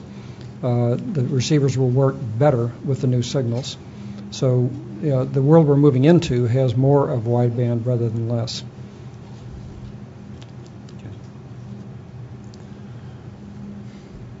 An important one, Larry really did get us started with the fences. Given the discussion of fences, how does the power level of the adjacent system affect the height of the fence, particularly for GPS, but for others as well? So, sure, I'll take that one. I mean, well, the answer is it depends, right? And I think and when we talk about receiver standards and where to place fences, where to put the fence is typically where the spectrum's been allocated, right? And then the receiver standard itself, it has to be consistent. So meaning that you have a set of transmitter requirements and you have a set of receiver requirements, and you want consistency there, so that if I were operating in my compliant with my emission mask at my peak power, and that a receiver designed to the receiver standards that were established would be able to coexist with that, right? And I think it could be different from in different parts of the band, but you have to certainly look at both sides of the fence to see what's going on, and then when the rules are set, they get set so that there's compatibility. But I think it does depend on the uses on both sides of the fence. A corollary question to that is, and it sort of goes with the fences and the neighborhoods, but more the neighborhood side of this. Should we be, and the we is probably the FCC, be moving to a different regime? This is a long-term vision, but moving to a different regime where we zone the spectrum in a different way, where high power is zoned in the industrial section, and the light industry has its section, and then the heavy residential is in the next, and the suburban in the next, but have that sort of zoning so that we don't have high power next to steel mills sitting next to residential neighborhoods and airports next to light industry or whatever it happens to be. Does that resonate for people on the panel? Certainly for satellite radio, it resonates.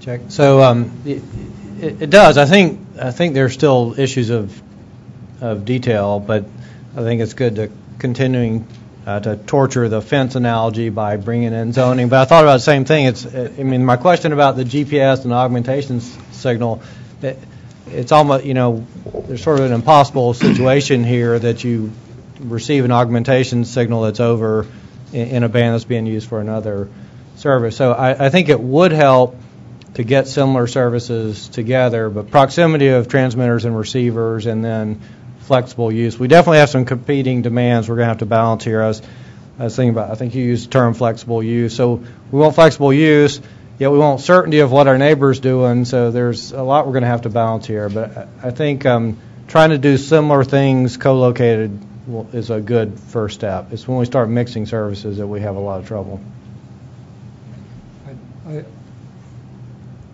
I would agree with that. The GNSS community has assumed for a very long time that MSS meant satellite service, low-powered satellite signals. It didn't anticipate the possible existence of a terrestrial high-powered broadband network, which is it's incompatible with GPS and GNSS as it works today. Having a zoned neighborhood, where our neighbors are quiet, the GPS signals are extraordinarily quiet. Having a neighborhood where our neighbors are quiet also is of great benefit. And I would just add, I think that the notion of zoning makes some sense, but I think we have to. There will always be transition points. I think the bands have been put together the way they have, with a lot of thought put into them, and we need a process that allows to go back and identify where the neighborhood changes, right? So even at what point does the quiet neighborhood bump up against the industrial neighborhood? It's something that we've wrestled with in wireless always, right? Because you always have one of the places where you have it is where the transmit band is adjacent to the receive band, and you have to plan around those things. So it's not something that hasn't been done many times before. I think if you could get there, great. But a transition to just try and refarm all the bands, I don't know how the FCC would manage that. So I think from a practical sense, we have to figure out how to deal with the bands that we have allocated now. Yeah, I agree with Doug. I mean, as I said earlier, it would be great and it would be optimal if you could take a look at everything and kind of refarm and reallocate the spectrum in a way that would make the ideal sense. But who's going to pay for that? And that's going to be expensive and time-consuming and incredibly difficult. So while you can do some of that, perhaps, I think you do end up having to do more of kind of mini zoning, and then how do you deal with things at the borders? And of course, it's the raison d'etre of the FCC. I mean, the Federal Communications Act goes back to the Titanic, and the Commission's fundamental reason for being in the wireless space is to prevent interference and manage the spectrum efficiently, so that services are provided for the benefit of Americans. So this is the right place. It's just not easy. Good.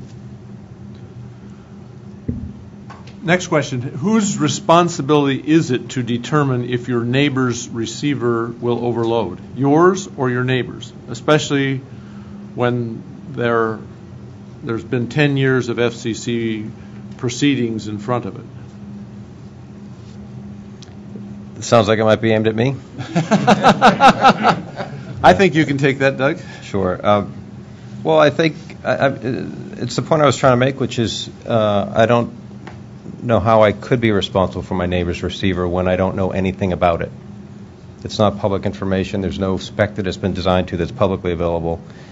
So I think that the way that we've always operated in wireless has been you regulate the transmitter and you don't regulate the receiver. I think now we're into a place where trying to give receiver manufacturers protection on their designs when it's completely behind a curtain to its neighbor is a place we can't coexist. So I don't know how it possibly could be in the LightSquare case, how it could be LightSquare's responsibility to protect that receiver when we don't know much about it. It could be built in as a requirement, and I think that was the sense of the question, where any entrant must actually dig in, be it backwards engineering or however, to determine that. It could be. It isn't now, but Sure. It could be built in as a requirement. I think that was the part of the notion of the question. Well, I suppose it could be. I think that would require lots of investigative work, where you could simply put some parameters around it that would make it a lot easier. So, and again, in the LightSquared case, when the GPS industry was very, very involved in setting the rules by which our transmitter operated, you would. It's not a far leap to think, okay, they understand my transmitter at a very detailed level. They put lots of requirements on it. I'm assuming they're doing their own homework and checking out their receiver. And unfortunately, like I said, that's not something LightSquared could do. It's not something the FCC could have done because the information's not available. It was really, in my view, their burden to make sure their receivers were compatible with the transmitter that they were, I don't want to say approving, but endorsing, right? They supported the application, and this is going back to 2003 when we originally had the rules. So for the purposes of this panel, it's Paul's fault. I didn't say that, but I think you did say that.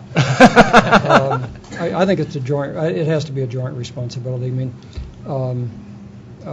it actually. I mean, to address Doug's point, it is not hard to figure out how GPS receivers work. There's lots and lots of folks that build them. There's lots of public literature about it. That it isn't in some formal specification doesn't make it hard to understand how GPS receivers work. Some work just fine and are very compatible with the LightSquared. And many in the original LightSquared plans, few worked and were compatible. But I think basically it's a joint. It should be a joint responsibility to sort that out. But I think the FCC could maybe help. When I mentioned that it was my opinion that the FCC could do a better job on outreach. As somebody noted, Larry noted, the FCC is the central point where these issues are adjudicated and addressed. So, and the FCC has engineering expertise that, readily could understand all of these issues. So, all of us missed chances along the way to understand that we had a perfect storm coming. So, I wouldn't assign responsibility to any one party. It's a situation that developed that ideally could have developed some other way. All right. So I'd just like to make a quick comment. I realize maybe that was directed more to the LightSquared and GPS community, but in the case of WCS... Oh, well, no, actually, it was a generic question, okay. so it's Great. perfectly appropriate. In the case of WCS, I think, I agree with Doug's point that we couldn't logically determine what exactly their receiver performance was going to be, or their system design, for that matter. They had a lot of choices that they could make to address what was going to be, known power levels based on the rulemaking process. And I think that as part of the rulemaking, it's the obligation of the licensees to come in and say, look, I realistically can't live with this power level. I know what my receiver is going to be capable of, and I've got to, push for rules that are going to assure coexistence. So I think there's really an obligation, very much that falls squarely on the licensee to make sure that their receivers are going to be protected. So I think we've focused an awful lot on power, but I think it's the combined interference environment that you're looking at, and that's dictated by a lot of different factors. In terms of some of the coordination activities and things, I think that I mentioned in my opening statement. I think that's a critical part of this as well. I mean, we don't hide our receivers from anybody. We're happy to sell receivers to people. You don't even need to subscribe to it to see how it works. And more than 5 years ago, when NextWave first was looking at trying to see what accommodations or changes to the rulemaking could be made to accommodate mobile devices, Kurt's team and my team got together and we started doing some, back and forth and giving visibility into it. So, certainly over 5 years ago, the performance was well known, and the challenges that were there were well known.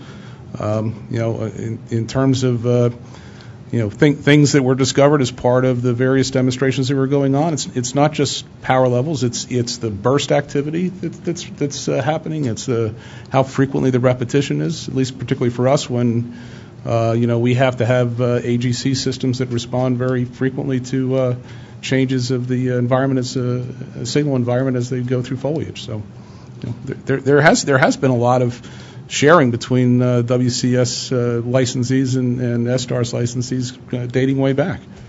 But So how come there's still a problem? I think it's called the laws of physics for the most part. All right. Well, let's turn this to, this is a bright pink question, so this is a very special question. Could the FCC's grant to Light Squared of the conditional ATC waiver be viewed as a de facto reallocation of the MSS spectrum involved, absent a formal rulemaking on changing allocation? So I'll start with this one. And I'm just reading. Sure, and this is, I think, a common misunderstanding about the waiver, right? When they talk about the waiver, they're really talking about the integrated services waiver that we'd applied for in late 2010 that was decided on in January of 2011. And all that waiver was asking to do, because we were already off building our network, we already had all the approvals we needed to build a terrestrial network. As I said, that started in 2003. Modifications in 2004, in 2005. 2005, there was the change that actually allowed us, it removed any type of cap on the number of base stations that we could build. So we had plans from, starting way back then, moving onward, right through 2010, that we were executing against because we had all the approvals to build it.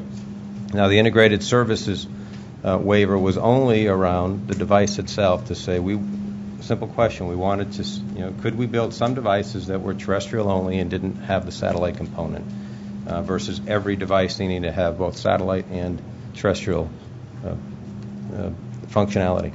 And that's all we're asking for. It didn't change the interference case at all. So, the question could be, would the GPS community be happy if we never applied for that waiver, and what would have happened, right? It was an opportunity to talk about it, but I think the point in time, it was not 2010, that this proceeding was done. It was a rulemaking, and it was a very long process over 10 years that led us up to the point that we're at now. This was not a 2010 waiver filing that all of a sudden granted us a new use of spectrum. This was a very long process that, like I said, started way back in 2001, and those first rights were given to us in 2003, reiterated in 2004, 2005, 2009, 2010.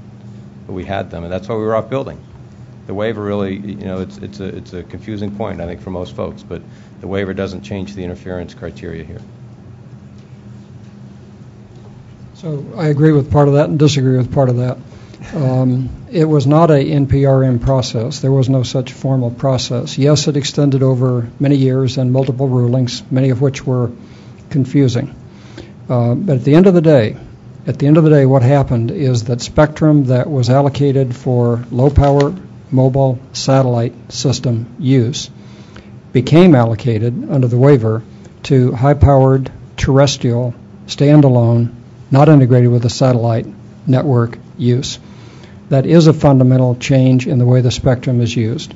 Whether it's called, regardless of how it happened, whether it was NPRM or not, the net effect of that process was a reallocation of spectrum that, in my opinion, should have gone through a proper NPRM process rather than the way it actually happened. I would just say it was a very public process. The GPS community was very involved in it, and they're on the record for supporting it. Right? Once we agreed to the out-of-band emissions, the GPS industry supported and encouraged the FCC to make the decision.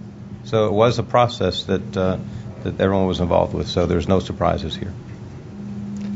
I would disagree that everyone was involved. Certain elements of the GNSS community certainly were involved, certainly not all. And the fact is that the widespread GNSS user and manufacturer community was not aware of what was happening until that waiver issued. And all of a sudden, in my particular case, an industry colleague called us up and said, "Do you know about this?" This is in late 2010. And the question was relayed to me, and my response was, "What's a light squared?"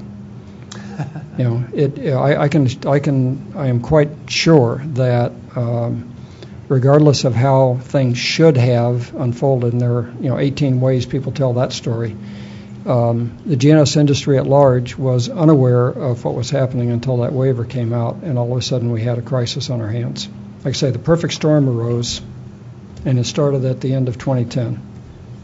Well, your company was involved in it as early as 2001.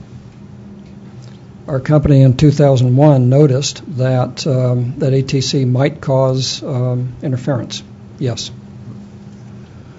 All right. We were granted an extra 10 minutes, and that 10 minutes has now expired, so I think we better wrap things up. But we have an interesting final, not question at all, but a challenge that has come up, and I believe I'm pronouncing this correctly.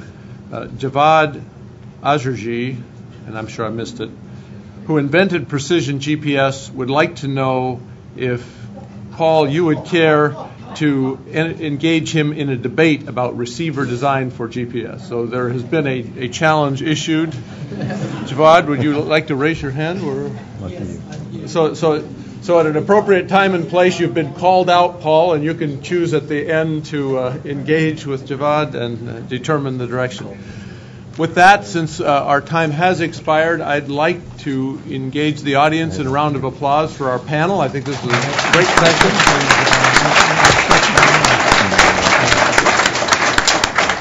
And thank you all. We'll move on to the next panel.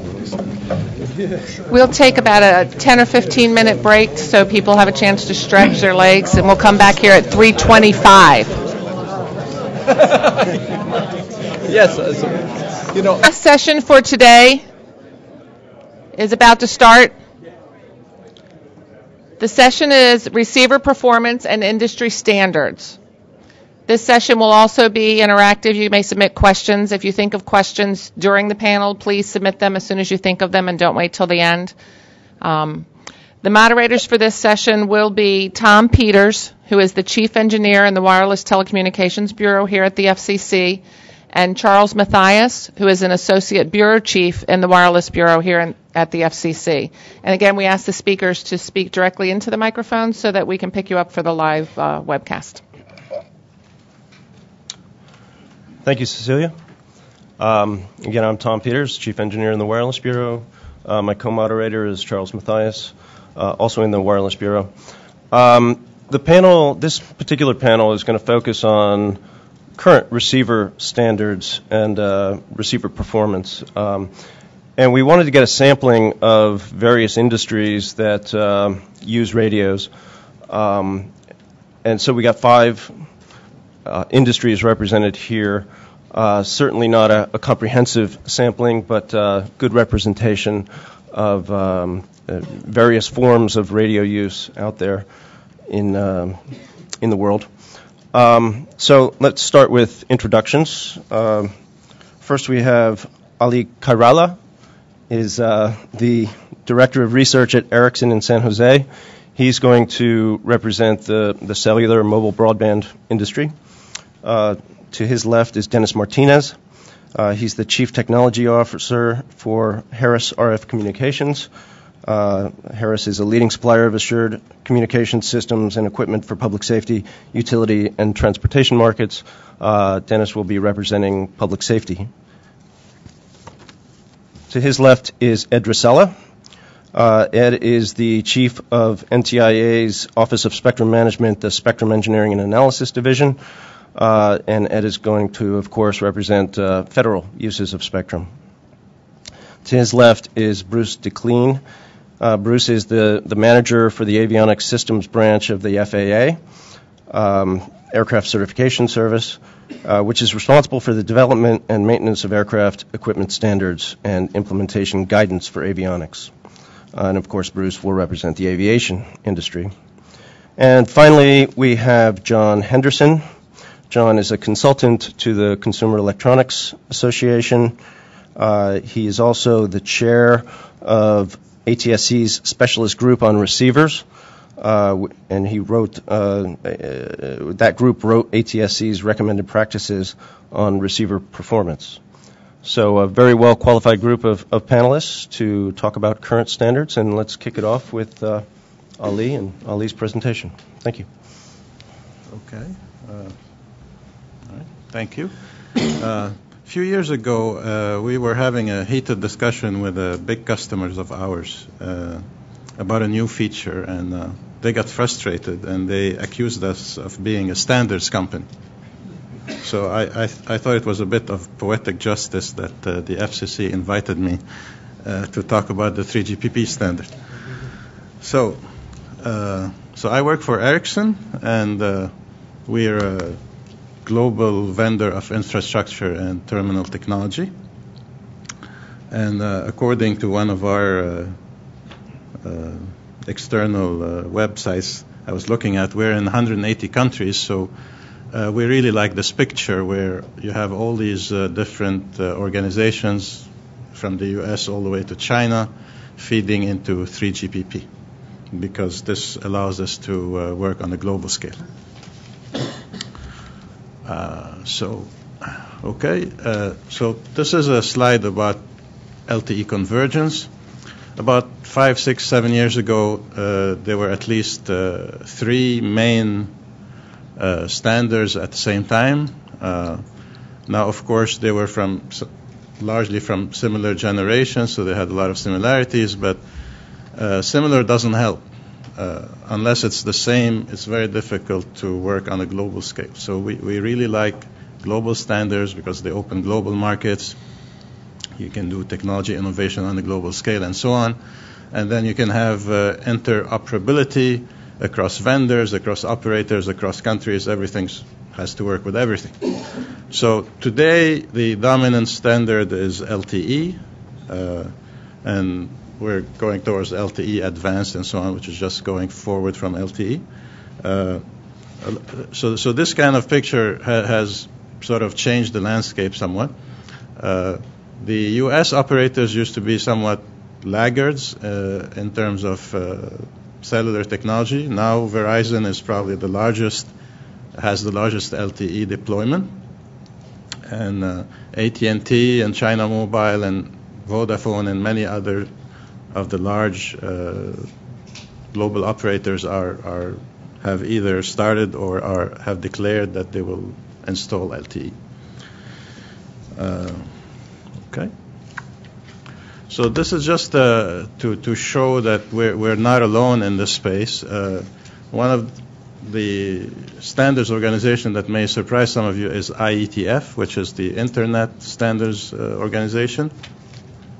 Because of the so-called IPification of cellular networks, you now have the effect of IETF everywhere, from the core network to the radio access network to the terminals themselves.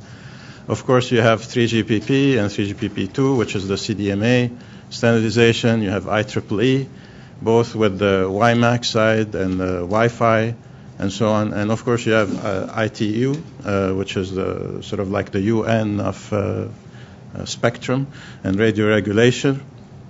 So, for example, a couple of years ago, the 3GPP side and the WiMAX side submitted proposals for the so-called IMT Advanced spec of ITU. So all these things have to talk to each other.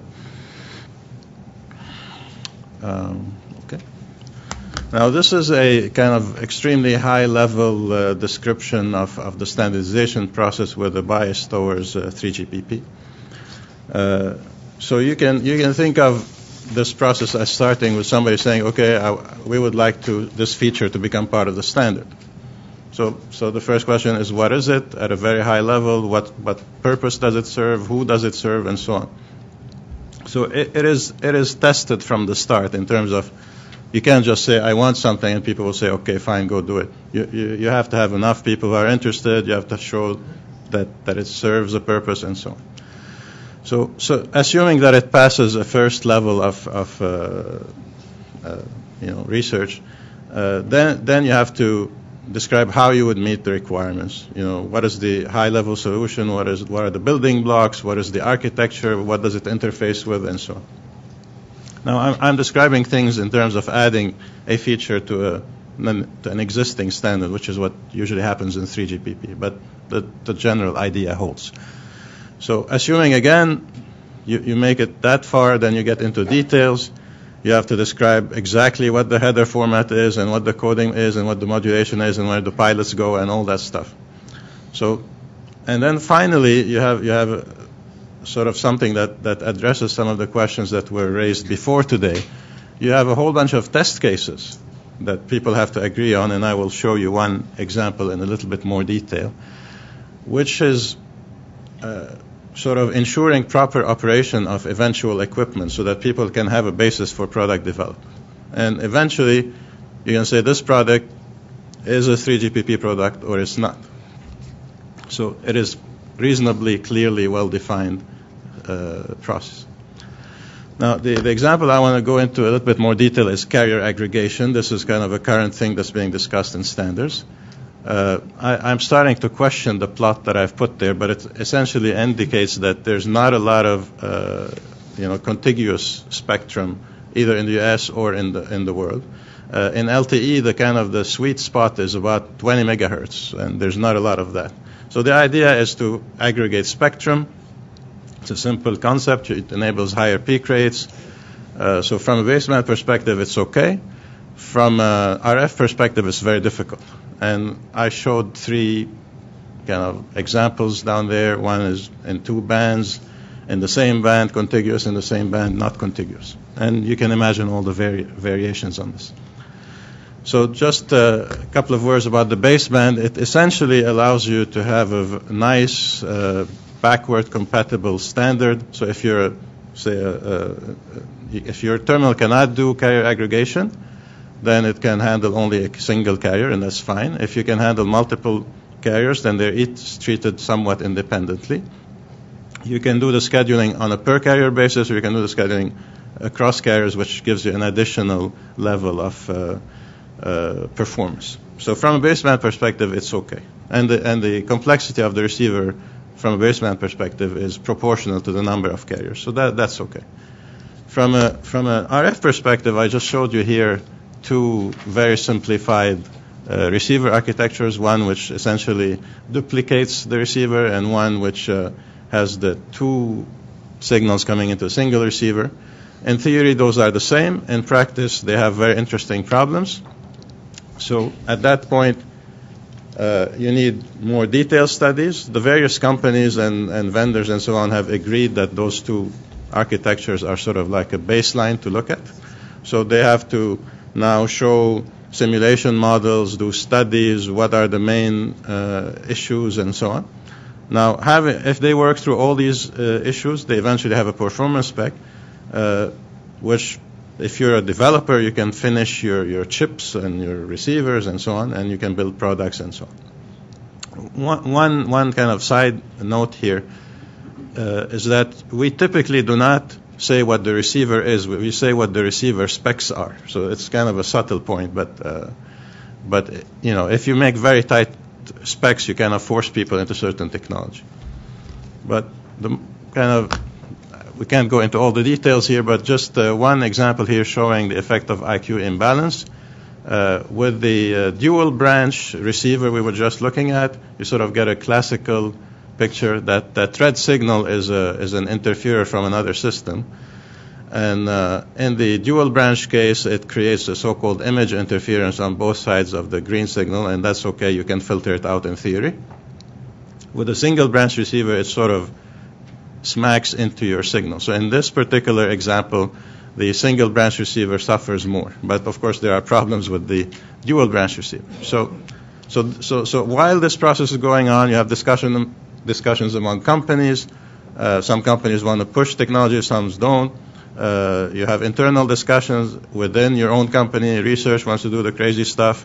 Development doesn't want to do anything. The product people say we want a certain cost, so they may be biased towards the smaller product, etc. So you have to deal with all these people at the same time. And this kind of tension is good because it produces something that is kind of both up to date and reasonable. So finally, summarizing here, in general, the ideas get vetted in this process. It takes some 2 or 3 years from initial study to finished spec. You have to address some need. The participants have to get to shape the feature along the way. Vendors, operators, whoever it is that have vested interest can participate, and they can have their views accounted for. and it's a mix of collaboration and competition. I think we had a colleague from Qualcomm here, and he can attest to the collaboration and competition. And when you're done, because you have involved your product people and your development people and research people and so on, you have realistic technology capabilities accounted for. So the finished spec is useful because somebody wanted it. It's practical because it accounted for enough reality. It's developed because the companies that had a vested interest were willing to accept the spec. And it's deployed because the network operators who were also participating wanted it in the first place. So when it works extremely well. So that's my story. Thank you. Thank you. And next we'd like to turn to Dr. Dennis Martinez, I think, to sort of drill down in an analogous area and describe how this process has been applied in public safety receiver standards. Okay, thank you. Good afternoon. I want to talk a little bit this afternoon about receiver performance standards in public safety. Let me start by saying that most of the work in the U.S. on standards for the LMR industry occurs within TIA. With significant technical input from the member participants, primarily from industry. TIA is a NANSI accredited organization that develops consensus-based standards for a variety of industries that have stakeholder input. There are more than 500 active participants today in TIA, representing a very broad cross-section of stakeholders from manufacturers, service providers, government agencies, academic institutions, and end users. So very broad participation in TIA standards activities. And the goal in TIA is also to ensure that these standards have international relevance.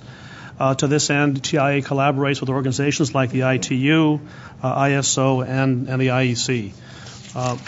TIA is organized into 12 engineering committees. One in particular, TR8.8, referred to as Mobile and Personal Private Radio Standards, is the group that we've worked with over the last 2 decades in developing standards for public safety. TR8 formulates, maintains standards for private radio communications systems and equipment. So private radio here means licensed bands specifically for non-commercial purposes. Public safety being one of the largest. Of course, other mission-critical industries like the utility industry and transportation industry are also in that ecosystem, as well as business and industrial. TR8 is organized. Oh, I'm sorry, I'm not even advancing the charts. Wake up. The TR8 is organized into 2 main types of activities. There are the so-called APIC or APCO P25 interface committees that interface with the APCO organization, again, addressing specific technology tracks. And then there are the actual working groups where most of the activity takes place. One that I want to call your attention to is TR8.18, which is responsible for wireless systems compatibility, interface, and coverage. So that work group in particular focuses on receiver standards as an example.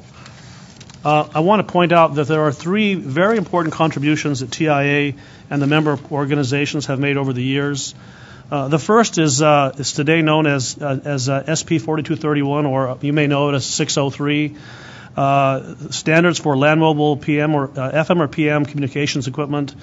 And this was sort of a land-breaking standard in that it was the first time that in our industry we had standards for transmitter performance, receiver performance, and a number of other related issues. To the extent that analog technology is still used today in the U.S., this is still the governing body of standards that control that work. More recently, and I say more recently, in the last 20 years, TIA under MOU with APCO and others have been developing Project 25 standards. The MOU was executed in 1993, so 19 years ago. That work continues on. The parties that were privy to the MOU included APCO, NASTD, the National Association of State Telecommunications Directors, and federal government agencies. Key provisions were that user requirements would be defined in the APCO world, and TIA would control the standards process. Finally, one of the biggest breakthroughs really occurred in more recent years with the development of what we call TSB 88. In TSB 88, we recognized that interference was not about the receiver or the transmitter. Interference is a systems issue. And to that end, we develop, for example, methodologies to deal with how you do technology-independent modeling, propagation, noise, and performance verification. So TSB 88 was a huge step forward in looking at the systems problem of interference, not just the receiver or a single component in the process. What we've done in recent years in TIA has recognized that, look, there are different kinds of receivers. We have fixed station, base station equipment. We have mobile stations or mobile radios, those that would typically be deployed in a vehicle environment, portable radios, handheld devices. And then further recognize that there are different classes of performance that are required. So we've developed, for example, Class A performance specs, and Class A performance specs specifically deal with enhanced interference protection. So Class A receivers are designed, transmitters and receivers are designed to operate in a very high interference environment versus Class B that are more benign. We've also developed standards for both analog and systems performance. As has been noted in previous sections, there are really four or five predominant specifications that deal with interference-related matters, and they've already been discussed: sensitivity and adjacent channel rejection, intermod, and blocking. I want to point out that in public safety, we have somewhat of a unique problem in that the RF environment is highly channelized.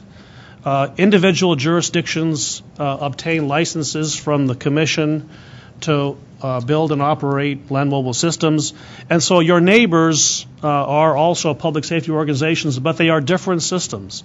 And so we have all these different systems coexisting in this environment. So oftentimes the interference comes from your own, so to speak, not from an outside industry, although there were notable exceptions that have already been discussed in 800 megahertz. So in public safety, because of the highly channelized environment, we deal with a particularly challenging interference environment.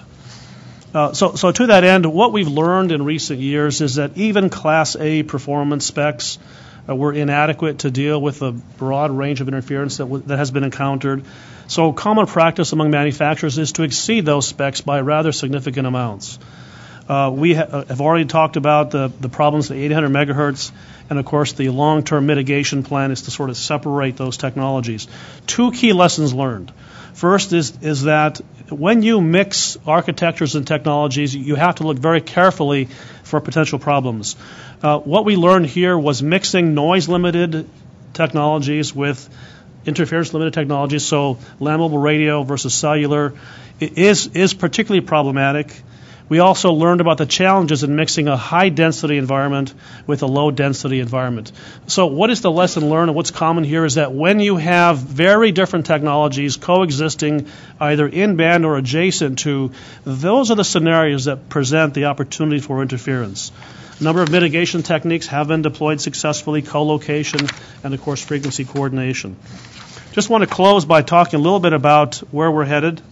With recent passage of legislation that has now opened up spectrum for public safety broadband, we have an interesting scenario where we have, this is the upper 700 megahertz band plan, where we have three major systems in close proximity. We have band 13, which is predominantly Verizon, band 14, the new public safety broadband network, and then public safety narrowband, all in very close proximity. Now, the band 13, band 14 are very similar. They're the same technology, so the potential there to manage interference is good. The outlook is good. But we have narrowband, which is, again, very different technology. So we're going to have to look very carefully in the design of that network to ensure that we don't incur interference in both directions. Now, with that, I'll close. Thank you. Thank you, Dennis. Next, we have Edrisella, probably as the least targeted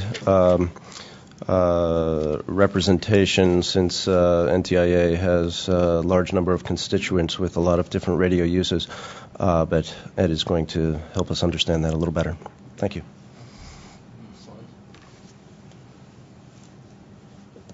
Let me give an overview of federal receiver standards. The NTIA Red Book, or the NTIA Manual, has receiver standards for fixed, mobile, and radio or radar systems. These are essentially the parameters we regulate are the selectivity, spurious response rejection, intermodulation rejection. We try, as much as possible, to use industry-developed standards. We find that as being the best way forward whenever they're available. And the receiver standards we do have cover a majority of our systems, because most of the systems that are in the government master file, our database of record for authorized systems, fall into one of those three categories: fixed systems, mobile systems, or radar systems.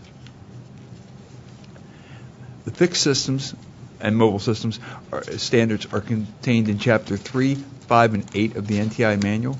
And the parameters we regulate here are selectivity, the intermodulation rejection, spurious response.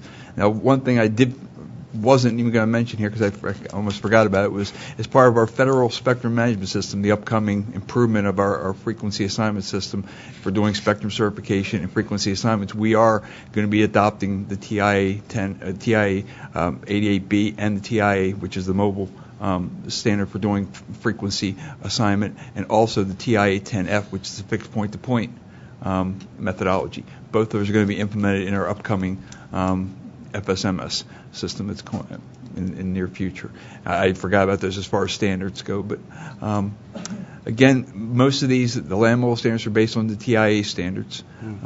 We tried based on that, or industry develop best practices whenever possible. And again, a majority of our GMF assignments fall into these two categories, and so we have receiver standards that cover pretty much those, and they're using in both, like I say, the spectrum certification and the frequency assignment processes.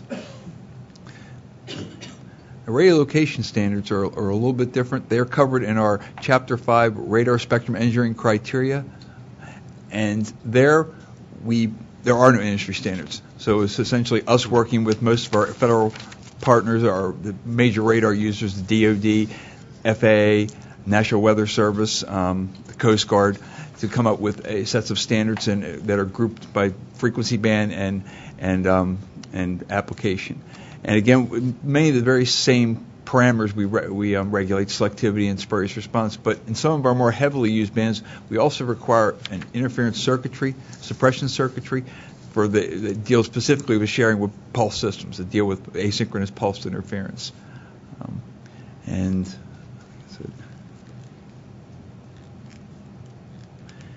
addition to our NTI standards, I won't go into any detail here, but I mean the FAA and both the Coast Guard and the FAA use industry-developed standards as part of their work.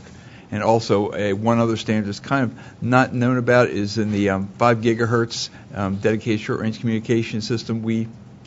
There is an ASTM standard. Within that standard, there are receiver specifications that our ITS systems will use. This is a little bit off the subject of standards, but it deals with several reports NTI's done over the last couple decades, dealing with either having a receiver aspect to them, or the very last report's kind of a summary of receiver standards that we did back in 2002, 2003 timeframe. The other reports deal with a couple with interference cases, and one was a case where we narrow band from 25 to 12.5 kilohertz in the maritime bands. We found some interference, some receiver type problems there, and had to make some adjustments. And I'll just end up by saying here's some websites you can get your NTI manual, the RTCA, ICE standards, and our NTI reports are available on those websites. So thank you. Thank you. And I'd like to ask Bruce to talk a little bit give us some more detail about what is going on in the aviation receiver standard. Yeah, thank you, Charles, and it's a pleasure to be with you this afternoon and contribute our experience in standardizing aviation receivers. The slides could come up.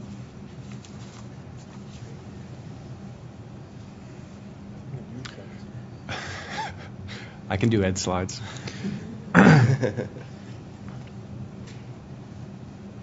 Thank you. So I want to give you a little bit of overview of how the FAA handles aviation receivers, what we standardize, what goes into development of a standard. I'm going to focus on receiver standards for receivers in airplanes. From that perspective, there's an analogy. So the FAA is the regulatory authority over aircraft. We are not the provider of the aircraft or the receiver, so we are in that sort of regulatory relationship similar to what the FCC deals with. This is a list of the current technical standard orders that we have that touch some aspect of a receive capability on the airplane. You see it's a fairly broad list of technologies, some rather old technologies, some quite new technologies.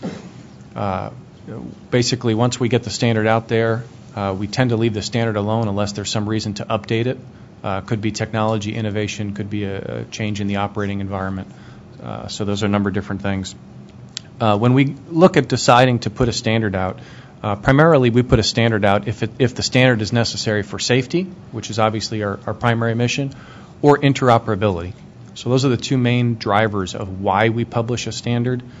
Across these different standards, you'll see a wide variety. If you dive into the technical details in terms of the RF characteristics of the receiver, you'll see some standards that have very comprehensive specifications for sensitivity, adjacent channel, co-channel interference rejection, out-of-band ejection, adjacent band.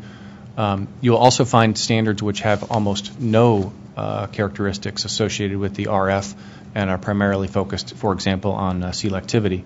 Radar would be an example of that, airborne weather radar.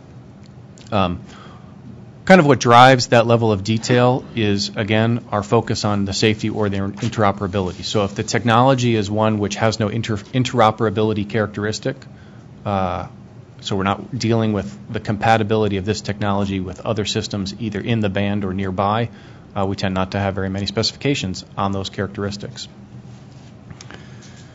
I'll also note that in most of these cases, most of these technologies, these are technologies where they are aviation-specific technologies where both the receiver side, which is addressed in these standards, and the transmit side, be it from a ground transmitter or a satellite transmitter, are also under our configuration control.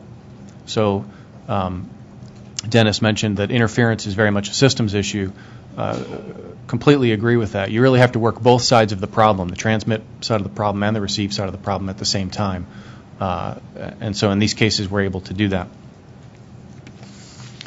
Obviously, a critical thing for aviation is that our standards are globally harmonized. Aircraft operate globally, they're shipped globally, and it is tremendously costly to drive up regional solutions in terms of the aircraft technologies. So that's a major driver in a lot of the things we do. It also affects the pace at which we can get things done. The U.S. is a member of the International Civil Aviation Organization. So that's the treaty-level agreement, basically constructing how airplanes operate internationally, but also the technical standards. So if you go into Annex 10 to the Chicago Convention, you'll find several volumes of fairly detailed technical specs on the same things that we specify here in the United States. From the U.S. perspective, we regulate the owner of the design of an airplane, and this is an important characteristic, sort of our regulatory strategy. Our primary mission is safety, and for that reason, our primary focus is on not the radio itself, but the integration of the radio into the airplane and the airplane environment. So most of our regulations are actually oriented at the airplane level, where the radio is one aspect and a component. And at that level, we have very fundamental requirements that the radio does what it's supposed to do, and that it fails safely, and I'll elaborate on that in a minute. In order to support the market in developing standardized equipment, we also have this thing called a technical standard order. Technical standards used to be in the regulations themselves. We used to promulgate them by regulation. The pace of technology innovation got to a degree that where administratively that was not feasible for us to maintain that. So now we administer TSOs through a process that still involves public comment, but doesn't go directly in the regulations. I will note that we reached that point over 30 years ago. So in contemplating currency of receiver standards, you really have to think about the administrative burden as technology innovates. How do you keep up with that?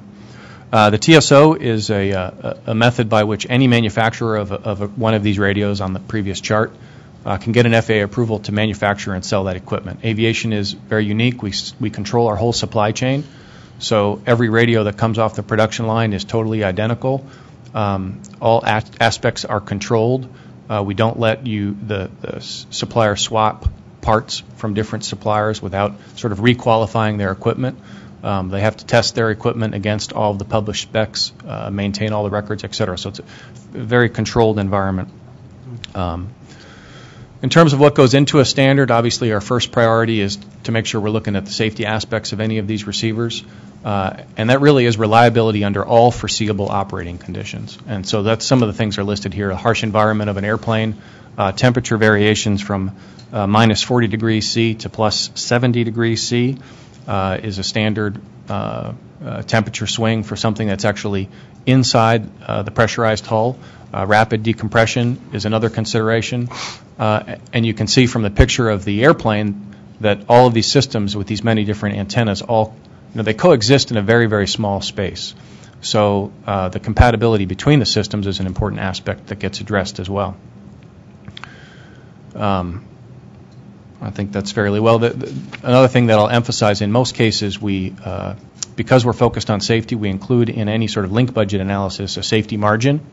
We try that safety, but typically that safety margin is in the signal-to-noise ratio environment, where we increase the transmit power above the minimum transmit power by 3 dB.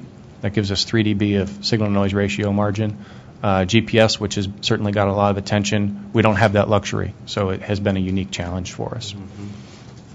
In terms of the standard itself, we do use an industry standard and a consensus process. We don't do any specific analysis ourselves. We really let the public vetting handle the appropriateness of the standard. So that's our process. We go through both a domestic implementation and then also an international implementation. So we have to agree on it with U.S. industry and then also agree both with foreign industry and with foreign authorities. And I tried to give you some insight into how long it typically takes us to develop a standard. And that's it. If we have time, I can take questions. I was going to discuss GPS L5, but I'm out of time. Thank you. Thanks, Bruce. Next we have John Henderson representing consumer electronics industry, specifically DTV receivers. Thanks, John. Thank you. Thank you, and thanks to the moderators for causing this panel and for allowing me to participate in it. I am here primarily, I think, because it was my role to be chair of ATSC's specialist group that wrote the receiver performance recommendations in A74. And so I'm going to structure my talk about that document primarily, how it worked, how we got there, and actually why I think it has worked fairly well. The two relevant ATSC documents are shown in the slide. A74, which deals with stationary terrestrial broadcast receivers. That was written some years ago and was updated in 2010 to add some material on multiple strong signal interference, because we learned more about the allocations, about the kind of interference we might see in the field. And there's a very parallel document for mobile receivers, A174. The operating thing for today's discussion is that both of those documents took the same approach, and that is to describe the signal conditions, which include channel impairments, of course, under which receivers are expected to operate. And I think that's pretty much the same concept as what more recent groups have termed receiver protection limits. I'm going to keep calling it, in our language of some years ago, describe the signal conditions. But we're going to set up cases that are realistic, but where we're telling people their receivers are expected to make usable pictures and sound. It was important right from the beginning that all of the affected industries were involved in this consensus document. And when I say affected industries, I mean TV manufacturers, broadcasters, the silicon vendors, and the equipment suppliers. And all of those folks were represented on this committee. And because of that broad participation and because we were able to reach consensus, the resulting documents are taken seriously by TV manufacturers. And so as I was listening and being educated by the earlier panels and by a sidebar conversation in between some of the sessions, it seems to me that that was the reason for its success, but we had another reason that our document may have worked that might not be so difficult to copy in the other examples, and that is even though all these groups, particularly broadcasters and TV manufacturers, might have started from a different model of who should bear the burden to make the system work, at the end of the day we knew that we had the same customers, and that neither of us was going to make any money if we didn't make this thing work. So as Brian Markwalder pointed out earlier, yes, the emitters don't have control of the receiver design and vice versa, but we do share a common customer, and luckily we all came together in this, maybe it wasn't luckily, we actually struggled to make this happen, but we all came together in this group and we wrote a consensus document and people abide by it. So now I'm going to talk a little bit about a broad overview of what it does. And the first is signal conditions, and here it's the ones that are relevant to this discussion, which really means those that pertain to the front end. And in the front end, really, it's the tuner. And the first is we talked about dynamic range, which has implications for the sensitivity and the noise figure of the receiver. We also talked about multiple strong undesired signals, and this is to control, to guide receivers on how much control they need to design into linearity and prevention of cross-mod and intermodulation. And so that speaks primarily to the needs in the first amplifier and the first mixer, and particularly the first mixer. I mean, you can remember a mixer is inherently a nonlinear device, else it doesn't mix. So you have this, you can switch between linear modes if you drive it with a strong enough signal, but that's where we have to concentrate for undesired signals first. There are also implications for selectivity. And then there are trade-offs between the selectivity and the dynamic range. And as was alluded to this morning in some of the discussions, there are also trade-offs for where you put selectivity. The tuner is an analog device, fundamentally, even though it's receiving digital signals. Until it gets down to the A to D, it's levels, and it has to be treated as if it's levels or phases of levels. And so the selectivity that goes on there is the old-fashioned way, with coils and capacitors and variable elements to control that selectivity and tune it. After the A to D, one can do other kinds of selectivity in a digital filter, and that can be marvelously effective provided that the A to D has preserved the dynamic range of the incoming signal including the undesired stuff. So as was pointed out, you're not going to, with today's technology, connect an A to D to an antenna, but you can signal condition ahead of the A to D. And so the trade-off is what can you do in the digital domain versus what can you do in the analog domain. And furthermore, the trade-off is to keep track of the changing technologies in the digital domain and in the A to D, so you keep getting that trade-off correct as time goes on. And so we're trying to be aware of that, and that's one of the reasons we elected to write the guidelines in terms of guidelines rather than specs, because that's a particularly potent area for evolution as time goes on and as digital signal processing gets more and more powerful and as A to Ds work at higher frequencies and at higher dynamic ranges. Higher dynamic ranges really means more bits of resolution in the A to D. And the last point there is applicability of a directional antenna. And there is a CEA standard that talks about the interface to a directional antenna. And if you think about what that might do, we have in mind something here that's automatically steerable. It's not a customer-controlled device.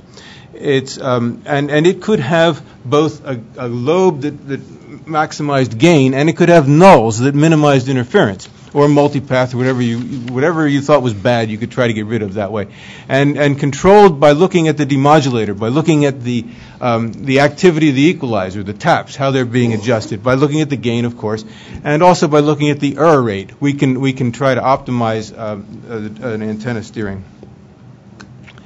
Now, other signal conditions had to do with multipath. I think for the most part they're less relevant to the discussion today, unless we invoke single frequency networks, which have some advantages in some aspects of increasing desired signal strength. But of course, a single frequency network inherently generates, in a sense, its own multipath, right? And unlike natural multipath, which tends to put its energy after the main signal, a single frequency network could put it ahead of it. So it does impact equalizer design. Determination of signal conditions, how do we do it? The emphasis was on realistic conditions that we actually were able to observe in the field. Difficult conditions, but realistic ones, as distinct from theoretically possible worst cases. And we emphasized signal captures. We went out, there were many contributions to this from industry organizations, from individual companies, and of signals that they had acquired and digitized and stored, and were made available then to test receiver designs, either in simulation form or in real time with hardware. And we vetted all those and made them available. And there have been many, many requests from manufacturers to look at those signal captures and use them as a means to evaluate their design. We did not spec the equalizer design details. What we said was your receiver better work under these conditions. And by not specing the design details, we've preserved options for equalizer design evolution that have been explored. You can do a time domain, frequency domain, you can have sparse taps. There are different trade-offs of performance and the hardware, amount of hardware and the type of hardware, and we wanted to preserve that flexibility. And the result has been, since the introduction of the early receivers, as Brian also pointed out, an enormous evolution in the performance of equalizers and our ability to tolerate multipath. So my last slide then tries to summarize the reasons we avoided specific design prescriptions. And it was, of course, to encourage evolution of design, encourage use of new technologies, and encourage the exploration of different trade-offs. And I've mentioned some of these in my talk, so I won't repeat them here.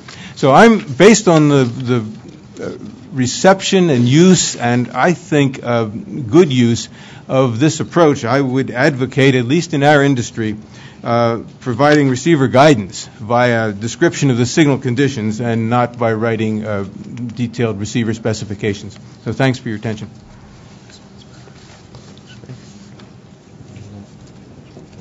John, thank you very much.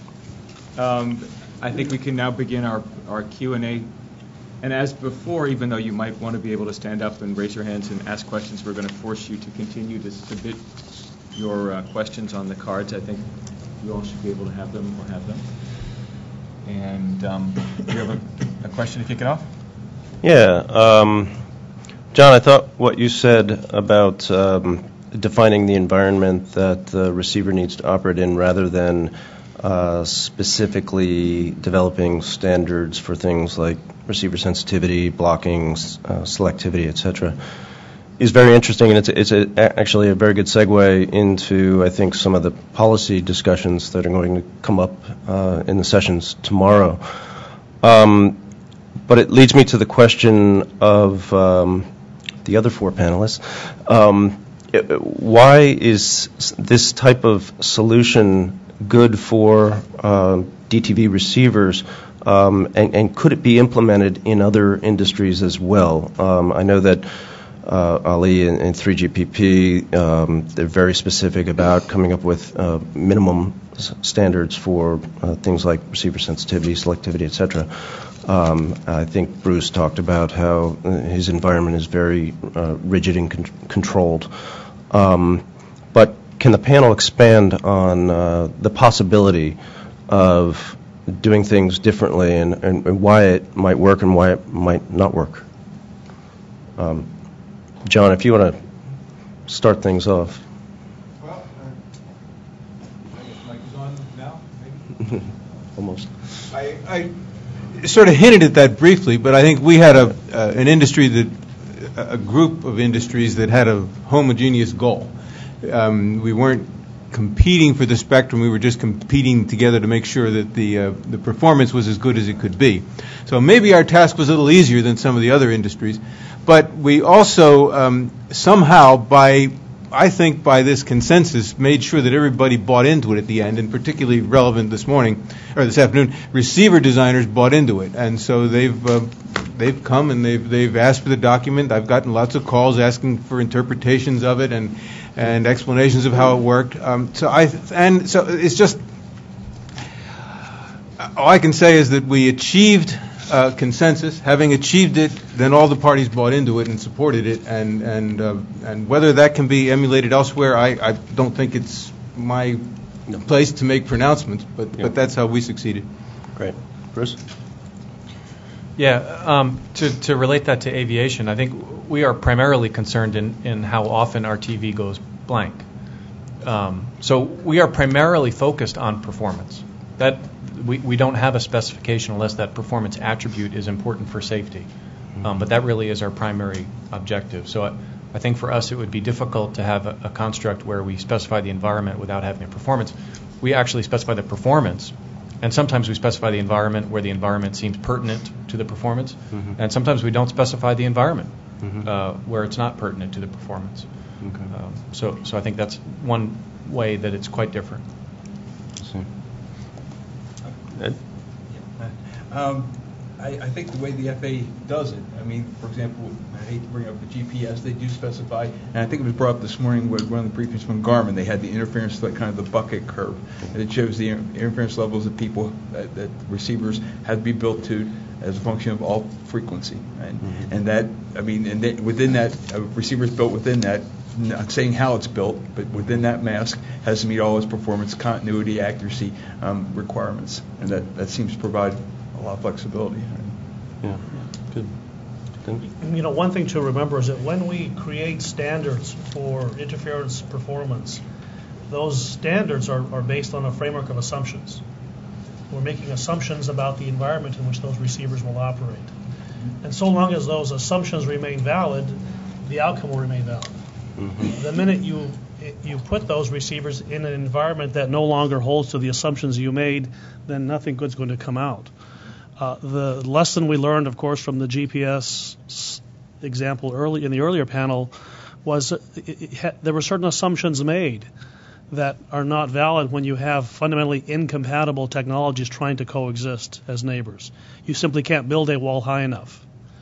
The lesson we learned in 800 megahertz was the assumptions that our neighbors were going to be like us was violated. And the minute that assumption was violated, then we had interference. So I think the methodology is valid. We should look at that as a part of developing policy, which is you have to make certain assumptions, but ultimately you have to be careful that you don't lock yourself into a set of assumptions that you can no longer guarantee in the future. Yeah. Do the other panelists agree that making assumptions about the current state of the neighbors around you is the way that you go about defining the environment? And does anyone, do you ever take into account potential changes, things that might crop up in the future? And try to over-design, or do we just try to meet the existing or what's expected to be the existing environment? Ali? Yes.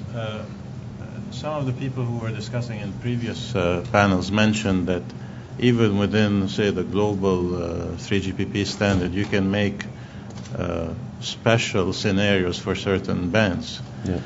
So if you happen to have radar or whatever it is that is not similar to you, then you can create special scenarios. Right. So, but it's hard to see how in a very large industry like the cellular industry that you can not have specs. Right. It seems that regardless of the approach, whether it's defining the environment that the receiver needs to operate in, or whether it's defining specific parameters for the receiver, that you have this problem of not knowing what might crop up next to you. And I guess, Bruce, you also have the additional problem of having to deal with multiple environments with aircraft that travel around the world to other locations where the radio environment might be very, very different. Do you have any further comments on that? Other than to commiserate that that's a significant challenge for us. We've had chronic interference from television stations in foreign countries to GPS for decades, and that's the sort of situation you encounter. So, We certainly try to engineer for some amount of uncertainty, but obviously over-engineering costs money. So we rely on a public process. We rely on industry consensus standards to sort of go through this process and figure out where does it make sense and where does it not make sense to build margin into the specifications. But certainly we have a forward-looking view as the standards are being written. In many of the GNSS standards, we've spent a lot of time making sure that they will be compatible with foreign GNSS providers, as an example, many of which are not yet operational. So that said, there is no insurance that a change will not occur that is outside of bounds of what we had assumed. Right. John? Yeah, a couple thoughts. First of all, I want to make clear that I don't regard the consequences of an FAA failure is exactly the same as the consequence of missing your favorite TV show. So we have somewhat different starting points here. You don't know my kids. So that said, I could offer some opinions anyway from my world. Whenever we talk about how we might accommodate neighbors, especially when we don't know what they are, and you had phrased it as an over. Do we ever over design? Certainly, that's an assignment of a cost burden to someone in anticipation of a service that may or may not exist.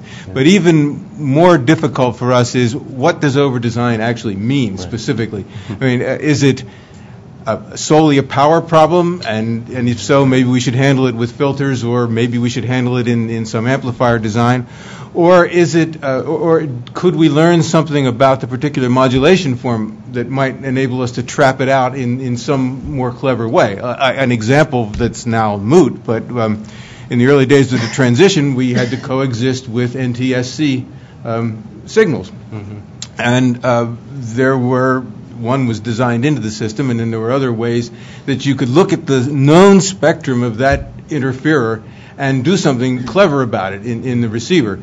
So because we knew the environment, because we knew what the threat was like, we then could do a design. But to answer the general question of can you over-design to accommodate something, I just don't know how to either do that or even to answer the question. So I think we need to have some guidance on what the neighbors or the co-users of the spectrum would actually be before we can try. Sort of as a follow-up to that,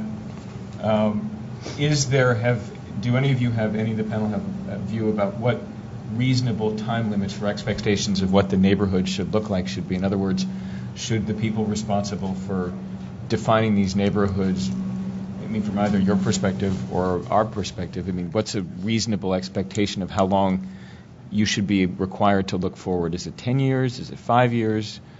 25 years?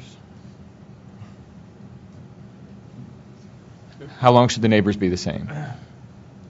If I could turn that question around, I think in the development of a standard, the challenge for the group should always be to look forward as far as they can. So but if I could turn that around and say, inevitably the assumptions that are made of that environment will become invalid. It's only a matter of time. And when they become invalid, then the question becomes, what sort of transition time is appropriate? How rapidly can that be adopted? And certainly, aviation, again, is sort of a challenging environment. It's a great place to invest your money if you're not interested in making money.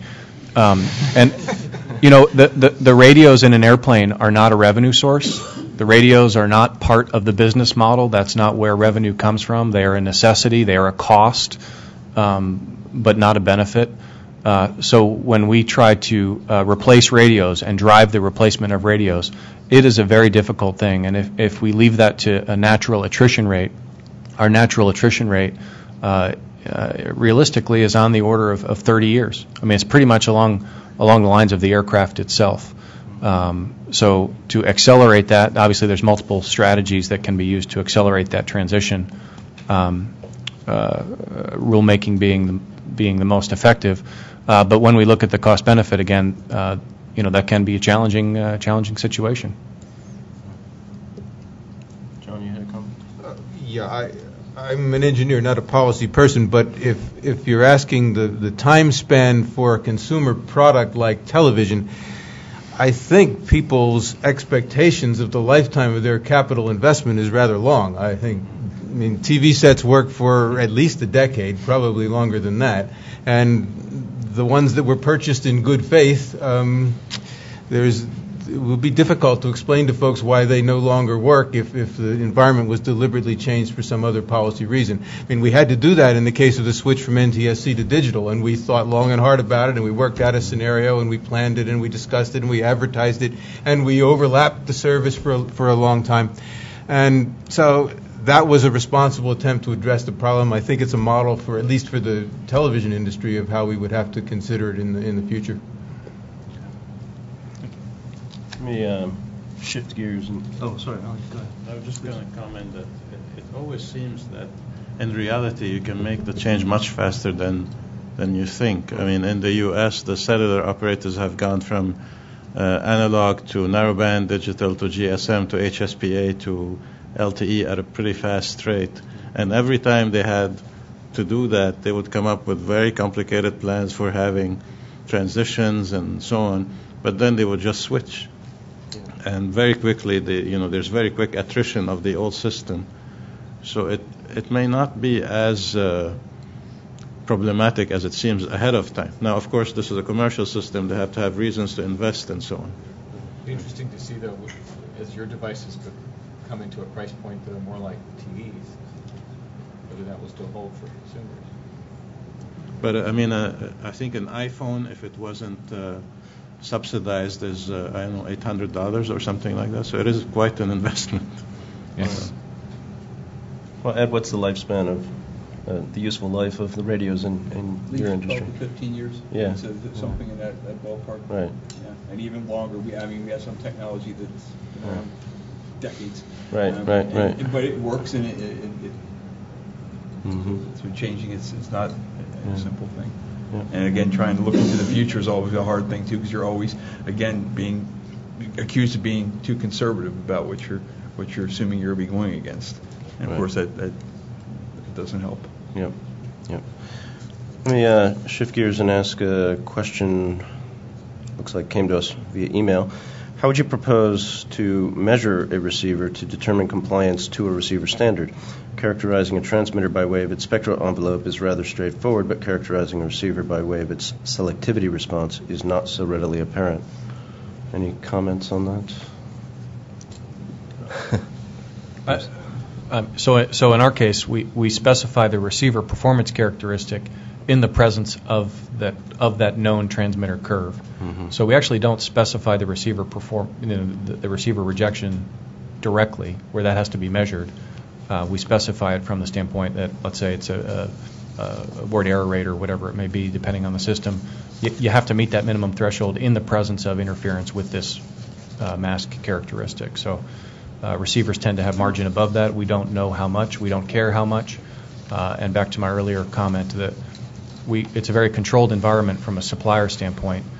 They have to requalify the equipment if they change this, their component suppliers in a way that could affect that performance. So the performance may even be changing over time, but as long as it's above that minimum specified level, it'll be acceptable for us. Mm-hmm.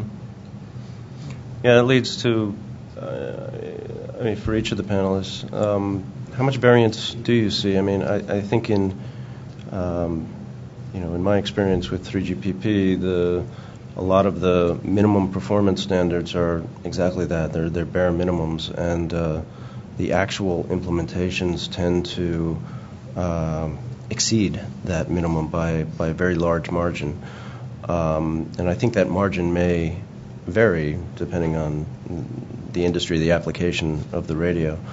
But do you have any sense for how much radios will exceed the minimum standards? For our land mobile equipment, we don't see that much variation in it. I mean, no? The TI, no. And also, I think TI also includes measurement procedures for the receivers also. So, I mean, For the biggest variation we see is the different types of systems we have. I mean, once you get out of the land mobile and the fixed point, even the radar, we have just such a wide variety of systems, telemetry systems.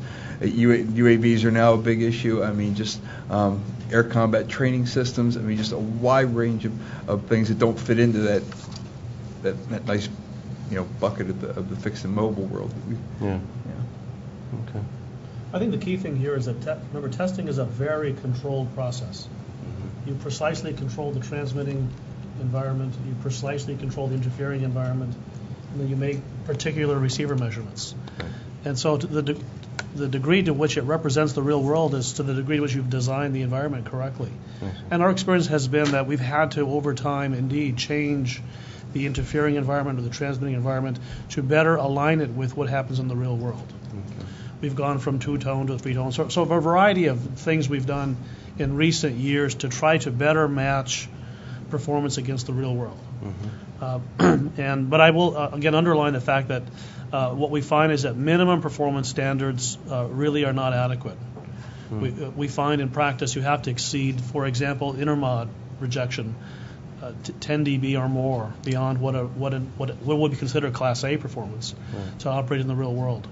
And so that's not a regulated phenomenon. It's a point into which you can create differentiation for a product based on its performance. I see. Good. Bruce, I have to admit I'm very curious about your L5 example. I want to give you an opportunity to go through that for us. We can give you your slide back up. That'd be great. The slide would come in handy. Is that? Do we have that technology? I think we do. How about that? Oh, she got it. Fantastic. So this is just an example, and what I really wanted to illustrate is sort of the complexity. I listened to the previous panel and the discussion of fences and got rather frustrated with the simplification of the idea that this is a fence or even two fence, one in my yard and one in Ed's yard. The reality of specifying these systems and assuring compatibility in the environment is a very multiple dimensional problem where you're making a whole host of assumptions. Some can be under a control and some cannot be under control. We first identified a need for a second GPS signal for aviation in the middle to late 90s. We made a decision to proceed with that across the government, and we worked for quite a long time in terms of developing the criteria for that. And again, we worked both the transmit side and the receive side largely in parallel. When we tried to pick the frequency for the GPS L5 signal, we looked around. We needed something that was in an aviation protected band. We needed it to have an environment that we thought we could be able to operate in. Originally, we were looking up closer to L2. Radar systems drove us away from there because, again, sort of the fundamental zoning aspect, if you will, the systems engineering problem for a highly directional radar antenna pointed at what could be a satellite transmitting was a very, very significant challenge. So we made the decision to move the frequency a little further away from the radar systems to where it is today. The chart sort of illustrates the two main interference sources that operate in that band, DME TACAN ground systems, JTIDS MIDS airborne transmitters. Those two interference sources, DME TACAN, we had about 1,700 of those in the United States, varying in transmit power between 100 watts and 10 kilowatts. And JTIDS MIDS as a mobile platform could be anywhere that airplanes are flying who are equipped. So we have both sort of a static environment of fixed ground transmitters and also a mobile environment, which can vary depending on depending on the training exercise. The Air Force is running a training exercise. How dense an area do they put JTIDS MIDS transmitters in a given environment? Very large variable, again, outside the direct control of a specification. We went through a process, and some of the folks in this room were integrally involved in that, but it was a pretty good effort, where we looked at the interference that was generated in this L5 band from those transmitters. And so the top you see the view of the United States with sort of the heat index, if you will, indicating the level of interference. I will note we looked at that globally, back to my global comment. And again, public policy folded into this as well. The United States, when we were proceeding with L5, we were willing to move DME stations outside of the band of L5 but we wanted this signal to work globally. The Europeans were not. The Europeans, basically, because of their spectrum regulation and how it was all managed state by state, it would be infeasible for them to reassign DMEs outside of the passband of the GPS L5 signal. So one of the considerations was that difference in international policy. So we wanted it to work both in the United States, where we would move DMEs, and in Europe, where they would not. Another key attribute is that DME TACAN and JTIDS MIDS are both pulsed systems. So again, we had a very straightforward engineering solution to increase compatibility between the two systems by pulse limiting.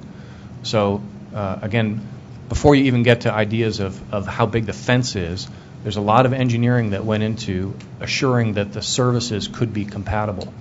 Ultimately, we did this interference. We found in the whole world, we did a very comprehensive thing. Against safety, we look for the corner case. That's what we do. If you were 40,000 feet over Harrisburg, Pennsylvania, that ended up being the worst place. So we designed for the worst place, which is what you see on the right side there. And given that, we ended up with the rejection curve that you see sort of on the bottom there, which has a slope of 5.5 dB per megahertz coming out of the passband. So I wanted to give you some sense of all of the thought and engineering that went into that. It really is not as simple as a fence. You have to work that whole multiple environment, multiple ground transmitters, range. Airplanes are unique in that we see so many ground transmitters, so it's a very, very unique RF environment. But it has been, it was a very successful project, and we look forward to someday using that L5 signal. Right. Great, thanks. Next question from the audience, also similar to one that I had on my list for Dennis. You touched on it a little bit, but as public safety moves to deploy LTE, how will public safety interact with 3GPP? Will those the standards organizations that you talked about in your presentation, will they be involved? Will they be defunct, or from an LTE perspective? How is that going to work? There is involvement at this stage by a number of stakeholders that represent public safety in 3GPP. As we know, the LTE standards are originally developed around a commercial business case, and that is providing consumer-oriented products and services, not mission-critical public safety. So inherently there are gaps between what the standard calls for and what are the unique needs of mission-critical communications. And so we have a large number of stakeholders now participating in 3GPP processes to inject levels of interest. The process that Ali outlined is now coming into play, where a case is being made why the standard should evolve in certain directions. One example is the communications outside of the infrastructure, ad hoc mode or talk-around mode in public safety. Is now being discussed in 3GPP settings, where we're beginning to look at how those technologies could evolve to meet those mission-critical needs.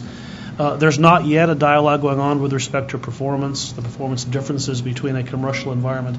I will say one thing to remember is that in the cellular world, we deal with an environment where we're primarily concerned with providing, I'll call it, population-oriented services.